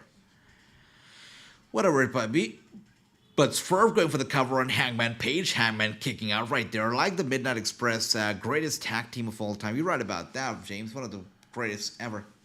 And here we are. Swerve getting up to his feet over here. Hangman Page is a punching bag in this match, is he not? I like to think so. And here we are. Punched the head once, twice. Hangman in trouble. Stupid, obviously, booking having Dakota Kai turn on Bayley. Exactly. The whole thing, the whole damage control thing, I was never a fan of it. It had to collapse. I'm glad, hopefully after WrestleMania it's got to be a distant memory. And Bayley will do her own thing. I feel like there's so much that she can do, but the damage control thing was holding her back. All right, go for the cover.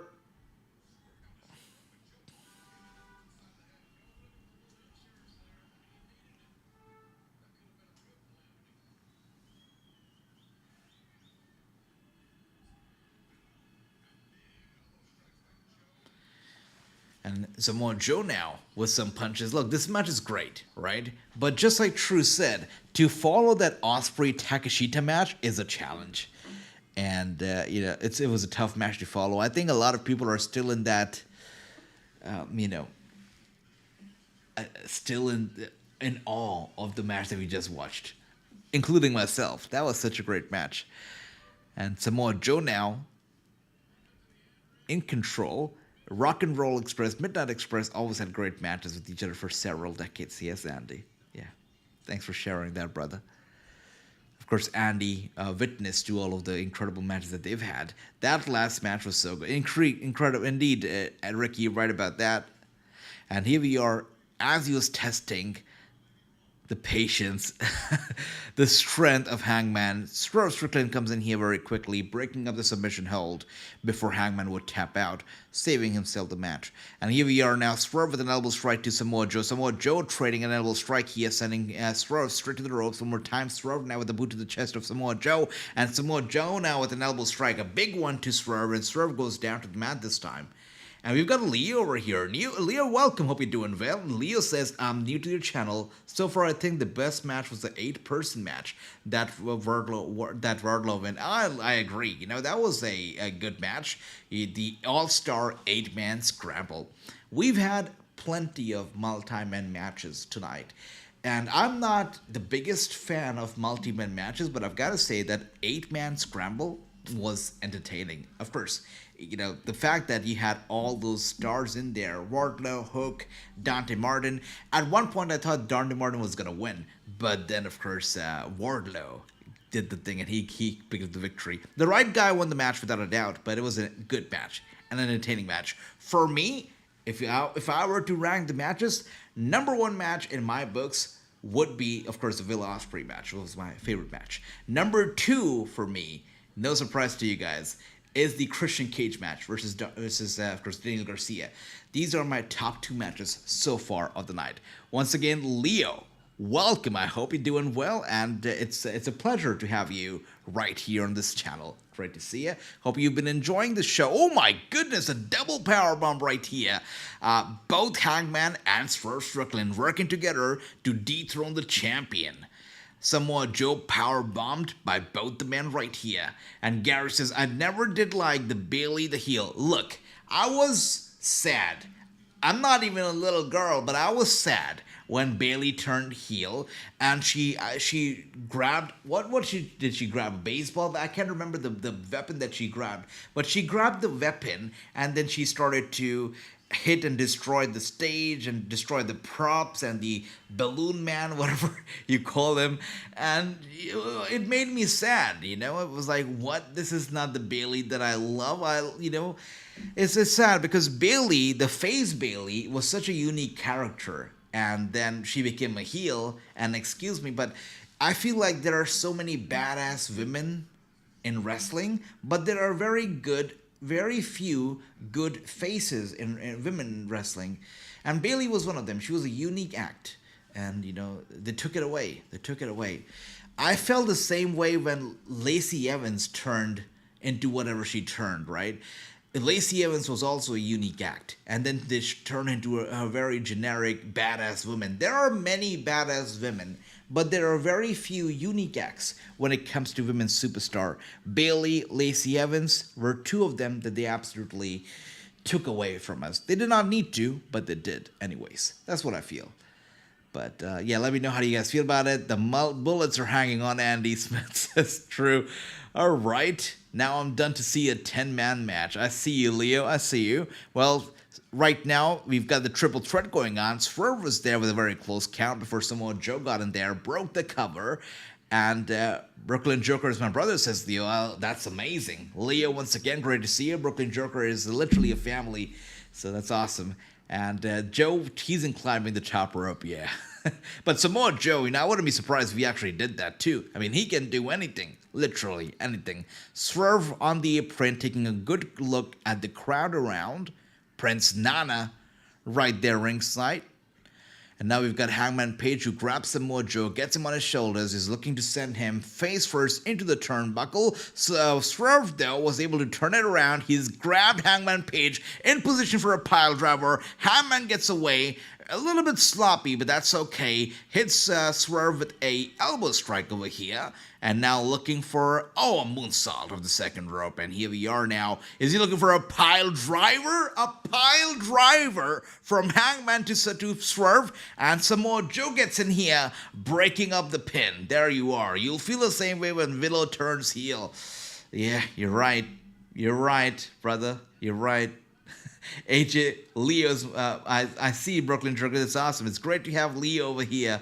Welcome, Leo, once again. Welcome. Not me. I love Bayley turn heel. Now she is the babyface. Bayley's not the same. I see. Ricky says he loved heel Bayley. Okay, brother. I do know as Bayley has got some good cake meat. All right. Ricky doesn't want to be PG tonight, I see. Ricky wants to be TV-14. James says the Creed brothers are the best tag team today. And I've got to agree, Creed brothers are very skilled. They are a good tag team. I'm just afraid, as the main roster is not very kind to a lot of people, especially a lot of people in singlets. Sorry, Braun Breaker.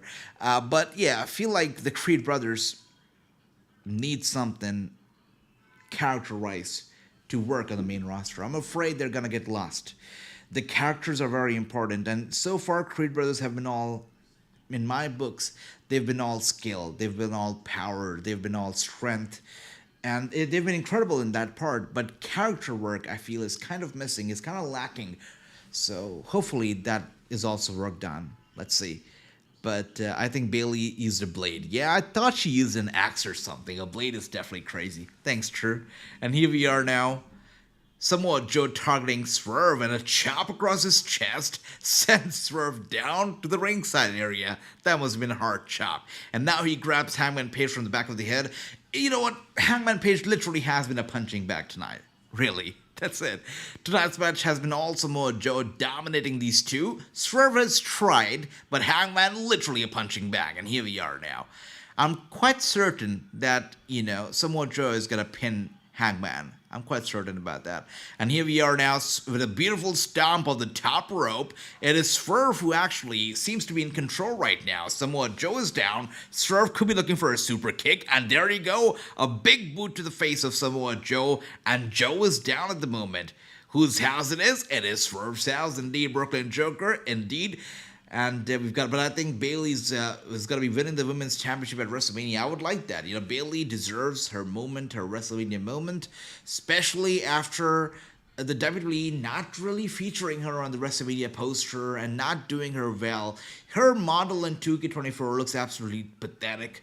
Bayley has been done dirty in a lot of ways. And I want her to have a WrestleMania moment. I really do. I would be very happy if Bayley gets that moment. Anyways, back to AEW now, guys. We are watching Swerve Strickland still here in the dominant position.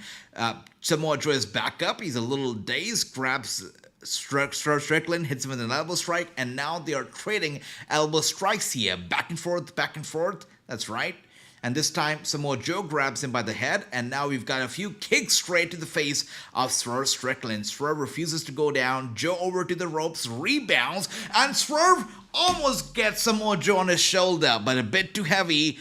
Joe slips off Swerve's shoulders, and now to the corner. That was crazy. Page is just there to keep Swerve from winning. You know it, brother. You know it. You're right about that. You're totally right about that, True. Yeah. The Creed brothers remind me of the Steiner brothers, says James. That's a good comparison. The singlet also, right? Ricky, I agree, but listen to this. At WrestleMania, Sasha Banks returned to be on Bayley's side. Man, Brooklyn Joker, brother. That would be like La La Land. It's not happening, I'm telling you. Monet is going to be all elite, or she already is all elite. Yeah, I feel so. Oh, snap, that's on right now, Ricky. I've been trying to find it. Says, oh, you mean the Rivals? By the way, the British Bulldog documentary, the WWE biography documentary, is actually airing this Thursday. Or actually, yeah, it is airing this Thursday.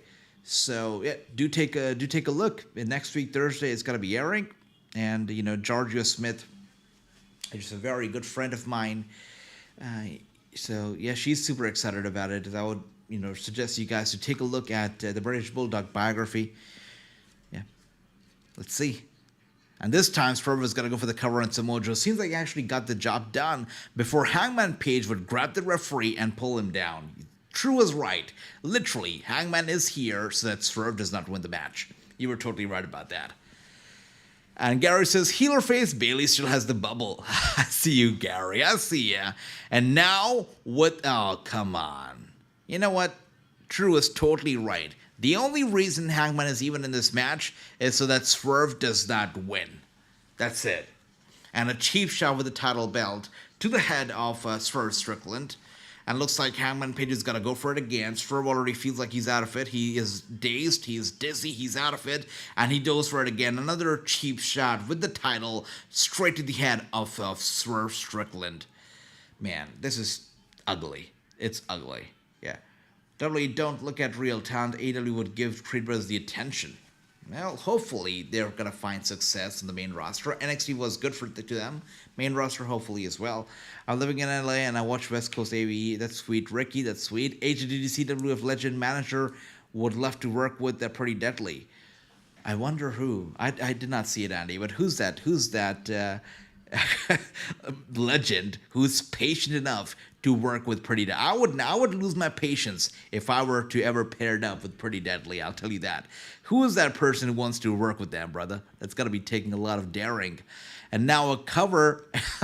Hangman goes for the cover on Joe, but he realizes the referee's out. Oh, referee comes running in. You got to be kidding me. The referee came coming running in to do the cover, but he did not see all that Hangman did earlier. Got to be kidding me. The Hangman enters an argument with the referee, but the referee is not going to be listening to anything here. Man, that mustache of Hangman Page is I don't know, obscene. So obscene. I never realized that's a mustache. Yeah. Jimmy Mouth. No wonder, Andy.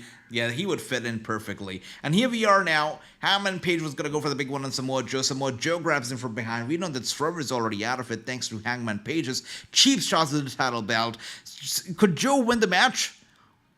Oh, Swerve Strickland off the top turnbuckle. That's crazy.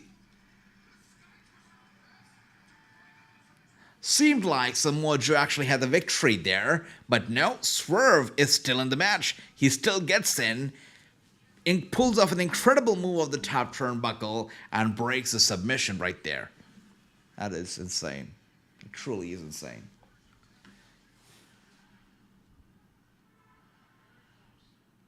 That is truly insane.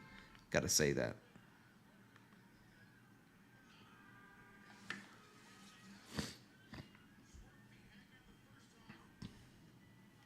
Wow.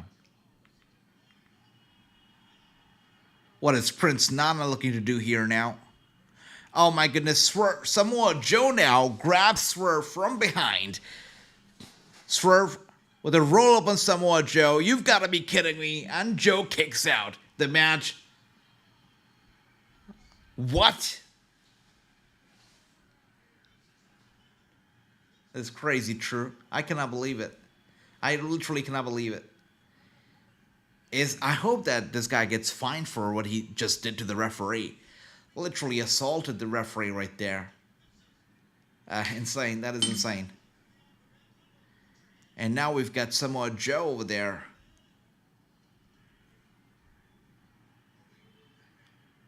Hangman Page. Oh, wow. What a tremendous clothesline. Once again, to Swerve Strickland. And now we've got Samoa Joe getting in on it. Takes out Hangman Page and now targeting Swerve Strickland. Places him on the top turnbuckle. Samoa Joe is looking to put this to an end for once and for all. Swerve fighting back one more time as we see it.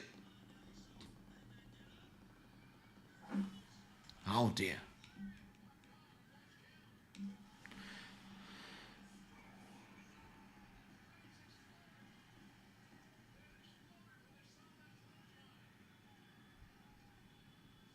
What is even happening here? Is Swerve gonna win? Oh, come on. Samoa Joe from behind out of nowhere. Come on, not like this. Come on, Swerve. Get right up. Come on, not like this now. Oh, come on. Damn it. He was so close. That's crazy. That's insane. That is insane. You're right, True. True said that the only reason Page was here was that Swerve could not win, and that's true. I said that Page is a punching bag, that he would be the one who would get pinned or submitted, and that was right as well. Page was literally here to be the punching bag of the match and to make sure that Swerve doesn't get the victory without losing any momentum, that is. I think one thing here is for sure, and that is that Swerve Strickland will be champion. And when he's champion, he's going to be a much celebrated champion. That was truly an incredible match that we just witnessed. Swerve Strickland will be champion. Tonight was not the night, but the night will come soon. And that is 100% guaranteed. Love it. Incredible match again. Hey, they just followed what was an unbelievable bout between Will Ospreay and Takeshita. But they were awesome. This match was no less. It was an incredible match. Banger after banger. And now we are waiting for the third one, which is our main event of the night, the retirement match of the Stinger. It is going to be truly an emotional bout. Sting is going to be in action for the last time in his career. Darby Allin and Sting are going to be defending the tag team titles against AEW's EVPs, the Young Bucks. Man, Swerve literally feels like he's in tears, right? He cannot believe what just happened. He almost had it. He had it. That's crazy. He literally had it. You've got to feel for Swerve, right? You really have to feel for Swerve. He had it, guys. But what a night it's been. What a beautiful night it's been. And I want to thank everybody one more time for being here and for allowing me to do what I do and for always loving and supporting me. It was an incredible night watching this beautiful, beautiful show that was Revolution. We are now left with only one match. And just to remind you, we have been sitting here for 1 hour and 18 minutes. Doesn't feel like it at all. It feels maybe like 2 hours. I know my throat hurts a little bit, but that's about it. I still feel just as energetic, just as fresh. It has been a great night, and AEW Dynasty is going to take place, new pay-per-view, taking place April 21st. We just saw that, so looking forward to that as well, very eagerly. But what a great night it's been. It's been an excellent night. Yes, right. That's right, brother. Pay-per-view, new pay-per-view Dynasty, 21st of April. We're going to be in on it. Drew says it is time for the main event. Indeed, brother. Indeed. It's a tornado match. That's right. Tornado. Anything goes. It's going to be all four people wrestling at the same damn time. Darby Allin, Sting, Matthew Jackson, Nicholas Jackson. I hate these guys so much. And the mustache. Oh, dear. All right. Hate is a very strong word, but I think I can use it for the Young Bucks. I think Darby Allin will be emotional after the match, without a doubt. Now, unless he turns on, Sting, then he's not going to be emotional. But if he does not, then it's going to be an emotional night. 100%. Sting and Darby to win. New AEW per-views show 21st April. That's right, Ricky. This has been a great watch. True, thank you so much, brother, for the love. It truly has been a great night. And you guys are the reason why it has been a great night. Thank you. Thank you one more time. Last match, retirement match. Let's go. Oh dear.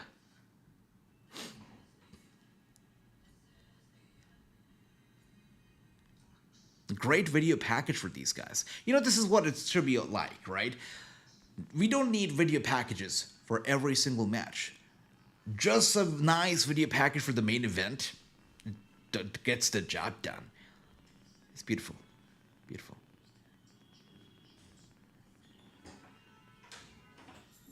All right. So let's see what else we have here. Young Ducks, that's right, James. I think we all over here are united in our hatred towards the Young Bucks, right? I think so. High five, everybody.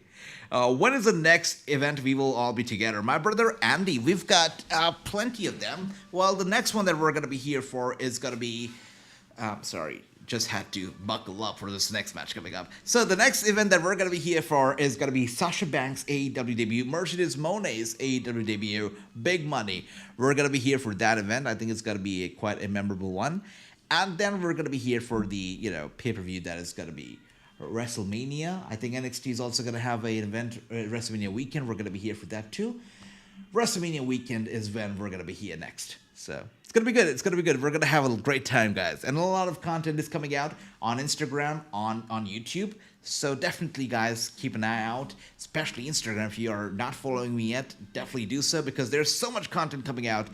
And yeah, my story is still on. I want to finish my story, and the story will be finished when I reach 100,000 followers on Instagram. We're on the road to it. We're on the road to it. And yeah, I do hope to finish my story. That's right, guys. Woo! It is Ric Flair, the Nature Boy. Ric Flair on his way out. Does AEW have Hall of Fame? Hopefully one day they will have a Hall of Fame as well. But the Nature Boy is here. Ricky the Dragon Steamboat is here. Wow. This is awesome. Gotta love that. Man. I tell you what, I'm an emotional guy, and I already can feel, my eyes getting a little bit wet, getting a little bit teary. I'm not even making this up right now, but this is an emotional night, man. Ricky Steamboat coming out. Ricky Steamboat always gives me such a nice, warm vibe. I don't know if anybody else feels it too, but Ricky the Dragon Steamboat, I mean, when I look at him, I just feel the warmth. He just seems like a very nice guy. All right. Alexi Stand and Deliver. That's right, Ricky. We're going to be here for Stand and Deliver as well. And across the ringside area, you see a lot of these notable names here for Sting's last match. Of course, the family and friends of Sting as well over here. So Sting has two sons. Neither of them actually got into wrestling. His older son was more into football, NFL. Steven. He tried for the NFL, got very close for, I believe, he got in the Kentucky team. He tried for in the NFL, got very, very close, did a tryout, didn't get selected. His younger son tried a little bit of wrestling, but it wasn't his cup of tea either. I think he did some football too, some college football. So that's that. All right. But his son says that... their superhero has always been the Sting and will always be the Sting. I like pay-per-views on Saturday. Me too, James. Hey, Saturday pay-per-views are great. You don't have to worry about going to work on Monday and whatnot. Yeah, they're good. But the EVPs are here. Talk about arrogance. Talk about cockiness. Man, I hate their mustache. I hate their facial hair. Yeah, there's so much to hate when it comes to the Young Bucks. That's right, guys. And we've got Nikita Koloff's front row. Gotta love that. Thank you for that. True, thanks for pointing that out. Diamonds are forever and the Four Horsemen country. Love that, Andy. Bucks use the Cody entrance. Yeah, they are annoying. NXT Stand and Deliver April 6th before WrestleMania Night 1 begins. Thanks for that, Ricky. We're gonna be here for all of the WrestleMania stuff. Probably will be here prior to that as well, so... it's going to be a good time. I'm taking Nicholas and Matthew, the cockroaches, like that, Gary. And we've got tomatoes. Wait, I see. Ricky has got tomatoes for the Young Bucks. You gotta love that.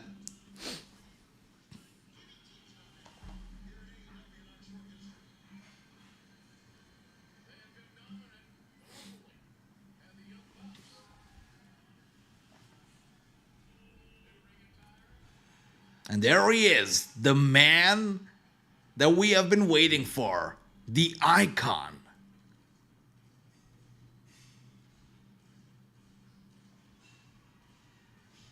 That's Darby right there, guys.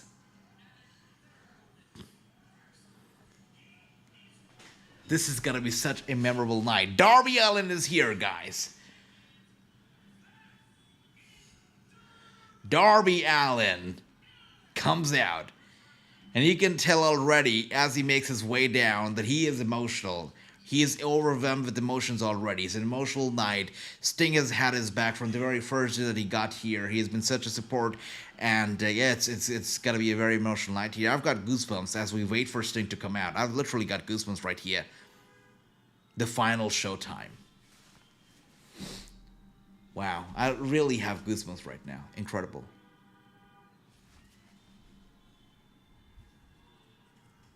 God bless.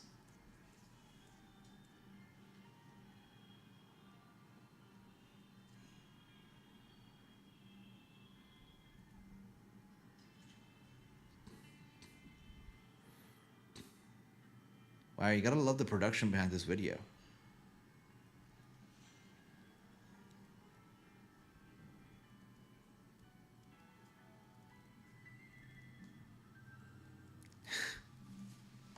Wow. Taking a look back at his career from his young days, Surfer Sting days. What a beautiful thing to do, right? The best part about this night tonight is it proves the resiliency of Sting. He refused to go out and put an end to his career on somebody else's terms. He wanted to do it on his own terms, and he's doing it so happily. After coming to AEW, he spent a good time here wrestling, managing, doing all the things that he was told he could never do again. Having a great time with Darby. And now he's going out on his own terms. A happy man. And that's the best thing about tonight. Will we hear Seek and Destroy? I hope so, true. I hope so. And let's see. Let's go.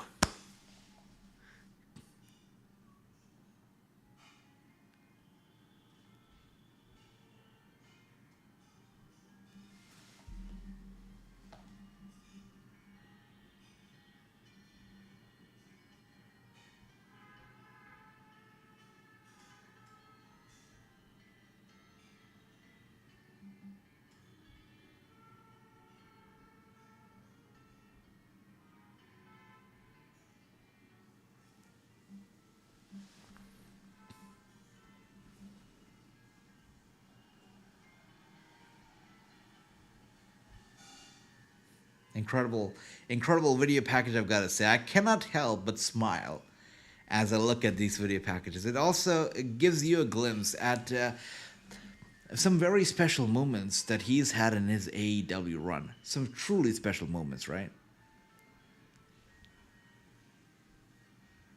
Ricky says, I think Darby's going to take time off. Look, again, I'm going to bring up the Mount Everest thing, right? Is he climbing the Mount Everest after this match? Because if he is, then he's definitely 100% taking time off. So that's a question. What is the status of his Mount Everest adventures? Yeah, this is so cool, sister. Indeed, brother. It's very cool. It's very cool. It really warms my heart to see this, It really is so special.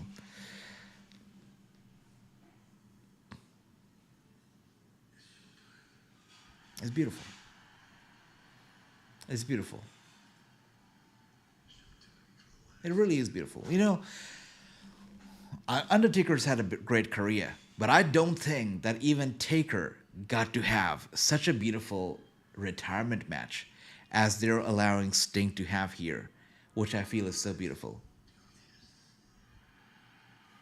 It's beautiful. Let's go! Woo! That was a bit too loud, right? Pardon my boo. Let's go. You're right, Andy. You're right, my brother. God bless. All right. What? Oh, what? Wow. Oh.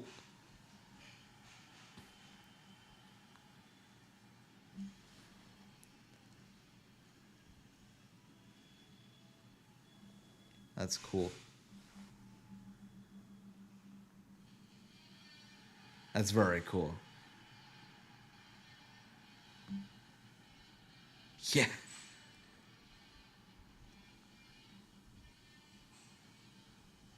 Oh, I told you, True. I told you. Whatever True says tonight happens. Seek and destroy. Indeed. Oh, this is so damn cool. This is Sting. One last ride for Sting in AEW. Let's go, Sting. It's beautiful. He's taking it all in, guys. As he stands on the stage right now, he's taking it all in. Look at that. He came out, he looked around at the fans, cheering him on. This is the icon Sting. He's taking it all in. What a moment.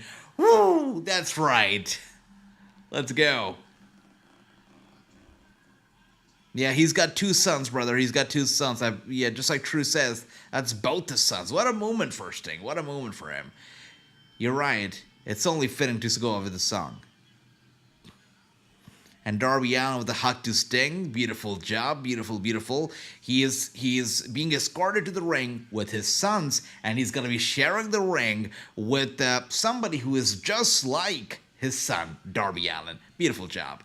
And Ricky says, here we go for the last time. One last time, the Stinger doing what he does best.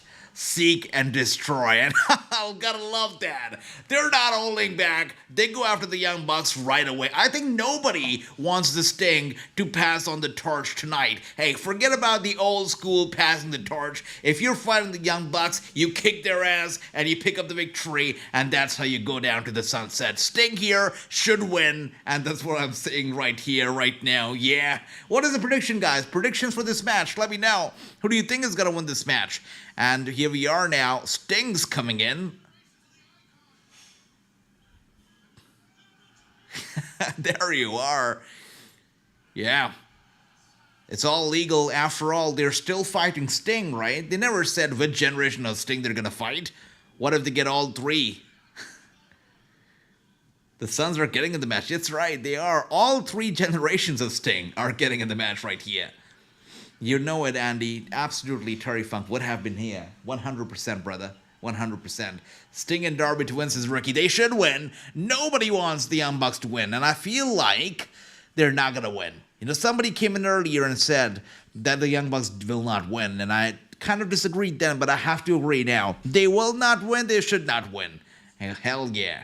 Bucks get the title. Sting wins the night. Let's see, brother. True. Let's see. A double Scorpion. Oh my goodness. Is he going to be able to lock it in? He does. Is the match already over now? Maybe not.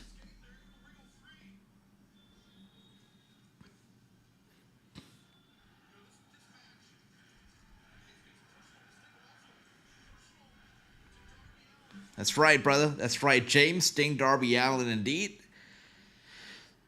Wow. Sting throwing Jackson, Red Jackson, to the barricade. I can't even tell which one's which, especially with the mustache and whatnot. All right. And he says, it's so dumb to have the Old Bucks champion again. I know, brother. I know. Hopefully that won't happen, but let's see.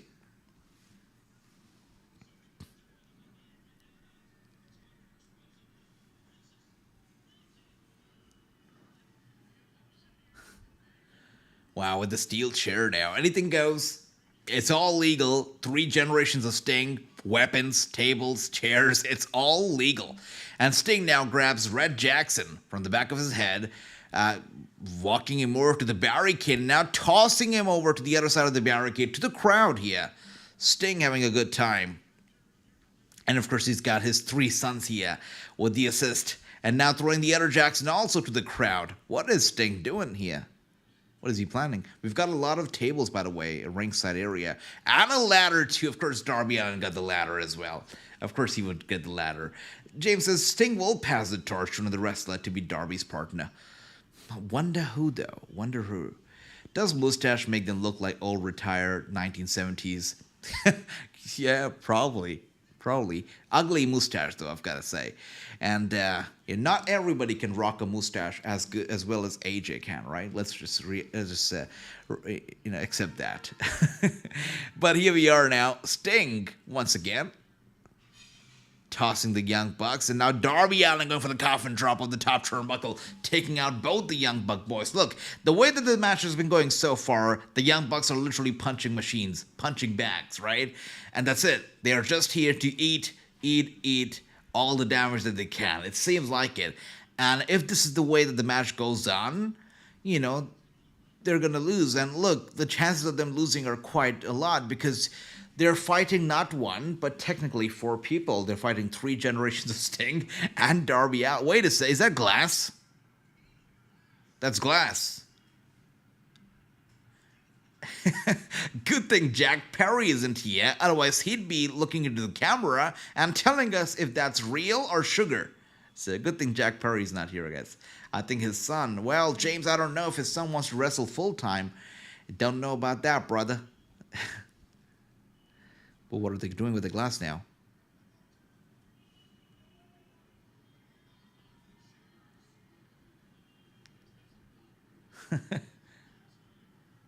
I like that, Gary. I like that. Beautiful. That's awesome, Gary. And here we are now. Darby Allin, oh dear, sends Jackson headfirst into the steel steps. And now the other Jackson going to the barricade. Can anybody tell me which one's Nick, which one's Matt? I cannot tonight.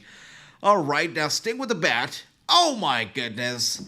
What a waste. Jackson got away, and Sting with the bat was able to break the glass, totally shattering it. But Jackson runs away. Yeah, true. It's only fitting that Sting gets to use his baseball bat the way he wants in his last match. Nick is around. Thank you for that, True. What would I do without you? And here we are now. Nick being taken for a ride here by Darby Allin through the crowd. And once again, elbow strike to the head of Nick Jackson. And Sting's got Matt, it seems. What, are they headed to the back? Wow. They're taking the fight to the backstage area.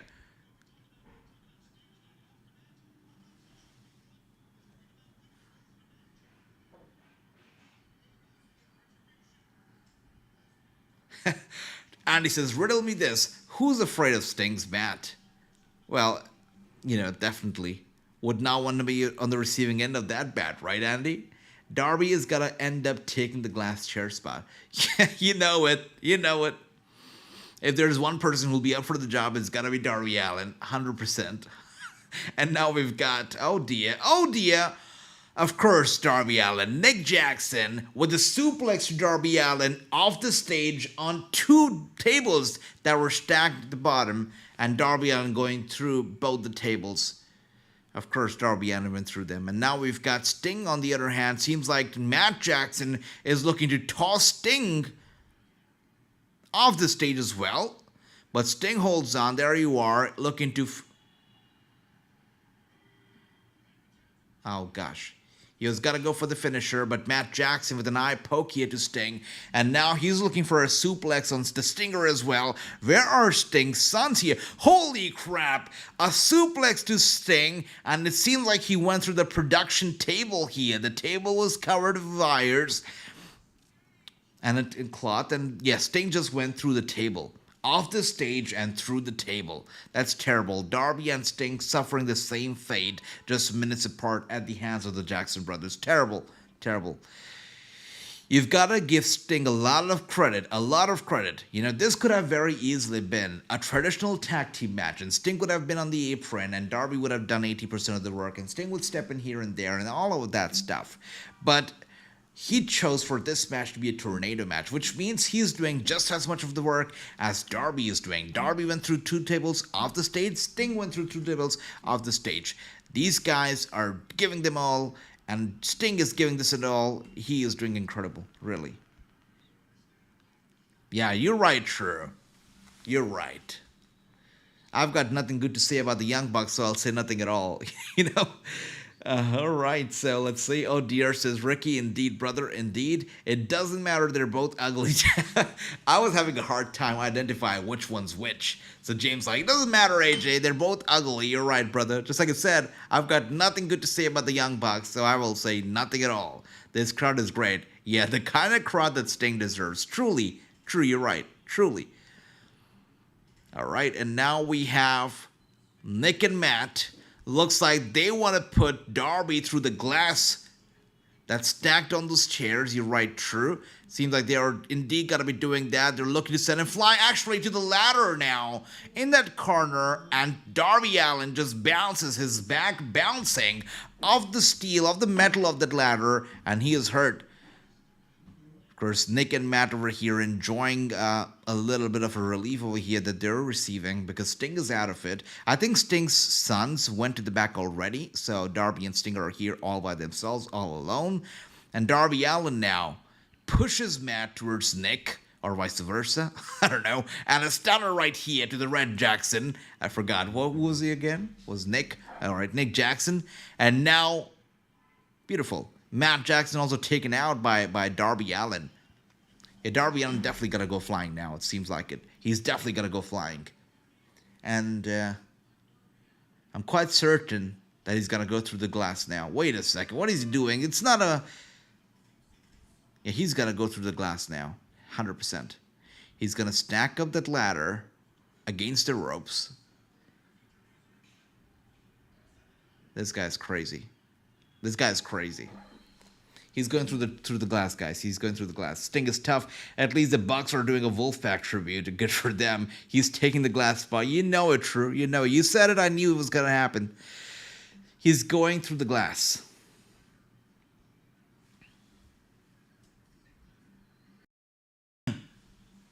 And now, holding Jackson by the back of his head, Nick Jackson, sending him straight headfirst into the steel step over and over again. James with the holy crap chant. All right, James. Guess it's gonna happen. Darby Allin is going through the glass. He's climbing that ladder. What a sick, twisted, sadistic man. I don't know who's worse, Moxley or Darby. Probably Darby, right? Probably Darby, yeah. This is it for Darby Allin. Whoa. Oh my goodness. I've got nothing to say right now, guys. What can I say? This guy is a maniac. He's the kind of a guy who would climb Mount Everest, really. What a maniac. This guy knew what he was doing and so confidently went for the Swanton Bomb off that very tall ladder. And of course, Jackson got out of the way and Darby goes through the glass. What in the world did we just see? And he took it like nothing. He took it like nothing. He took it like nothing. Come on now. Wow. That was hard to watch, actually. Darby's freaking insane. You know what? Oh my gosh. You guys see all that blood pouring off his back? That's no joke. Man, I really have got a tear in my eye now. That is no joke. All that blood pouring off his back was crazy. The Young Bucks are stuck in 70s wrestling, still long hair. I know, right? Especially that mustache and stuff. Oh, come on. Yeah.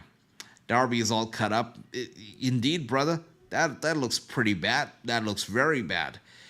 Wow. And the show was too long. The show was too long. You must be tired. Keep having water. Thank you for that. Now, the show is long, but it's been such a great show. So entertaining. You know, I really haven't even needed water. Even though we've been talking for like 5 hours now. Did not really even need water. I'm running on adrenaline that this show is giving to us, right? It's been such an exciting show. But thank you for caring so much. Sugar or real, that hurt, absolutely. And his back is proof of that. That hurt. That hurt pretty bad. And is Darby keeping his up? He'll look like Matt and Jeff Hardy. Brother, I feel bad for Jeff and Matt. Or at least for Jeff. I hope that Jeff Hardy and Matt Hardy, both of them, also get to have a good closure to their career. Without a doubt, they're inching closer to their retirement. And whenever they do choose to retire, I hope that they're able to have a closure just as well as Sting's. I hope so.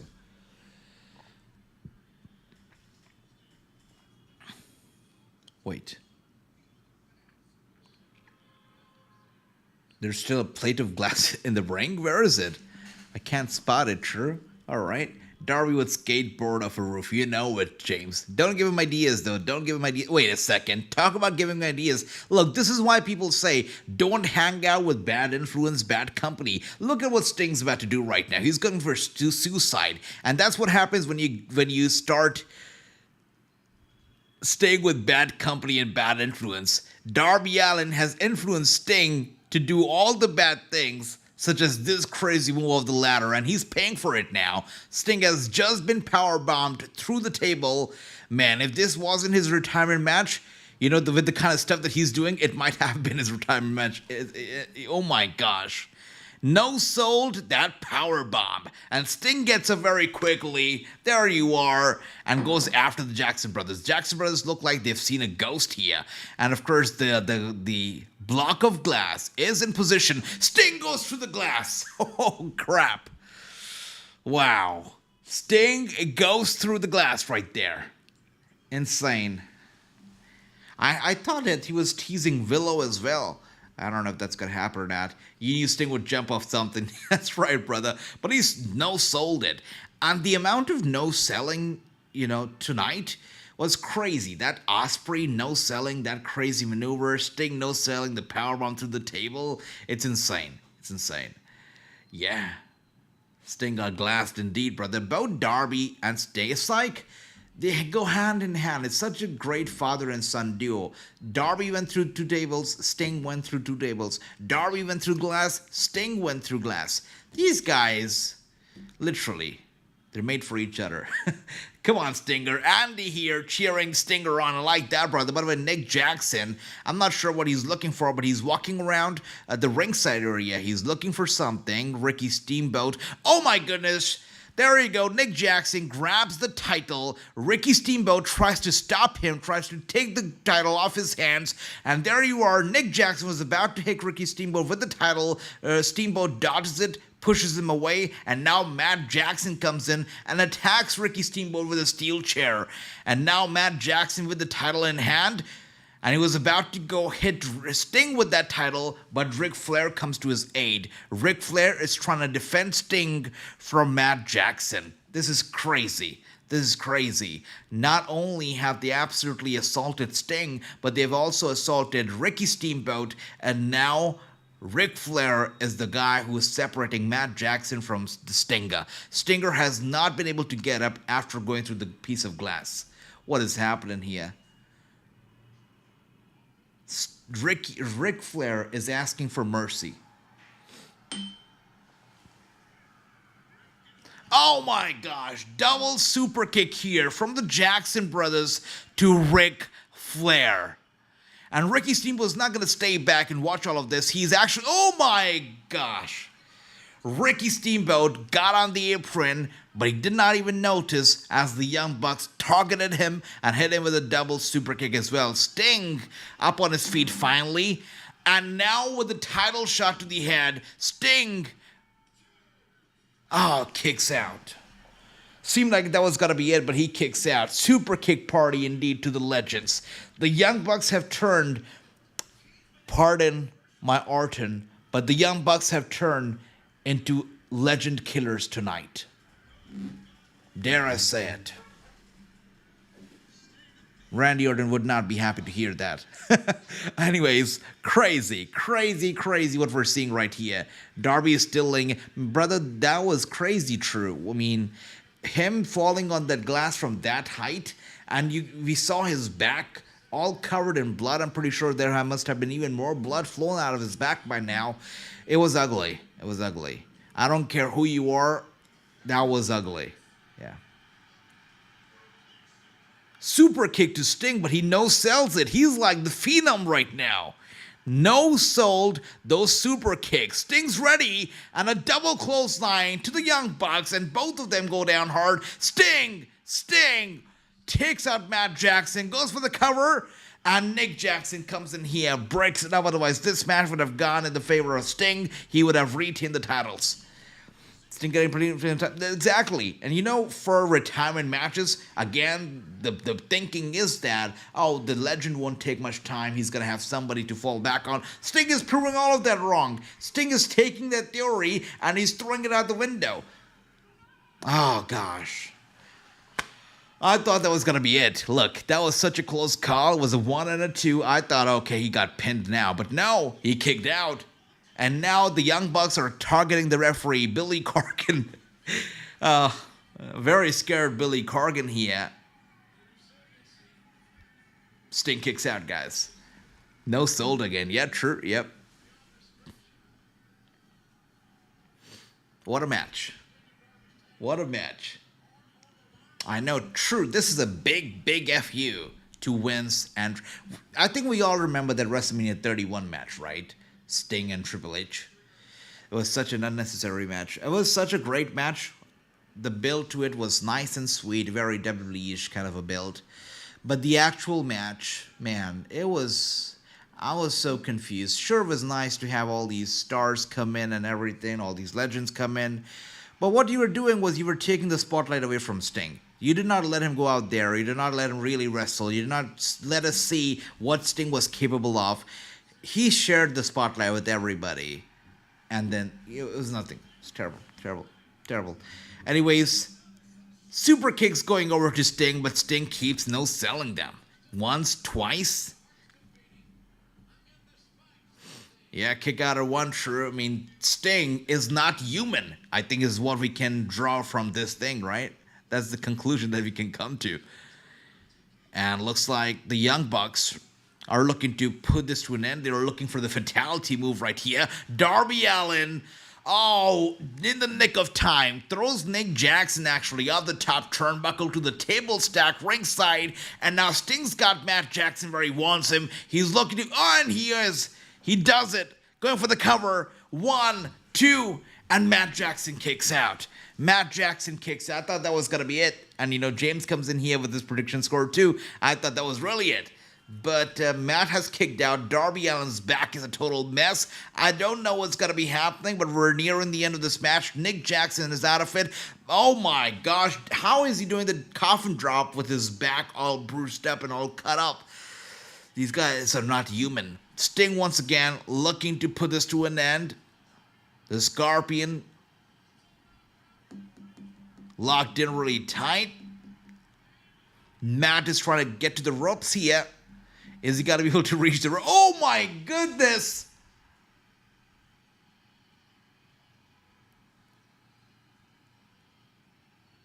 Wow. Thank you, Sting. Thank you, Sting is all I can say right now.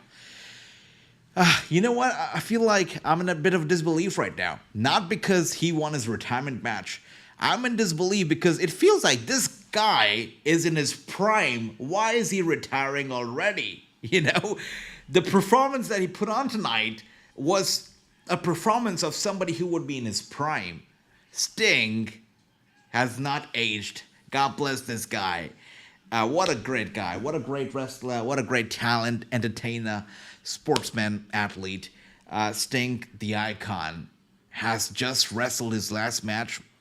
And it was a truly memorable match. We were just talking about replay value or rewatch value of matches these days. This match will go down with a great rewatch value. People will keep coming back to this match as they think and remember the icon that is Sting. I've got to say, what a great match. What a great night that was Revolution. Sting, the icon forever, and just like True said, champion forever now.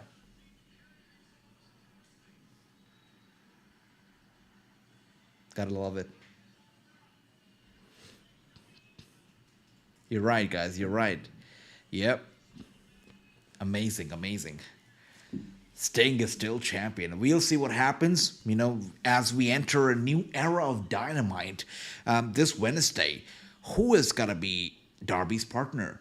What's next for the tag team titles? What's next for the Stinger? Incredible match. And Ricky Steamboat being here, getting physically involved for the Stinger. Ric Flair taking the super kicks for the Stinger. All of that was fantastic. And Darby Allin and Sting, their friendship remains intact. They're still champions. Sting forever champion now, a championship that he'll never lose. The Stinger, the icon, has wrapped up his career. Thank you once again, everybody, for being here. I would like to say congratulations to everybody. We have witnessed so many historic moments together in wrestling ever since we started, ever since we became a family, basically. And this right here was another historic moment that I'm sure we all will talk about in the future. We'll keep coming back to. Congratulations, everybody, for witnessing this incredible match. We were lucky enough to witness this incredible match. That was Sting's farewell match. I think there's something more to come here now. What is happening?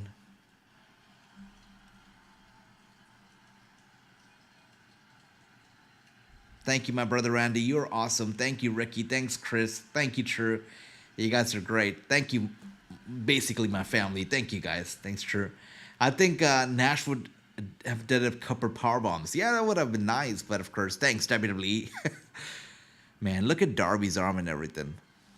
Blood everywhere. Sting grabs the microphone.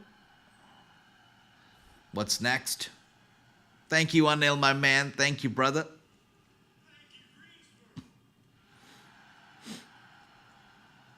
So I guess James, right? True? Did you get the last one right or wrong? You thought it was going to be 5. Wait, True was 6-3. Wow. True was... So James and True have tied again. That's insane.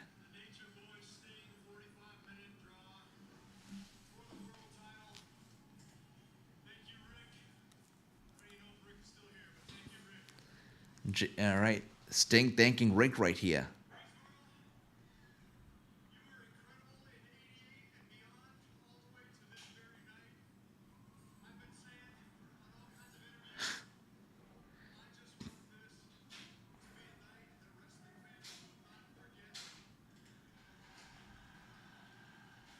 Wow. Fans over here in tears for the Stinger. Truly.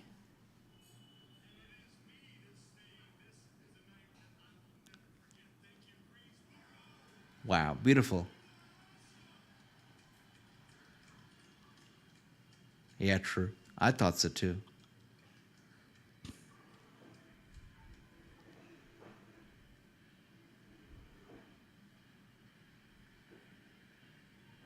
James, it's great to see you too, my brother. Thank you.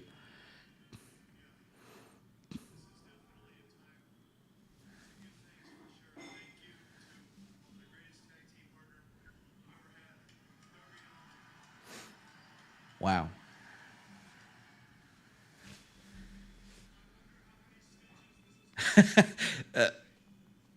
Sting says, I wonder how many stitches it's going to take, Darby Allin.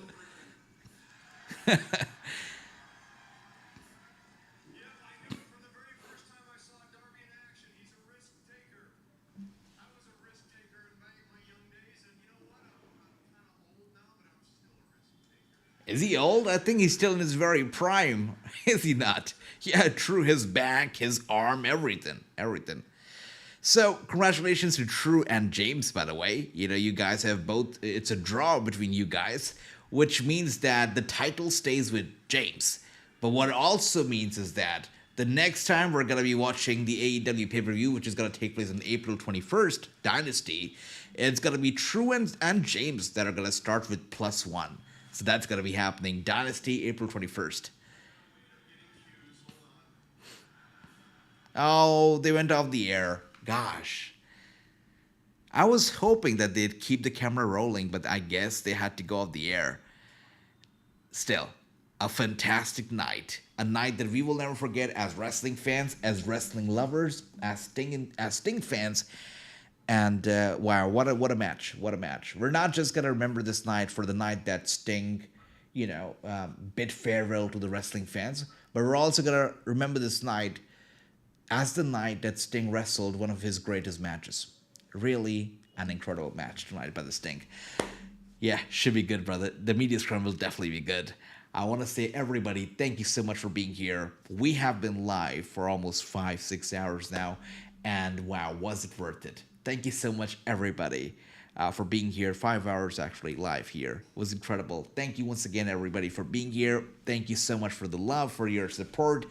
And yeah, we have just witnessed one of the greatest icons of wrestling wrapping up his career in front of our very eyes. It's a historic moment, and I'm glad that we were able to live this moment together right here. Thank you once again, everybody. You guys are the best. And I hope you all have a great night. You all sleep well, and you have a beautiful, beautiful week ahead.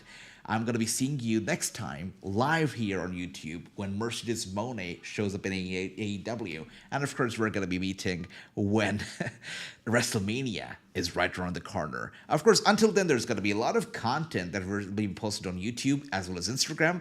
So make sure to follow. Again, thank you, everybody. Much love to all of you. Thank you, True. Thank you, Surjit. Thank you, Ricky. Andy, my brother. James, congratulations. You're still champion. Thank you, Ricky. That's right. Andy, my brother. Thank you. Everybody, thank you so much. James, and I've got to say once again, I really miss you, and I think of you guys every day. No matter we talk or not, we usually talk, but thank you once again, guys. You guys are awesome and true family. Thank you, guys. Have a good night. Sleep well. Take care. Gary, my man, everybody. Thank you so much. You all take care. Anil, all of you. Chris, take care. Have a good night. Sleep well. True, Andy, Ricky, all of you. Take care. Sleep well. Have a good night. And I will see you when Mercedes Moné shows up. Take care, guys. Have a good night. Sleep well.